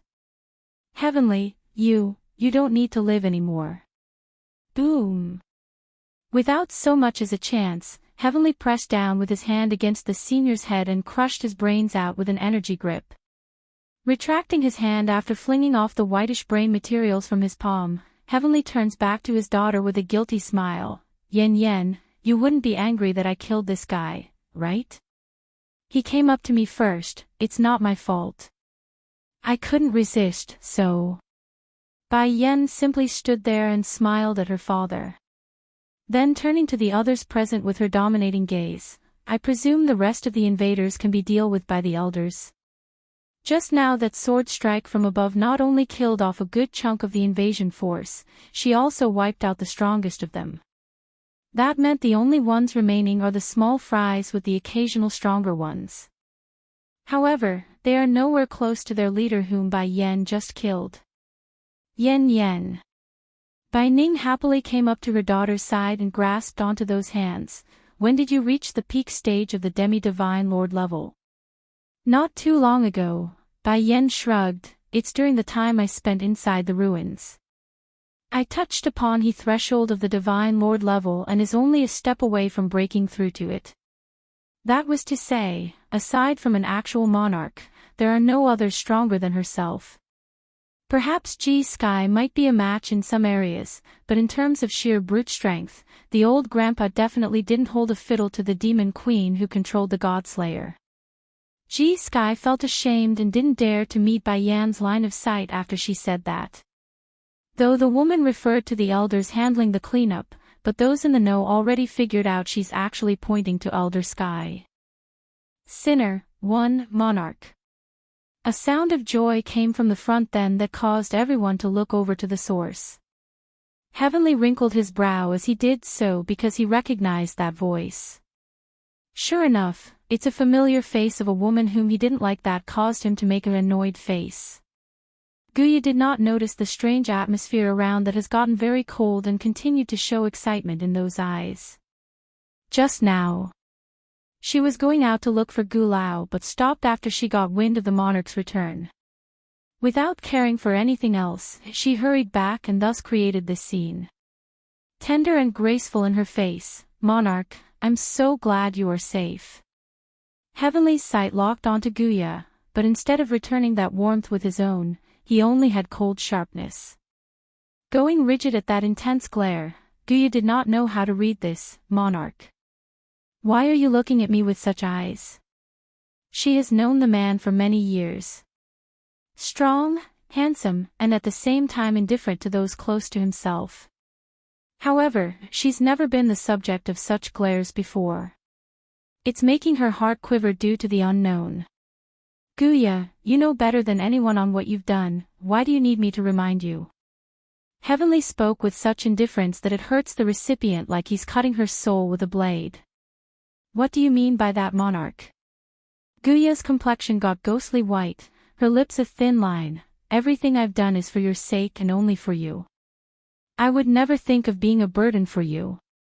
In her mind, the invaders are of no consequence as long as Heavenly returns, thus removing her of any sin she's committed. Heavenly did not comment on that, only examining the woman like a judge. I will give you one last chance to admit your crimes. Guya's face didn't simply look white anymore, she's downright green at the inner panic. Forcing that swelling emotion down, she attempts to change the subject and away from her crime of leaking the news out. Are you referring to the matter of Mrs. D? It must be because of Ling Yan. Heavenly loves the child so much, he must be upset I tried to expose the girl's mother for being a vile and scheming villain. Yes, that must be it. That idea in mind, Guya's gaze quickly swept over Bai Yen and Bai Ning's body and grew sour inside. She's very jealous of those two for being able to stand beside her absolute love while she could only watch from afar. Really? Like daughter like mother, both of them are vixens who only knows how to trick their way into a man's bed. Ling Yan needs to get away from such a mother and grandmother lest she be taught wrong. I will see to it that she get a proper education when I'm in charge. Monarch, I know you are referring to Mrs. D treating of Ji Song. As for what Ji Song said before, Guya did not take it to heart. First of all, Ji Song has no evidence, only speculation and guesswork that it's related to herself. With only that, there's no way that child would bring it to the forefront. Moreover, the monarch wasn't stupid in this lady's mind, why should Heavenly believe a child's word, right? Sinner, too, Heavenly frowns and turned to the surviving elders. Yen Yen cured Song's illness. This matter, why didn't anyone mention to me? Guya saw that Heavenly did not respond to herself and grew a bit more panicky. I accidentally overheard Ji Song and Miss Ling Yan's conversation, that's how I knew about their plan to have Mrs. D treat Song's condition. It's a huge risk and that caused me to worry exponentially. So, I went to the elders. Who could have thought she would really cure Song? Ji Song also felt quite nervous at the attention being on herself. Biting her lips, she worriedly watched the man for his judgment. That day her grandfather harmed the monarch's wife, that's a fact. Whether it's for an understandable reason or not, it's of no matter. Someone must be made accountable for the crime. Heavenly didn't want to spend another moment on Guya and turned over to Ji Sky instead. Calm in his cold voice, what exactly happened? Speak. Shaking all over at the holler, the old grandfather showed intense regret and guilt on that face. Let's ignore the fact that Bai Ning was the monarch's wife. If he had known Bai Yen really had the ability to cure his granddaughter, Ji Sky never would have done what he did. Pity. Panic got the better of his head and he had done something unforgivable. Monarch, it was Guya who came here that day to find me, she told me. He subconsciously glanced towards Bai Yen. Mrs. D wanted to become the mistress of the monarch manor, that's why she risked Song's health by attempting the procedure. She also told me Mrs. D doesn't have the ability and is putting my granddaughter at risk, so The surrounding air was getting colder and colder until the oppressive air made it difficult to breathe around the old man. Monarch, you also know that Song's condition is very serious and that any careless treatment would cause her to lose her life. I won't speak on Mrs. D's medical ability, but as a grandfather, how could I let a stranger treat my only family member? I fear she would have really died that day. Ji Sky hung his head in shame, those eyes full of sadness, so I summoned everyone to stop Mrs. D. Heavenly stayed quiet after hearing the details, but the violent surge of air coming off around his body made the whole area dangerously hair-raising. So that's it. In my own house, my daughter was subjected to such maltreatment. Instead of treating her with respect and absolute loyalty, they saw her as a criminal and a liar. What qualifications do they have to question her intent? How much more harm will everyone cause my sweet child until they are satisfied? Bai Ning's expression got all icy, her sight landing on the elder. My daughter don't need to be no mistress. If there's anything she wants, she will get directly from your monarch. If I had known about your suspicions and misdeeds, would never have allowed my daughter to save your people." Guya shot up her face in shock at the very speaking woman. What does this woman mean? Is that how she exposes her own greed? How dare she dismiss the position of being the mistress of this estate? Is she not afraid of being kicked out by the monarch? Moreover, these elders would never allow such a greedy person enter the monarch manor. However, only silence hung in the air, not one person willing to default on Bai Ning's claim. They are already aware of Bai Ning's status based on Bai Yan's identity.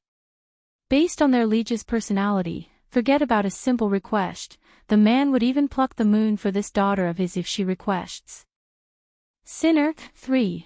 But Guya on the other hand doesn't know anything, hence her inability to grasp why someone who schemes to get into the man's bed would openly expose her own character. Wouldn't that be the equivalent of pushing the monarch away by shooting her own foot? Afterwards, Heavenly acted like he didn't see Guya's shocked gaze and continued to ask. G. Sky's heart quivered. I injured the madam. If your monarchness wishes to punish me, then I fully accept my fault. I only ask that I not be casted away and driven out of the monarch manor. The frown on Heavenly's face grew deeper and deeper until his brain seemingly exploded over that statement. He hurt my wife Ninger. The woman I loved for most of my life, she got hurt by the hands of my own men. Tightly clenching his fist, the man's energy surged and wrapped around the hand as he shot it over to G Sky's chest. No one stopped the monarch there, nor did they plead for the elder's case. He's got to take this punch. Whether it was for his impulses of that day, or for him hurting the monarch's wife, he must take this in order to repent. And if he didn't endure this punch, well, the consequences may be the expulsion from the monarch manor. Being driven out was far worse than taking a hit, that proves G Sky wouldn't be driven out already and be forced to leave. Do you believe you should suffer this punch? Heavenly's voice sounded harsh and serious as he lashed out. Climbing up from the ground, Elder Sky wipes the blood from the corner of his mouth. I deserve this. I want you to remember that no one is to be believed without evidence. Such a mistake will not be tolerated again. Regardless of what they say, a judgment must be made only after a proper investigation. Out of Song's case and the fact that you did out of worry for her, plus your long years of service to the monarch manor, I will overlook this one time. If there's a second, I won't show the same mercy. If it hadn't been for Di Ling Yen tugging at his sleeve next to himself, plus Song's pleading gaze, maybe this punch wouldn't have been so light. But since he had no intention of evicting the elder, G Sky had to bear the punch for the reason of hurting his beloved wife. Yes, G Sky sighed a breath of relief as he knelt in respect. Thank you, monarch. That punch was indeed not very heavy, only causing the senior a few minor injuries on the organ. A mere healing pill would suffice. The corners of Guya's mouth were a little stiff then. She didn't miss the part where G Sky called Bai Ning the madam of the manor. When did this woman become the mistress of the monarch manor? In just a few months, and the monarch already accepted her. Monarch. Guya panicked, causing her elegant face to turn colorless. You really want this woman as your wife? Do you know who she is?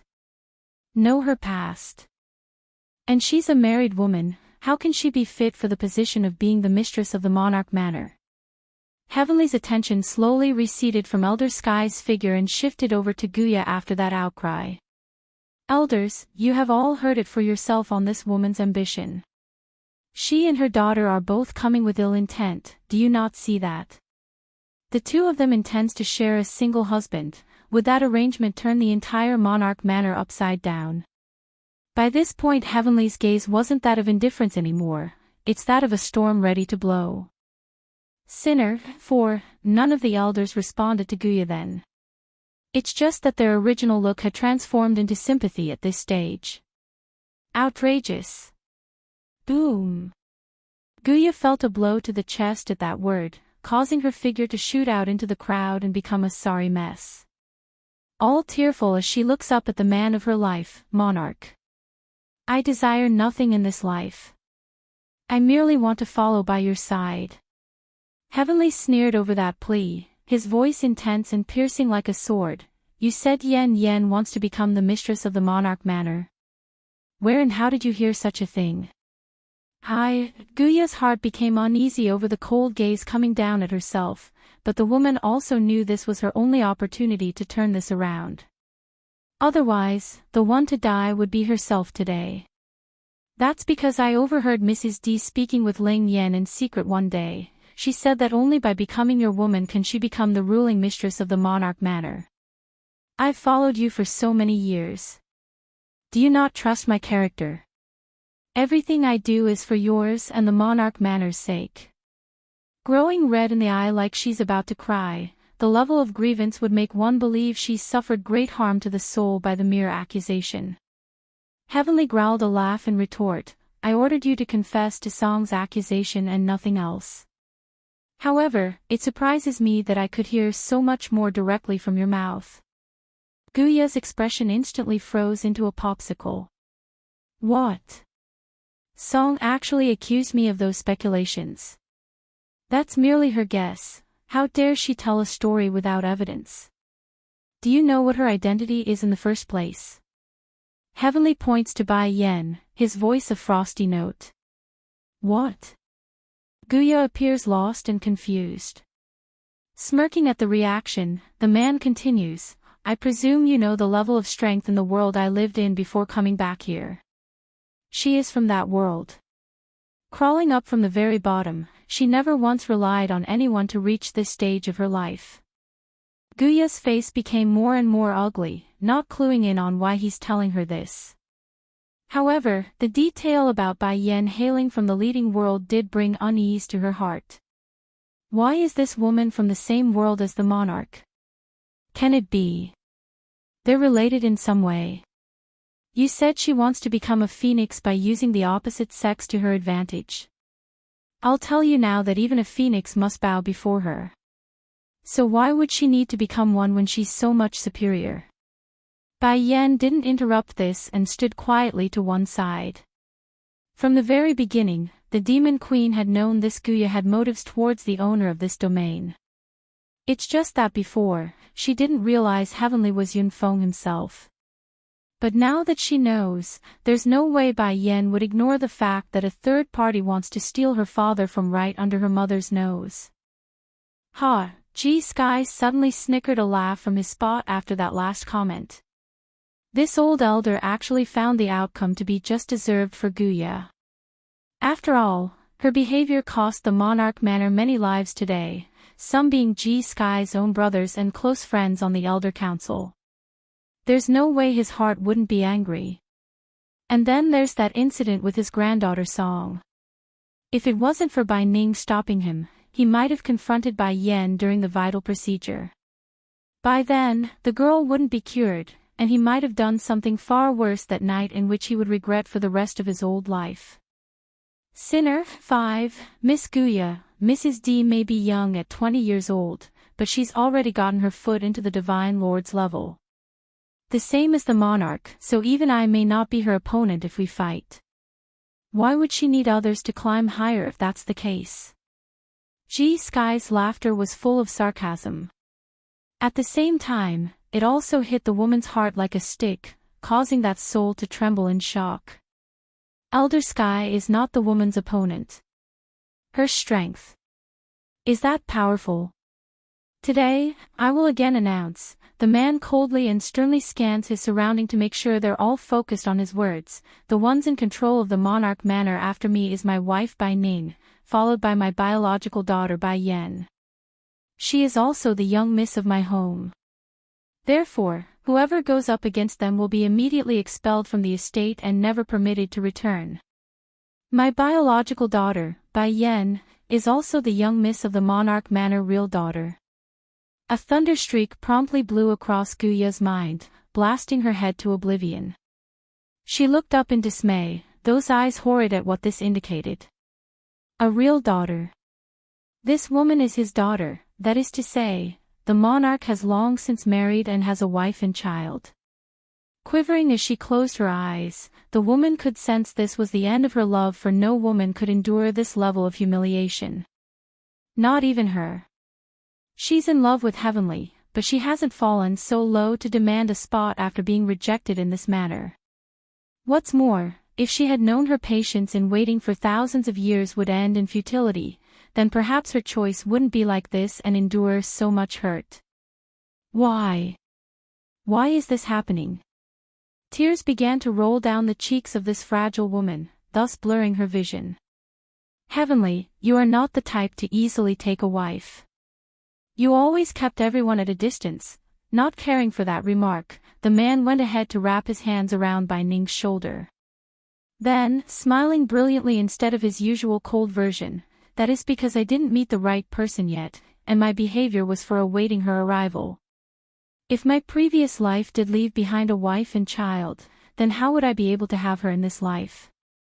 For him, it has always been a matter of wanting or not. If he hadn't met the right one yet, then why should he lower his standard for an inferior person? Such an affectionate confession stung Guya's heart, causing those tears to pour out like a waterfall.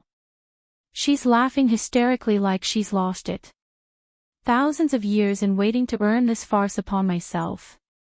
I am such a fool. He even has a granddaughter now, and I was blind to all of it. Where is Gulao?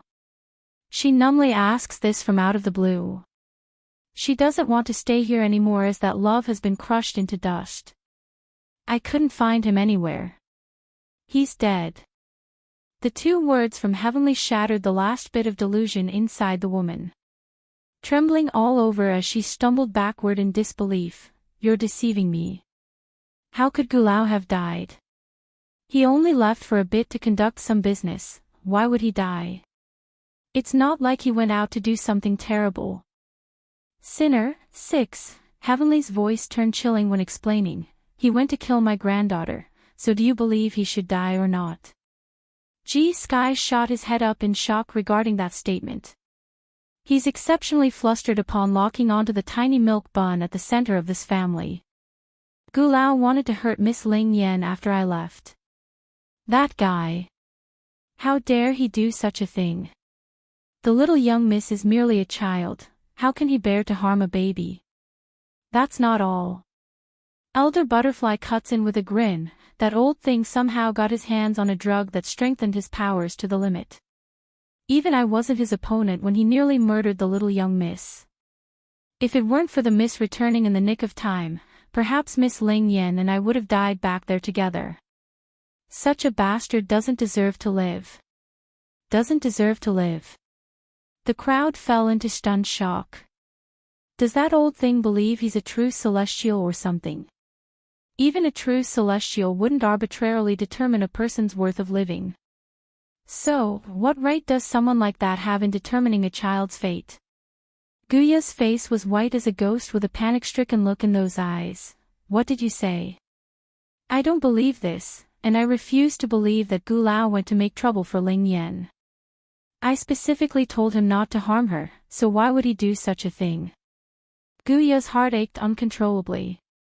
For thousands of years, she has been without family.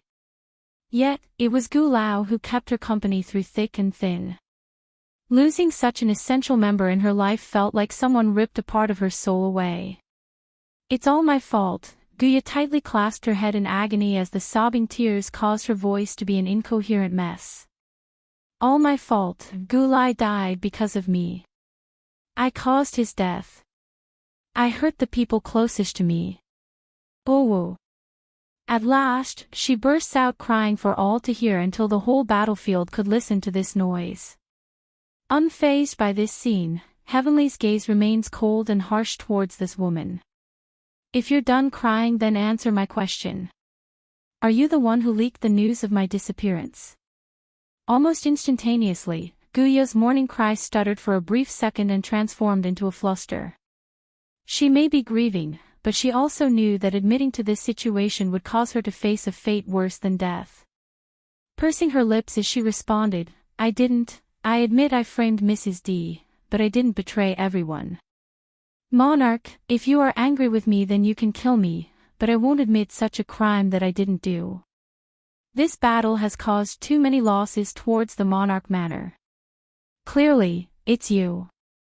Ji Song tightly clenched her. You're the one who leaked the news. I can tell from the first time I asked you this question. The panic you showed back then was too obvious. Guya quivered. What evidence do you have that I did it? Song became speechless for a moment. That's right, she's able to determine it's Guya but had no evidence. Without proof, it's the same as making a fruitless accusation. Monarch, the former morbid child turns to Heavenly, her eyes solid and persuasive, although I don't have evidence but I am certain it's her. Guya continues to force herself to be calm because she knows that's the key to her survival. Any panic would be seen through and thus exposing herself. The monarch himself said so that one needs evidence. Without evidence, it can't prove I did it.